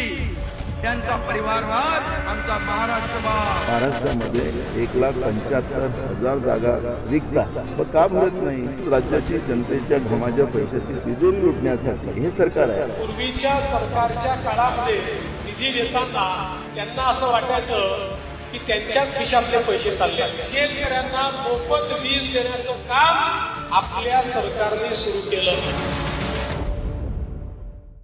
In a world of shifting power dynamics, India stands tall as a global force. Join us at the NDTV World Summit 2024, where Prime Minister Narendra Modi will unveil his transformative vision for the India century. Be a part of a summit of thought leaders and visionaries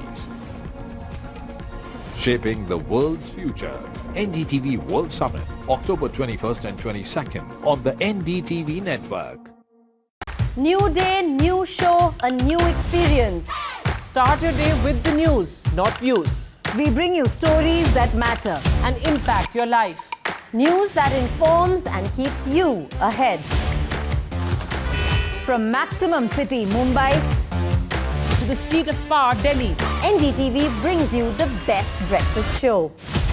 Breakfast news on NDTV, 8 a.m. every day. Stay informed and entertained with the new and updated NDTV News app. You can watch all our channels live, listen to podcasts, read breaking and exclusive news from around the world and more. Download the NDTV app today and get access to the best journalism and storytelling on your smartphone or tablet. The NDTV app. News that matters to you.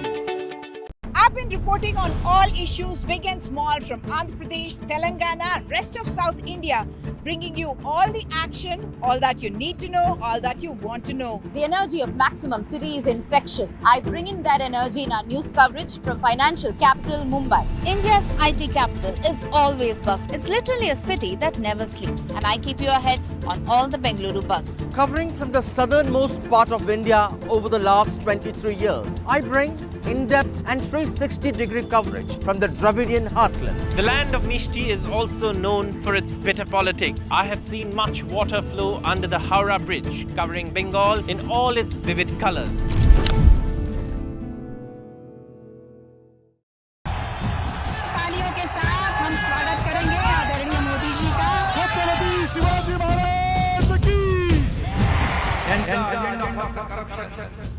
Corruption first on the agenda and nation first. घोषणा आणि जनतेचे पैसे लुटणं. Cut commission आणि corruption.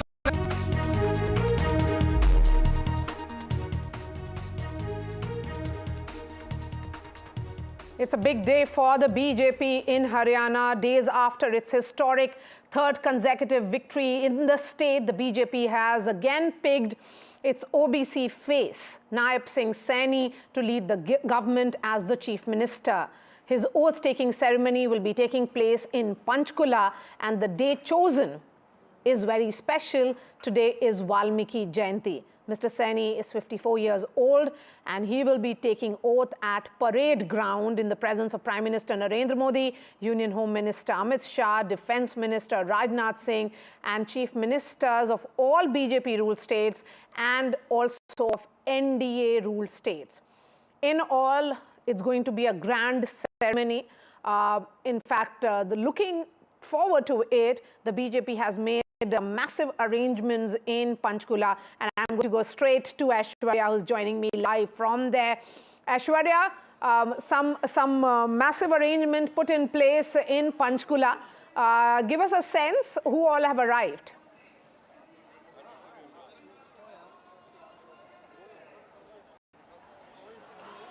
Well, I can see a sea of people just behind me, sea of Bharatiya Janata Party supporters as well outside the Dashera ground, where the oath-taking ceremony is going to start very shortly, as Prime Minister is expected to land in Chandigarh just a few minutes from now.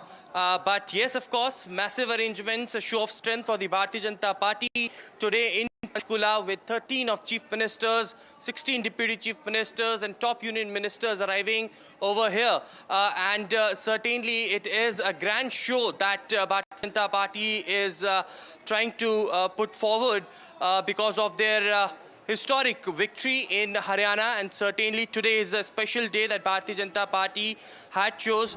It's a Valmiki Jayanti, and of course Nayab Saini started his day with offering prayers to Valmiki Bhagwan, and he went to Valmiki Bhavan, offered his prayers, and later, series of meetings. But now, all eyes will be on the cabinet formation. We have been told, the sources have told that at least 10 to 12 of the MLAs can be sworn in along with Nayab Saini, but some supporters out here as well, and they are expecting a lot from Nayab Saini this time, because it has been stated to us by many of the supporters while speaking to them that he is the one who connects to the Bharatiya Janata Party workers, and certainly the promises that he has done will be fulfilled. One of those examples that we have seen just in the morning when he stepped outside the Valmiki Bhavan, he said that what I have promised, 25,000 students' results were halted, and now today only they will release the results of those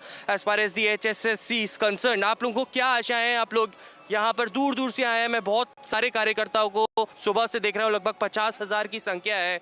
क्या आशाएं आपको सैनी सरकार से? अब देखिए, सबसे पहले तो सर मैं आपके चैनल के माध्यम से पूरे प्रदेश की जनता को बधाई दूंगा। बड़ा आज ऐतिहासिक दिन है, महर्षि वाल्मीकि जी की आज जयंती है, और जयंती के मौके पर जो निर्णय प्रदेश की सरकार का गठन कर लिया है, बड़ा काबिल तारीफ काम किया है। मैं बात करूं माननीय नायब सैनी जी की, नायब सैनी जी ने जिस तरह से 16 अगस्त को इंदिरा की जन आशीर्वाद रैली में एक डीएससी समाज को एक उम्मीद जगाई थी कि मैं पहली कलम से डीएससी समाज का भला करने का काम करूंगा, तो वो इतना उसका असर रहा कि हमारी जो एससी समाज की 22.5% वोट पूरे हरियाणा में है, उसमें से 14% वोट जो है वो भारतीय जनता पार्टी को गई है, और एक मुफ्त उन्होंने वोट किया। The caste question as far as the cabinet is also concerned, the anti-Jat voters that consolidated and went towards the Bharatiya Janata Party in these elections certainly is something that the government is looking forward, and that's why the reason perhaps the SC, ST, OBC, Punjabi, Gurjar community will all be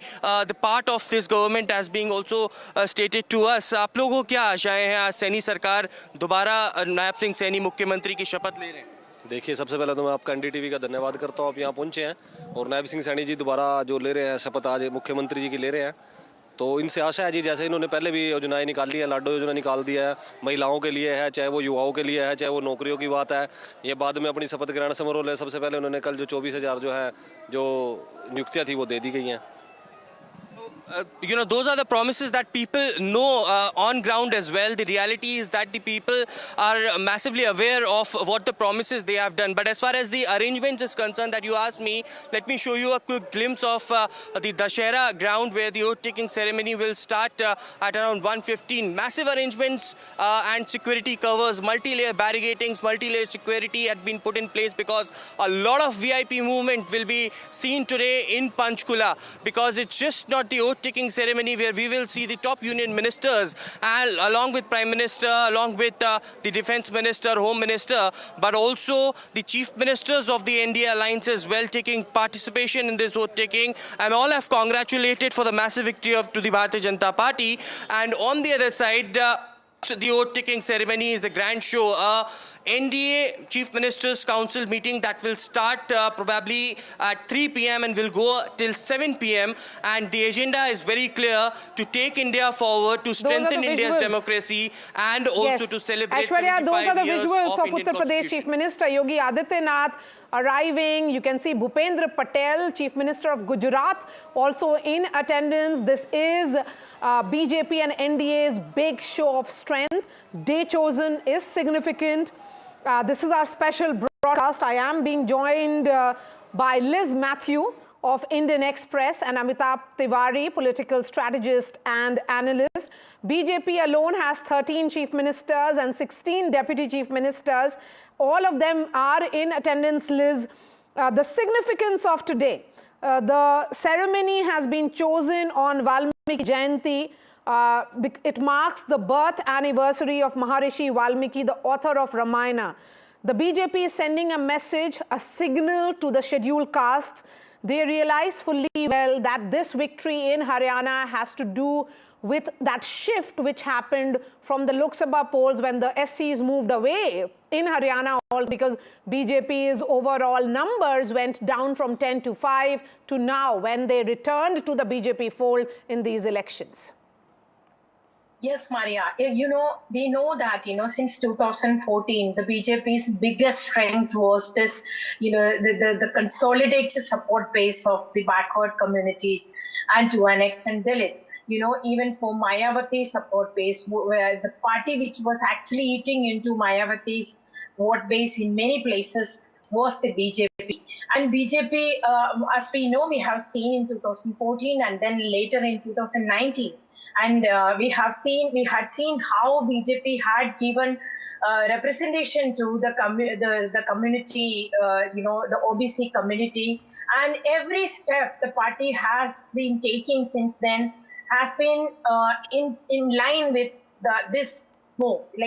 Actually, as we know, as a person who's following BJP very closely, you know that the upper caste in the party was even kind of upset with the way the party has been doing. But in 2024, what happened was, because of the opposition's the big push on the SCs and to a section of other backward communities, the BJP had faced a big setback, and the party has learned its lessons. As we know, that BJP had always shown, the signs that they are learning from their experiences, especially when it comes to Prime Minister Narendra Modi and Union Home Minister Amit Shah. That you always try to learn from their defeats and moved on. So in 2024, after the Lok Sabha election, the biggest or the gravest loss the party had faced was the erosion in its the SC support base, and the BJP blamed the misleading campaign of the opposition, and we know that Rahul Gandhi had really harped on it. But this election in Haryana, it's not just that, it's just the third party for the first time, meaning third time election in Haryana. Not just that, Saini is one of the very few chief ministers in the BJP itself who is actually winning back. We have seen, even in Uttarakhand, the chief minister had won, even the chief minister lost. But in Saini's case, in a short period of time, he has not only consolidated the BJP support and the social engineering formula. Of course, it was drafted by the central leadership, and Saini had taken the correct kind of the positive leadership in the party, and in the election he led the party without letting we have seen some kind of voices here and there, but the party didn't drop the ball. Yes. So I think it is a big and it's significant message from the BJP that it is not letting it go. Absolutely. It is on the Liz, track continue itself. to be with us, because we are seeing those visuals come in now from ground zero. The swearing-in ceremony is going to begin at 1:15. Home Minister Amit Shah, Defence Minister Rajnath Singh, and Chief Ministers of BJP-ruled states are already on the dais. This is the Dashera ground in Panchkula, where the swearing-in ceremony will be taking place. But Amitabh Tiwari, talking about the significance and also the shift in Dalit vote, which played a very crucial role in scripting BJP's historic victory, a victory the party had not seen even during the peak of its wave in 2014 and 2019. Yeah, essentially, so Haryana is very special for the BJP because it signifies that the party is receiving pro-incumbency vote in state after state. Now, Haryana, though is a small state, is actually on the verge of joining the leagues of states like Gujarat or Madhya Pradesh. And by the way, in Haryana, the BJP has very low base. In fact, in 2009, till 2009, it could not even win 5 to 10 seats. So from that angle, it's a very, very crucial, important state, because it also in many ways signifies the importance of the double engine ki sarkar. While we talk a lot about anti-incumbency, Jat consolidation, the movement or the wooing back of the Dalits from the Congress, but this is also a pro-incumbency vote for a large segment of voters, which are OBCs, Punjabi Khatris, and the SCs. Now, if you see in 2024, Lok Sabha election, the Congress party was leading in 13 of the 17 SC reserved seats. Whereas in the 2024 Vidhan Sabha election, the BJP was leading in nine of the 17. And it also focused largely on Valmiki and other subcastes, which is similar to Jatau versus non-Jatau sort of a politics, which it has successfully carried out in UP. So at this point of time, it becomes a state wherein its double engine is working, its social engineering, which is playing sort of an anti-dominant caste politics, plus the social combination of OBCs plus Dalits plus upper caste. That is an umbrella of castes which it has under its bouquet, and that is sort of an unbeatable combination. It also shows that the party takes course correction. Like the Congress party, which we've seen in MP, Chhattisgarh, and even Haryana, which from day one and their supporters believe that the party is winning, BJP never publicly said that it is winning, correct? It took some steps. It knew that it was on the back foot. It devised schemes and policies to get back the SC vote while keeping the OBC and the upper caste vote intact, and also devised region-wise strategies, because we see Haryana as one state. We see that the overall vote share of both the parties are almost similar, but the story lies in the regions. It swept the Gurugram, Rohtak, and Karnal belt, which are its strong bases of Ahirs, Gujars, and the Punjabi Khatri community. Particularly interesting, Amitabh, is that the BJP swept the Rohtak belt, which is seen as the bastion of the Hudas, winning 48 seats in the 90-member assembly, while its political opponent, which was poised to win, was reduced to just 37. Man of the moment, Nayab Saini, arriving there. He will be, in fact, first going to receive the Prime Minister as his plane lands. This is the visual of the dais. JP Nadda, BJP President and Union Health Minister is there. You can also see Assam Chief Minister Himanta Biswa Sarma and Chief Ministers of all the BJP ruled states from northeast to others. Anil Vij can be seen as well. He was the Home Minister in the previous government of Manohar Lal Khattar. Security arrangement, let me just give a quick update on that. Massive security arrangement has been put in place, including road enclosures and enhanced security protocol. 14 LED screens have been installed around the venue to ensure that the proceedings can be seen everywhere. The big message of social equality cannot be missed either. This is underscoring of Saini's connect with the community. Celebration as it is happening, the entire event has been aligned with the celebrations of Maharishi Valmiki Jayanti. Let me go back to Liz Matthew, who continues to be with us.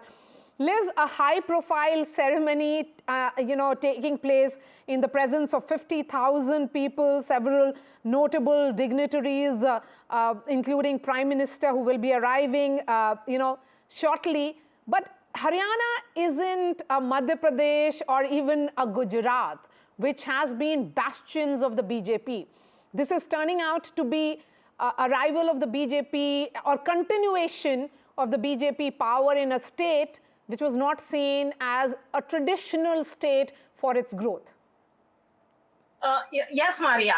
Actually, this reflects the kind of successful narrative the BJP has been trying to build a coalition against this a politics of dominant caste. We have seen in 2014 after Prime Minister Modi took over, so they tried this, they tried Devendra Fadnavis, a non-Maratha in Maharashtra, and a non-tribal in Jharkhand, and non-Jat in Haryana. that experiment was not as successful as the party expected. The explanation, I remember when I asked the Home Minister Amit Shah, he has said that it is an attempt to break this, the caste thing of dominant caste politics in the state, basically the caste role. But then, he even admitted that it was not as successful as we expected. But at the same time now, with the Haryana victory, what the BJP has managed is that, that building that coalition of, different castes against a dominant community or a dominant caste group which dominated the politics of the state for a long time. Liz, just hold on to your thoughts. We are seeing Nitin Gadkari on the dais, also Ajit Pawar, the Deputy Chief Minister of Maharashtra, Chirag Paswan, NDA Alliance and LJP Chief, also Chief Minister of Meghalaya can be seen as well. So the BJP is sending its message that as far as its footprints are concerned and its umbrella as an NDA is concerned, the National Democratic Alliance, it spreads far and wide. Yes, Liz, continue. Yes, Maria, to take a cue from what you said right now, the NDA's thing also, like NDA, that cohesiveness of NDA also, it was kind of fragile, although it looked like, it acted very, together since the 2024 election, even in the House, in the Lok Sabha, we have seen several occasions the BJP had to withdraw its, roll back its few decisions, including the budgetary proposals. But, with this election victory in Haryana, what the BJP is now trying to do is to project the cohesiveness of the, the NDA also. Because now it is very, if the party, like hypothetically, if the party had failed to win this election, it would have been, the allies also would have been more demanding when it comes to the policy decisions, whether it is legislative reforms or even the other, economic reforms. But now, we will see an emboldened BJP when it comes to its agenda, like, for not just for, the economic decisions, but also for in every step. The allies also, like, now this is the first time the chief ministers of NDA and deputy chief ministers of, all India, not just the BJP, is coming together, and the meeting is supposed to be set an agenda for the national development. So the nation, the nation's growth. So we will be seeing a more emboldened and a more,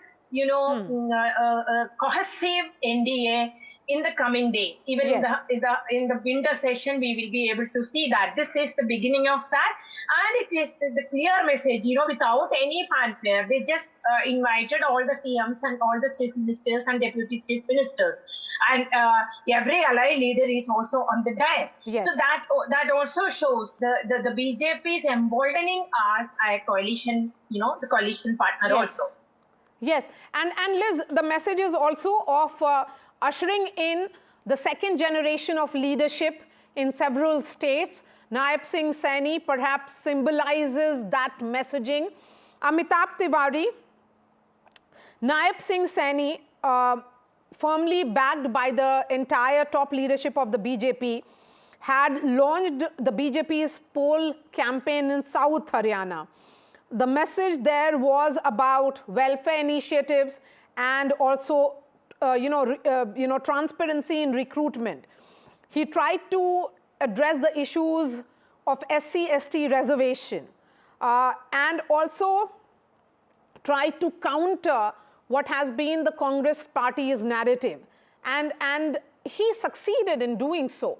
Do you think with this, the spotlight firmly on Nayab Saini, we have seen several OBC leaders now. The BJP can talk about its number of chief ministers from the OBC community, from Mohan Yadav, firmly seated next to Home Minister Amit Shah, to many others who are from the OBC community, and now Mr. Nayab Saini getting his second innings. Yeah, clearly the OBC community support for BJP has more than doubled from 2009. In 2009, only around 22% OBCs voted for the BJP in Lok Sabha elections. This is now doubled to more than 45% plus. So if you see, there is a successful formula here. In 4 of the 5 states where BJP changed chief ministers, the party has gone on to win the election. The only aberration being Karnataka. Now, Nayab Saini belongs to the Saini community. It is very, in numbers, there are around 5 to 10,000 members from the community in each of the seats in Haryana and even across the north of India. So what are these things which worked for the Congress party in the Lok Sabha elections? One was a caste pitch or the caste census. Now clearly, while BJP here had an OBC chief minister, there was no OBC face from the Congress party in Haryana. We'll fail to name even one of them. Then, while the Congress party talked about, or the narrative that if BJP comes to power, the constitution will be changed and the reservations could end, that also has lost its sheen. Because BJP astutely here placed more candidates from the Valmiki and other SC communities. So clearly we are seeing that OBCs plus SCs plus upper caste, under the larger umbrella of Hindutva, the party has been able to create sort of a solid vote bank. And if you see the Lok Sabha election results, the setbacks where the states where the BJP received setbacks had non-OBC chief ministers at the helm.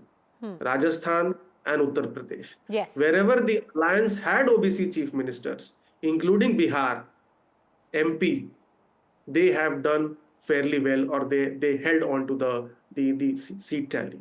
So it's a clear message to the OBC community also, because the OBC caste census has occupied the political discourse for the past 1.5 years, that caste census is one thing, but if it comes to representation and giving power to the backwards, Dalits and Adivasis, it is the BJP who can give power and share a bigger pie of the power with the members of the community, unlike other parties of the India bloc, including yes, the and Vishnu, their side there, the Chief Minister of Chhattisgarh, seated behind Home Minister Amit Shah, the messaging cannot be lost there. This swearing-in ceremony in many ways represents a very pivotal moment for Nayab Saini and also the BJP in Haryana. It signifies a new chapter in the state's governance and overall for the BJP going ahead. Let me go back to Aishwarya before we slip into a short break. Aishwarya, a word on the safety measures, because we are being told, in view of this high-profile event, the entire region in and around Chandigarh has been declared as a no-flying zone for drones and UAVs. This is to ensure proper security is there during the celebrations.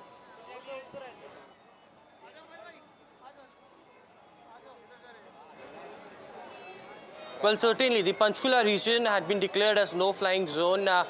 Since morning, there have been several traffic diversions that are in place in and around the Dashera ground and the IT park in Chandigarh, where at Hotel Dalit, the conclave will take place because of the heavy VIP movement. And let me again show you these visuals of the restrictions and the kind of security that had been provided just near the oath-taking ceremony venue. This is Dashera ground at Panchkula, and people coming in large number, more than 50,000 people had arrived, and on the other side is that VIP movement which is happening.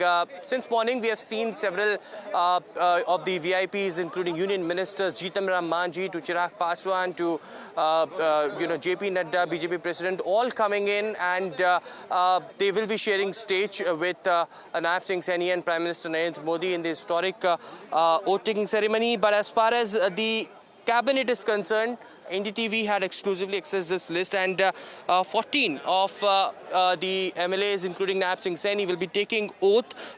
We have been told that starting from Nayab Saini, Anil Vij, Krishnalal Pawar, Ram Narveer Singh, Mahipal Dhanda, Vipul Goyal, Dr. Arvind Sharma, Shyam Singh Rana, Ranveer Singh, Krishna Bedi, Shruti Chaudhary, daughter of Krishna Chaudhary, Aarti Rao, Rajesh Nagar, and Gaurav Gautam from Palwal, who will be accommodated in Nayab Saini's cabinet. So, mix of the old faces plus new faces, young and Naveen Jindal's mother. All have been accommodated. Plus the caste equation is something that has also we were told that Naveen Jindal's mother, who contested as an independent candidate, but then extended support, is she also in the list? Okay. Nayab Saini there, the man of the moment, arriving there. Manohar Lal Khattar, Union Minister, and his predecessor firmly with him, accompanying his successor. Many saw Nayab Saini as someone who was completely in the shadow of Manohar Lal Khattar, but what a balance they have both struck. That was Lallan Singh, the JDU face in the Union cabinet.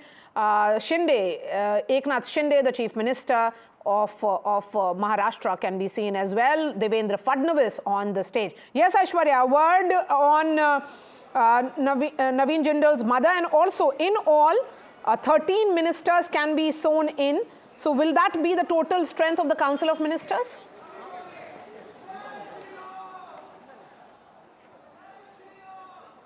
Well, in Haryana, there could be maximum 14 ministers, and all 14 are there today who will be taking the oath alongside with Nayab Saini. 3 independent MLAs who had supported the government, including Naveen Jindal's mother. They, all of those 3 had not got the ministerial position, as they earlier stated that it's an outside support for the government. It's an unconditional support, according to them, and this is the support to take their constituencies forward as far as development is concerned. But as far as the cabinet is concerned, we can also see from Panipat to Faridabad, Gohna, and Palwal, Ateli, Ambala. These are a few belts which Bharatiya Janata Party was not really confident of winning, but these MLAs who had won from these constituencies had now been accommodated as the ministers. Some have experience of being a minister in Haryana government as well, and some are the new faces, including Shruti Chaudhary, very interesting name, daughter of Kiran Chaudhary, also now inducted in this cabinet of Nayab Saini. Yes, a fine balancing which was done. You can see the governor of Haryana, Bandaru Dattatreya, also arrive. So any moment the Prime Minister arrives, and then the swearing-in ceremony will begin. Remember, yesterday the legislature party meeting was held, and in a rather interesting turn of events, we did see how the BJP did all kind of balancing with Krishna Kumar Bedi proposing Saini's name, and Ambala Cant MLA Anil Vij, who had himself thrown his hat into the ring, had endorsed it, and all MLAs unanimously backed the choice of Nayab Saini. Remember, Saini had replaced Manohar Lal Khattar as the Chief Minister of Haryana, and was the BJP's chief ministerial face in the assembly elections. Their phenomenal victory had meant that this was only a continuity is the emphasis and the big takeaway. A word on Nayab Saini. He has been a low-profile leader from the backward class. He comes from Ambala district. He began his association with the BJP and the RSS in 1990s. He's an arts graduate from Muzaffarpur. He pursued LLB from Chaudhry Charan Singh University in Meerut. He was the first appointed General Secretary of the BJP's Yuva Morcha in 2002 and became the president of the unit by 2005. And he became the member of the Khattar cabinet as its Minister of State between 2014 and 2019, and he entered the parliament as Kurukshetra MP in 2019. So seen as, and he also served as Haryana BJP president. Nayab Saini there greeting all the dignitaries who are on the dais. We can call it a destiny or BJP's style of politics. What do you say it is here, Liz Matthew? As a journalist who has tracked BJP for several years, they have often worked on this formula where they try to wipe off, or should I say, stave off the anti-incumbency by removing the chief minister. It has worked in 3 states, and it seems to have worked also in Haryana.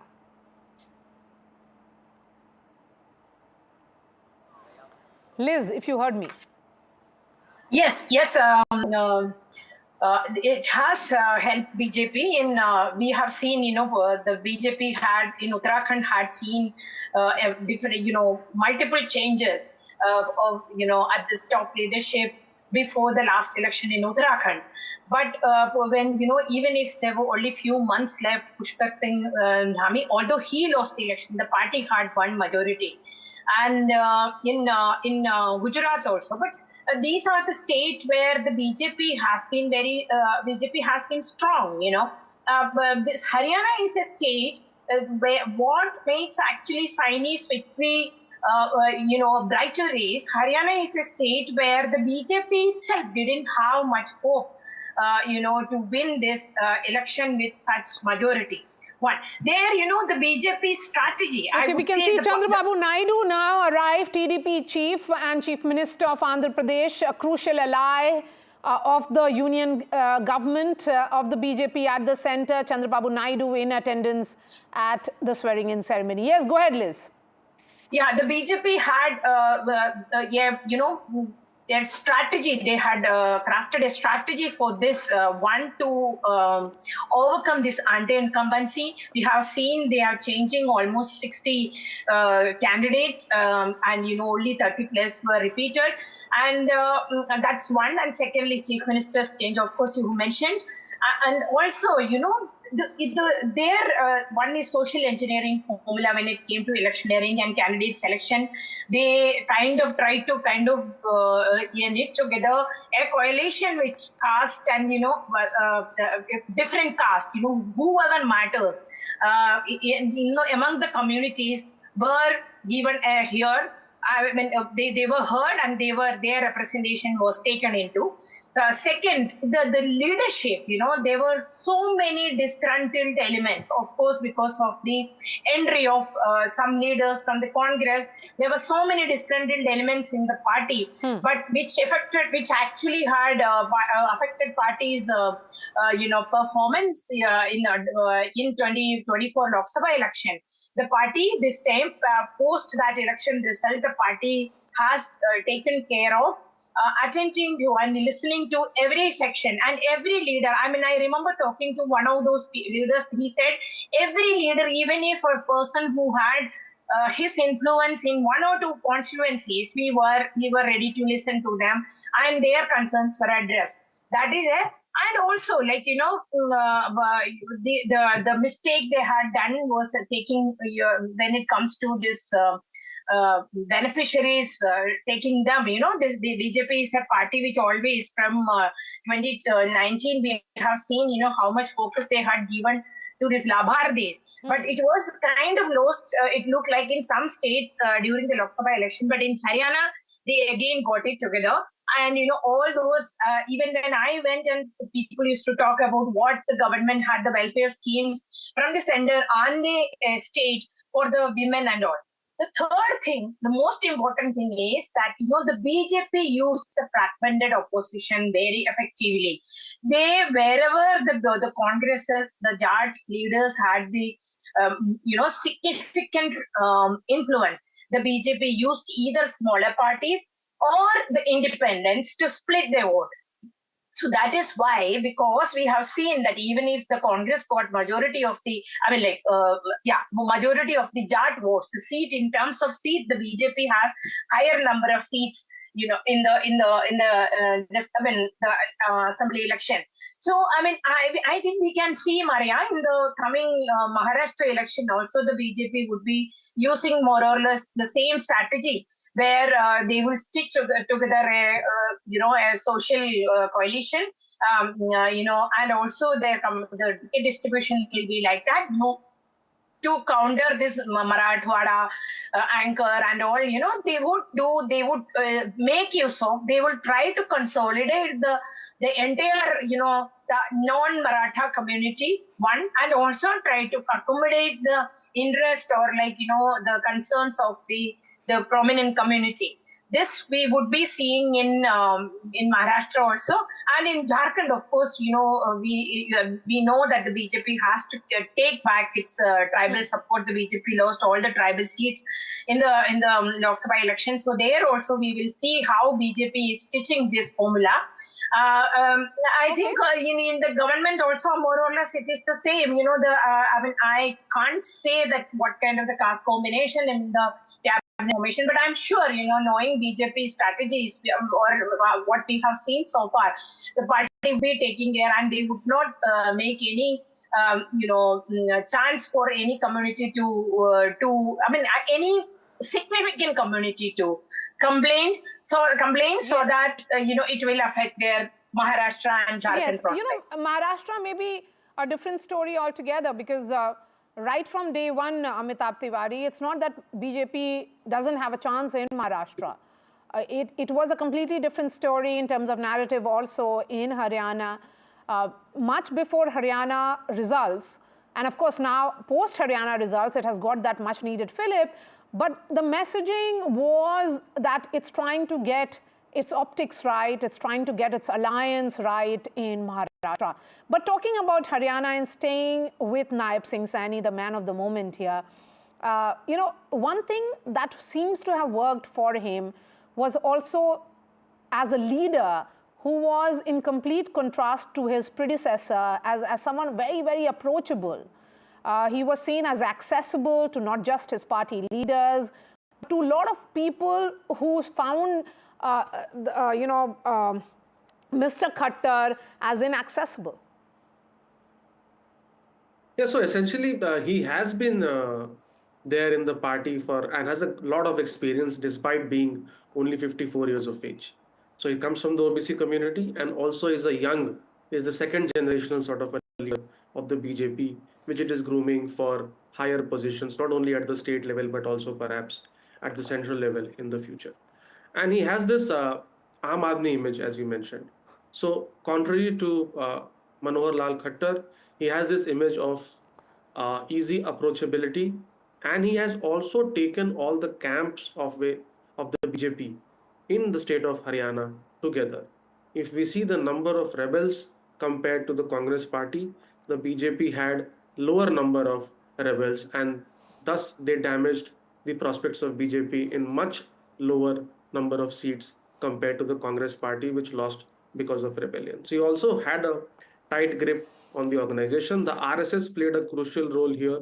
As per reports, they have held thousands of meetings, and the coordination between RSS and BJP was smooth here. And of course, being at the helm of the state, he played a role, or he would have played a role definitely in ensuring that there is a smooth coordination between the RSS and the BJP and the other various sister organizations, because RSS and sister organizations also work a lot with the SC, OBC and ST communities.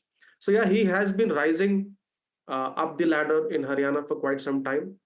He works under the radar, he keeps a low profile image, and perhaps that's what worked for him. While the Hudas were largely very media accessible and were claiming to be victorious from day one of the battle, Nayab Saini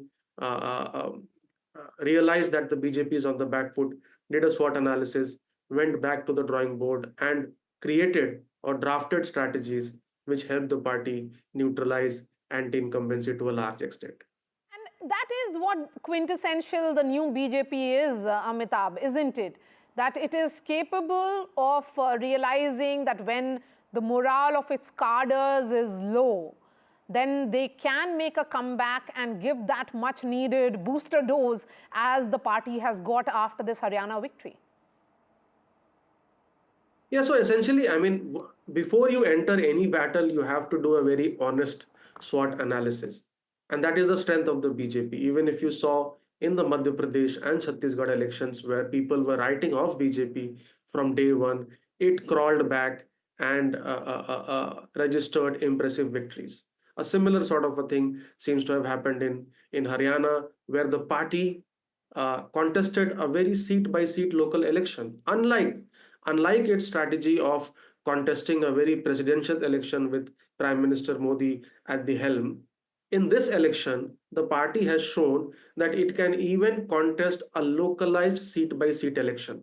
And a localized seat-by-seat election is very, very difficult for any incumbent party to win, because you largely want to fight an election on the face and the development work carried out in the past 10 years. But here the BJP realized that it's a local election, a seat-by-seat election, a region-by-region election in many ways, and there were different strategies crafted for different regions, different seats, sound ground management, micromanagement, and that is where perhaps the Congress party lacked. And it is likely to be give a very a high morale boost for the BJP cadre as well as the leaders, because a lot of leaders also probably thought that the battle is lost. So it provides a booster, as you said, to the BJP organization cadre and even the allies who did not perform significantly well in the Lok Sabha elections, that the party can win the election even while being on the back foot.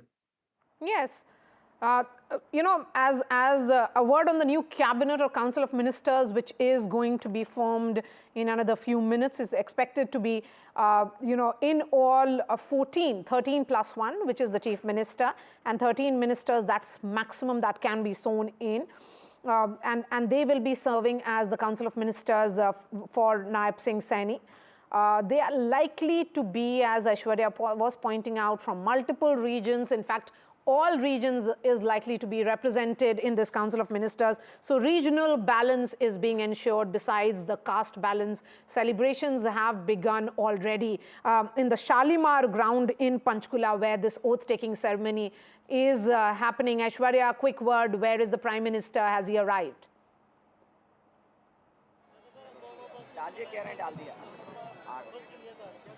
Well, Prime Minister is yet to arrive in Chandigarh. He will be directly coming over here at Sector 5 Dashera ground, where the oath-taking ceremony is happening.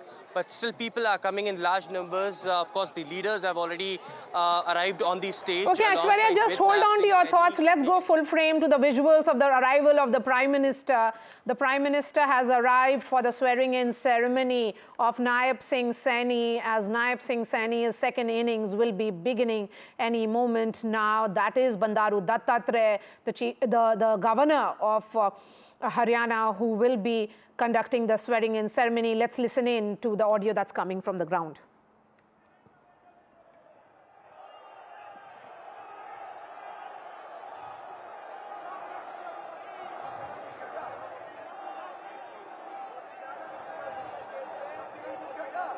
आज की कार्यवाही के आरंभ करने से पूर्व मैं सभी महानुभावों को राष्ट्रगान के लिए आमंत्रित करता हूं।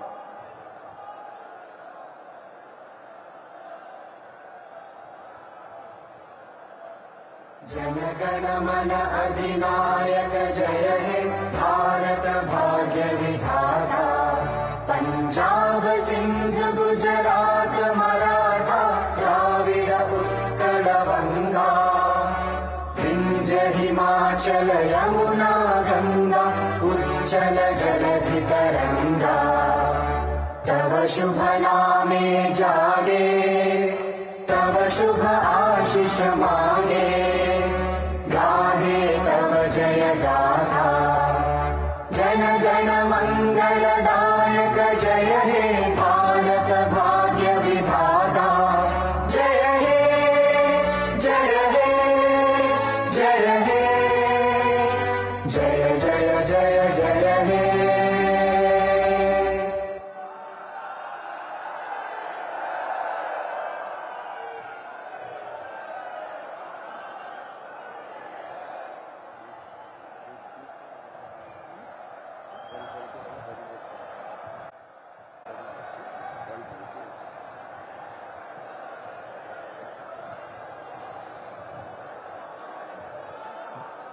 भारतीय संस्कृति एवं परंपरा में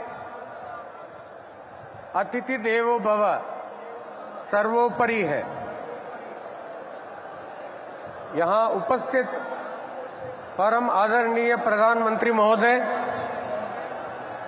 केंद्र के माननीय मंत्रीगण, विभिन्न राज्यों के राज्यपाल महोदय, उपराज्यपाल महोदय, विभिन्न प्रदेशों के मुख्यमंत्रीगण, उप मुख्यमंत्रीगण एवं मंत्रीगण, भारत के संसद के माननीय सदस्यगण, विभिन्न राज्यों के विधानसभा के सदस्यगण व अन्य गणमान्य वरिष्ठ महानुभावों को मैं सादर प्रणाम एवं अभिवादन करता हूं और हरियाणा के महामहिम राज्यपाल और सभी नागरिकों की ओर से धन्यवाद और आभार व्यक्त करता हूं। आपकी इस अनुग्रह एवं अनुकंपा से हम कृतार्थ हैं श्रीमान। आज बहुत पवित्र दिन है। अश्विन महीने का पूर्णिमा का तिथि है। आज भगवान वाल्मीकि जी के पवित्र जयंती है। हम सब के लिए बहुत ही पवित्र और शुभ दिन है। रामायण ग्रंथ के रचयिता को आज हम मनसा वाचा कर्मणः ध्यान और नमन करते हैं।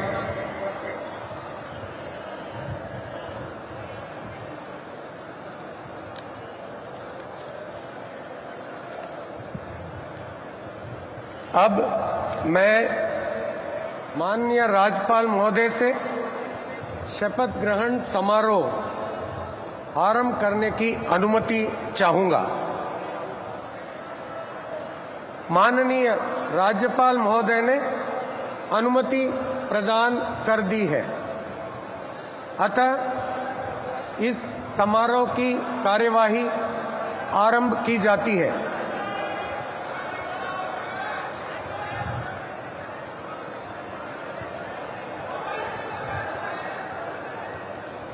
माननीय राज्यपाल महोदय ने श्री नायब सिंह जी की हरियाणा राज्य के मुख्यमंत्री के पद पर नियुक्ति की है।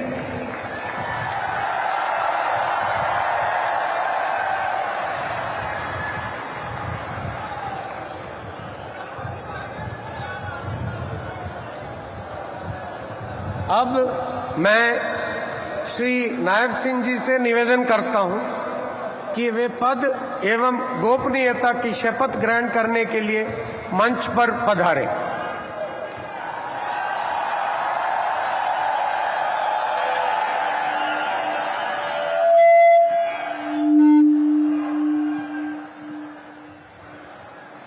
मैं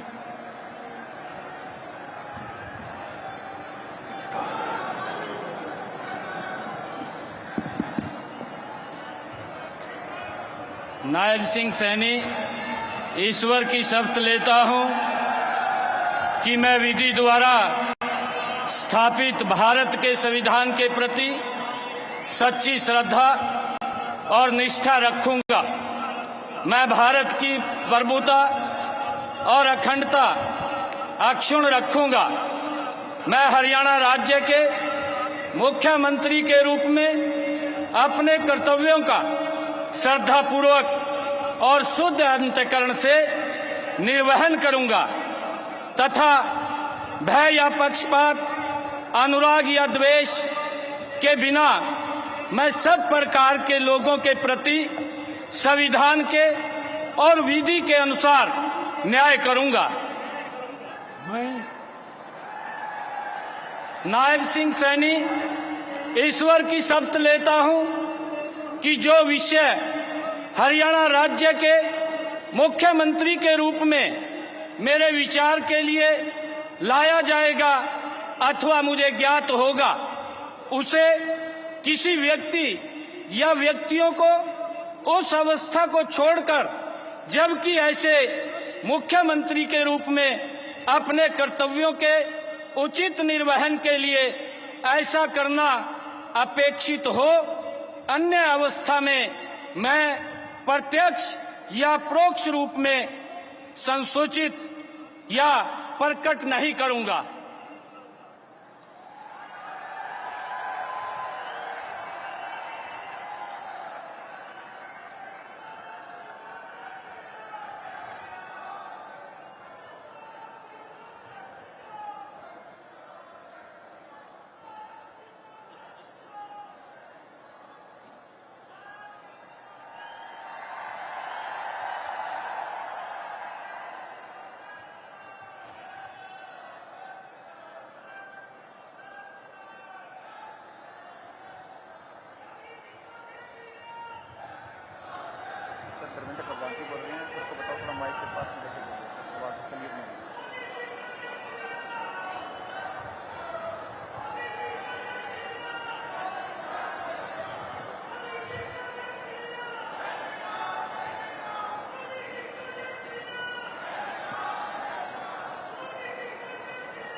माननीय राज्यपाल महोदय ने आदरणीय मुख्यमंत्री जी के परामर्श पर श्री अनिल विज जी को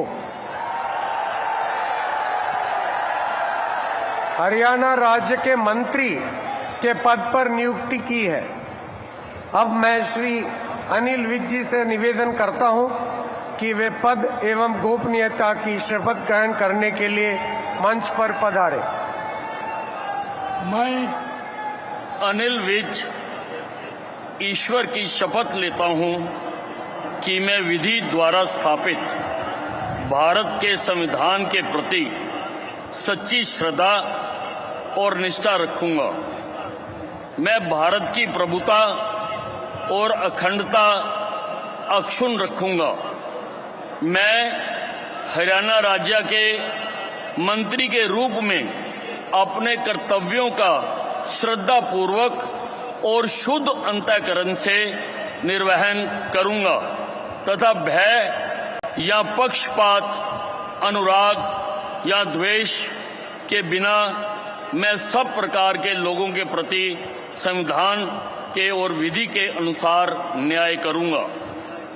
मैं अनिल विज ईश्वर की शपथ लेता हूं कि जो विषय हरियाणा राज्य के मंत्री के रूप में मेरे विचार के लिए लाया जाएगा अथवा मुझे ज्ञात होगा, उसे किसी व्यक्ति या व्यक्तियों को उस अवस्था को छोड़कर जबकि ऐसे मंत्री के रूप में अपने कर्तव्यों के उचित निर्वहन के लिए ऐसा करना अपेक्षित हो, अन्यथा अवस्था में मैं प्रत्यक्ष या परोक्ष रूप से संसूचित या प्रकट नहीं करूंगा।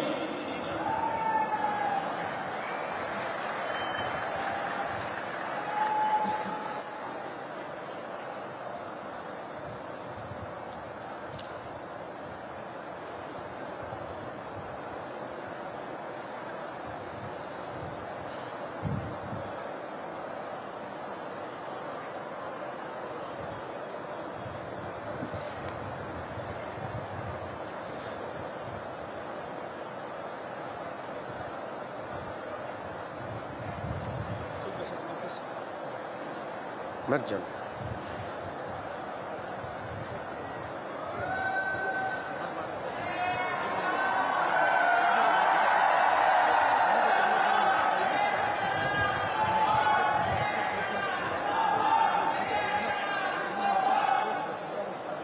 माननीय राज्यपाल महोदय ने आदरणीय मुख्यमंत्री जी के परामर्श पर श्री कृष्ण लाल पंवार जी की हरियाणा राज्य के मंत्री के पद पर नियुक्ति की है।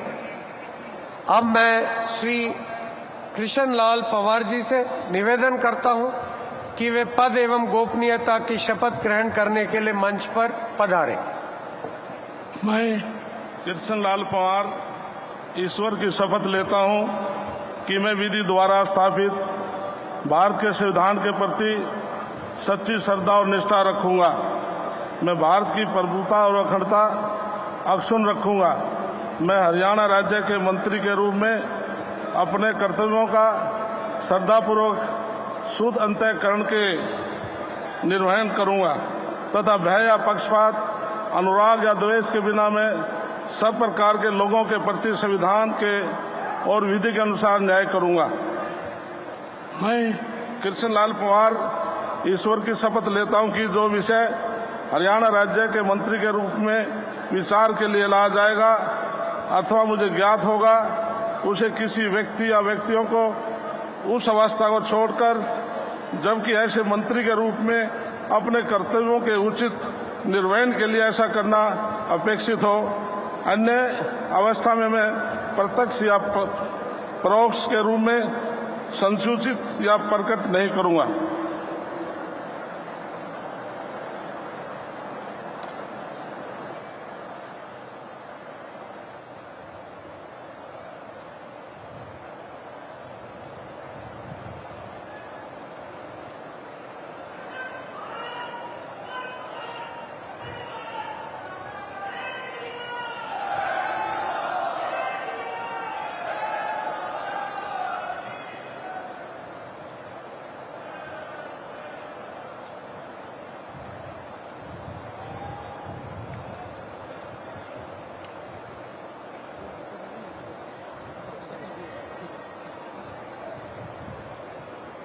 माननीय राज्यपाल महोदय ने आदरणीय मुख्यमंत्री जी के परामर्श पर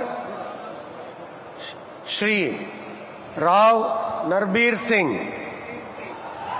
जी को हरियाणा राज्य के मंत्री के पद पर नियुक्ति की है।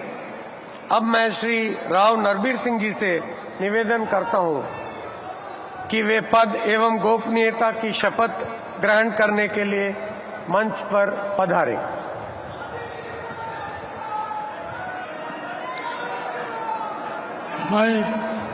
मैं नरवीर सिंह ईश्वर की शपथ लेता हूं कि मैं विधि द्वारा स्थापित भारत के संविधान के प्रति सच्ची श्रद्धा और निष्ठा रखूंगा। मैं भारत की प्रभुता और अखंडता अक्षुण्ण रखूंगा।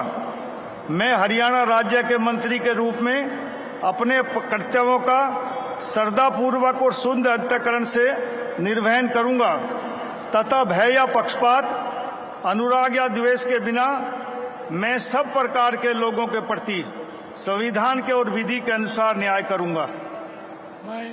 मैं नरवीर सिंह ईश्वर की शपथ लेता हूं कि जो इस विषय हरियाणा राज्य के मंत्री के रूप में मेरे विचार के लिए लाया जाएगा अथवा मुझे ज्ञात होगा, उसे किसी व्यक्ति एवं या व्यक्तियों को उस अवस्था को छोड़कर जबकि ऐसे मंत्री के रूप में अपने कर्तव्यों के उचित निर्वहन के लिए ऐसा करना उपेक्षित हो अथवा से मैं प्रत्यक्ष या परोक्ष रूप से संसूचित या प्रकट नहीं करूंगा।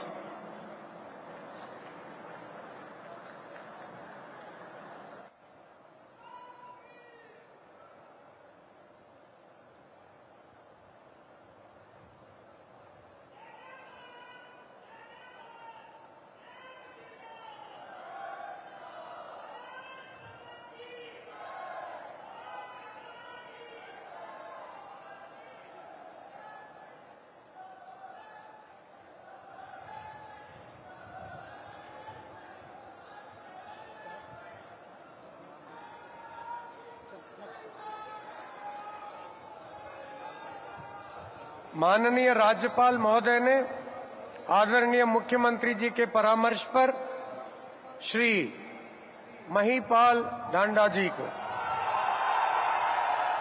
कि हरियाणा राज्य के मंत्री के पद पर नियुक्ति की है। अब मैं श्री महिपाल ढांडा जी से निवेदन करता हूं कि वे पद एवं गोपनीयता की शपथ ग्रहण करने के लिए मंच पर पधारे।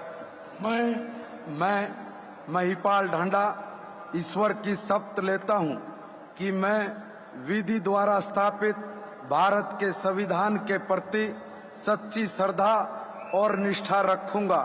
मैं भारत की प्रभुता और अखंडता अक्षुण्ण रखूंगा। मैं हरियाणा राज्य के मंत्री के रूप में अपने कर्तव्यों का श्रद्धापूर्वक और शुद्ध अंतःकरण से निर्वहन करूंगा तथा भय या पक्षपात, अनुराग या द्वेष के बिना मैं सब प्रकार के लोगों के प्रति संविधान के और विधि के अनुसार न्याय करूंगा। मैं महिपाल ढांडा ईश्वर की शपथ लेता हूं कि जो विषय हरियाणा राज्य के मंत्री के रूप में मेरे विचार के लिए लाया जाएगा अथवा मुझे ज्ञात होगा, उसे किसी व्यक्ति या व्यक्तियों को उस अवस्था को छोड़कर, जबकि ऐसे मंत्री के रूप में अपने कर्तव्यों के उचित निर्वहन के लिए ऐसा करना अपेक्षित हो, अन्य अवस्था में मैं प्रत्यक्ष या परोक्ष रूप में संसूचित या प्रकट नहीं करूंगा।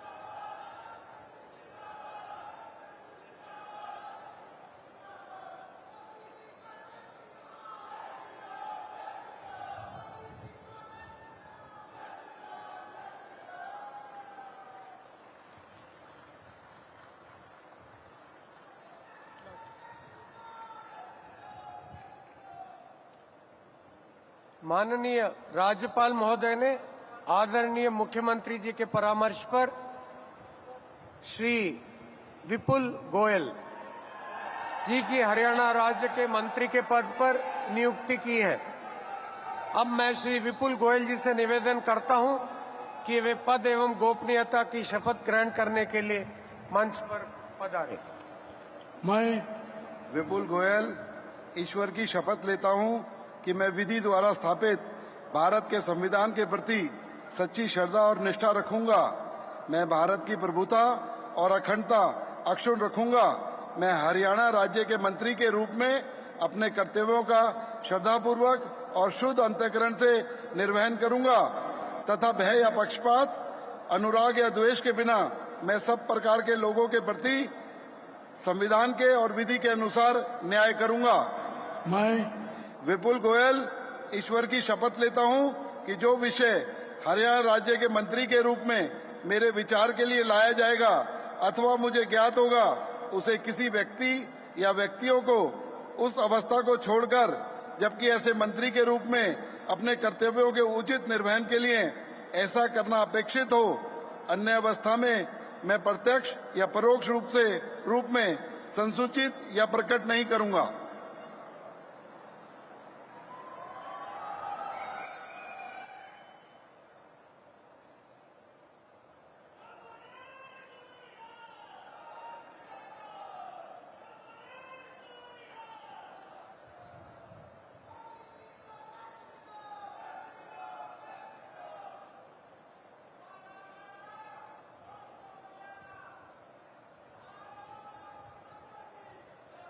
So the BJP has gone in for that fine region and caste balance in Haryana.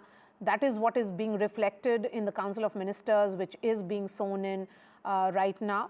Amitabh Tiwari, a word on all those who have been sown in, Anil Vij in particular.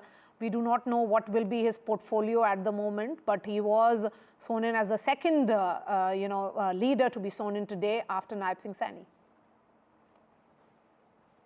No, clearly he is the senior most leader in the BJP in Haryana. He has won a record 8th term this time. And as you have been mentioning, if you see the caste composition of the 6 ministers who have already been sworn in, the CM, of course, belongs to the OBC community. Then you have Anil Vij, who is a Punjabi Khatri. Then you have Krishan Lal Pawar, who comes from the SC community. Then you have Rao Nihar Singh, a Yadav. The Yadavs voted in large numbers for the BJP, especially in the Gurugram division, which the BJP swept.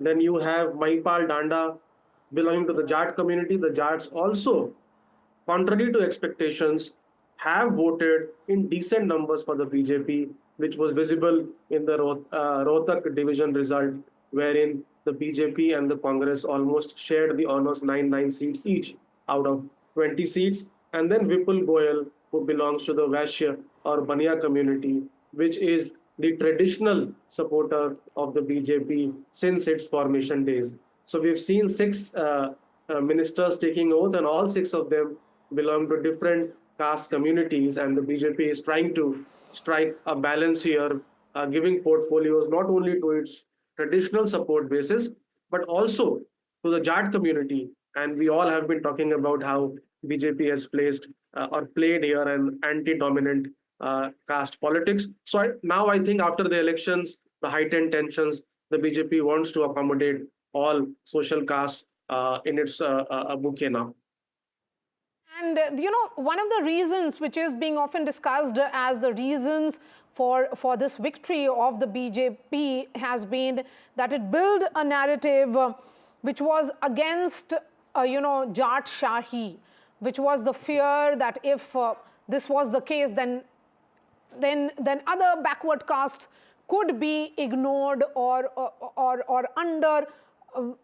overlooked. We have Akhilesh ji in the studio here. Akhilesh, the question really is the man of the moment, since you have interviewed him and you have followed his political arc very closely. A word on Nayab Saini. Well, I mean, it's an example when in the BJP, an ordinary worker can rise to the level of Chief Minister or even the Prime Minister. So this is a classical example because he is very close to Mr. Manolal Khattar. When Mr. Khattar was asked to move to Delhi, he actually was asked who should be his replacement, and he suggested Nayab Saini because he was already a member of parliament, and he started his career. He has a very humble background. He started his career as a local level politics, and he eventually moved up in the ladder. And he was very close to Mr. Khattar. In fact, they used to stay together in a room, if I should say, in the organization level, when they were working at the BJP organization level in Haryana. And even that time, Mr. Khattar came close to Mr. Nayab Saini. And Nayab Saini is somebody who is more accessible than Mr. Khattar. He actually made it a plank when he talked about his accessibility. He said that his doors are open for everybody, and anybody can come and knock at his door and explain his problem, his or her problem, and he will address them. So this was his idea, and that has clicked with the voters. The second point which he was trying to sell to the voters was about the job appointments, because today also we have seen at various places in Haryana, while he's taking oath, there are youths on the streets, they are welcoming his swearing-in ceremony and his second term and BJP's third term in Haryana, saying that because of Mr. Khattar and because of Mr. Saini, their appointments, their jobs in the government sector without any bribe, without any parchi or kharchi. This is what the BJP slogan was. And in fact, when I interviewed him, he told me very clearly that the first thing he will do before taking oath was to give jobs to 24,000 youths. In fact, today morning, we've been told that the results has been declared. This is what he was telling to the youths of Haryana. And coming to your observation about the support the BJP got in this election, in fact, the BJP also got a large number of Jat votes. So it's a misconception that BJP did not get any Jat votes. In fact, various MLAs BJP managed to get to the assembly. They belong to the Jat community. And in fact, the one BJP leader whom I was talking to yesterday told us that around 41%, this was BJP's internal survey, that around 41% Jats have voted in favor of the BJP. It's a huge number if you look at the Jat population in Haryana. So that, bust the myth that the BJP was working on non-Jat plank. In fact, BJP was able to get support of all the communities, and this was the reason why BJP managed to win this third historic term. And interestingly, Maria, today is the Valmiki Jayanti. Yes. And today's date has been chosen very carefully by the BJP for this swearing-in ceremony, because Dalit votes play a major role in Haryana. After Jats, they are decisive factor as far as Haryana politics is concerned. And BJP, which lost the Dalit votes in the Lok Sabha elections, managed to get them back, primarily because of the Shelja issue, and second, that the way BJP has been distributing tickets. Today, BJP has 48 MLAs in Haryana, Maria, and out of 48, 9 belong to the scheduled caste category, which is the highest of all those 48. So that shows that how BJP has managed to get back that lost Dalit votes, which was, went away in 2024 Lok Sabha election, and that will send a strong message to states like Maharashtra also, where Dalit politics is very prominent as far as the election results is concerned, and also in the by-elections in UP, because BJP believes that the narrative which was floated by the opposition parties during the Lok Sabha elections about the constitution, and if the BJP manages to get 370 seats on its own and NDA 400, then they will change the constitution, they will end the reservation. BJP has successfully demolished that narrative now in the Haryana Assembly elections. In fact, BJP took advantage of two mistakes committed by the Congress party. First was, as I mentioning, about Shelja issue, and second, the way Rahul Gandhi made a statement about reservation. Yes, so multiple factors, and this is also a show of strength for the NDA. Yes, it is. Because there will be a conclave of the NDA chief ministers and deputy chief ministers, which will be happening in Chandigarh. So, there's multiple symbolism which is at play here. The party which was relatively low in its morale when it had that number of 240 is back with the vigor, and this Haryana victory and the swearing-in ceremony has been converted into that, symbolic event. First, because of the day it has been chosen, which is Maharishi Valmiki Jayanti, underscoring Saini's effort and his caste and community as well. That's right. In fact, you talk about symbolism, it's a show of strength for the NDA, because NDA's morale was down. For the past 2-3 months since the Lok Sabha elections results have come out, the narrative which was trying to be established in the country was that the BJP was on decline, and BJP, is on its way out, and the Modi magic has faded away. This was the message which the opposition party was trying to convey. But yesterday we saw, Maria, that in Srinagar, when the Umar Abdullah swearing-in took place, there was a show of strength by the India alliance also. Yesterday we saw Rahul Gandhi, Priyanka Gandhi, Mallikarjun Kharge sitting there, and also Akhilesh Yadav and some other leaders of the India alliance were also present there. So that was show of strength by the India alliance, and today it is going to be a show of strength by the NDA. And both these combinations, they are trying to show that these two results of Jammu and Kashmir and also of Haryana are actually in their favor. So it's one, if you can call it, it's a tie between NDA and India. This is that message they are trying to convey. But of course, the BJP's morale has, of course, boosted because of this Haryana win. And now they are going to two crucial states, Jharkhand and Maharashtra. In Maharashtra, they have a challenge to save their government. And in Jharkhand, they want to take advantage of anti-incumbency against Hemant Soren government. So BJP is trying to win both these states, and the party has been working on the strategy as far as Maharashtra and Jharkhand is concerned. And today's day is very important in the sense that, as we talked about, the symbolism behind today's day they chosen is because of Valmiki Jayanti. This morning, Nayab Saini, before taking oath, he visited a Valmiki temple in Haryana. And today, Prime Minister Narendra Modi also released a video about Valmiki Jayanti. And now, after swearing-in ceremony, a show of strength by the NDA, where all the BJP and the NDA chief ministers and the deputy chief ministers, they will be taking part in the half-day-long CM, Deputy CM conclave, which will be headed by Prime Minister Narendra Modi, and where they will discuss various developmental agenda, governance agenda, and apart from that, 75 years of adoption of Constitution. Okay, so a day high on symbolism. A word also from you, Amitabh Tiwari. What does this day mean for the BJP after Gujarat, then Madhya Pradesh, and now You have another state where the party has been We must winning. talk about Anil Vij, Okay, Maria, because yes, Anil Anil Vij Vij. Yes, please go is ahead, somebody who's just taken oath as a cabinet minister. In fact, in the order of precedence, his He was number 2. Number 2. Yes. So that shows his seniority. Yes. And remember, Maria, during the election campaign, he was the one who used to tell the reporters that next time when you meet me, I'll you be the please chief come to the chief minister residence because I will be there. Yeah. But yesterday when the legislative meeting took place, Mr. Amit Shah was there and Mr. Anil Vij proposed Nayab Saini's He in fact name. endorsed.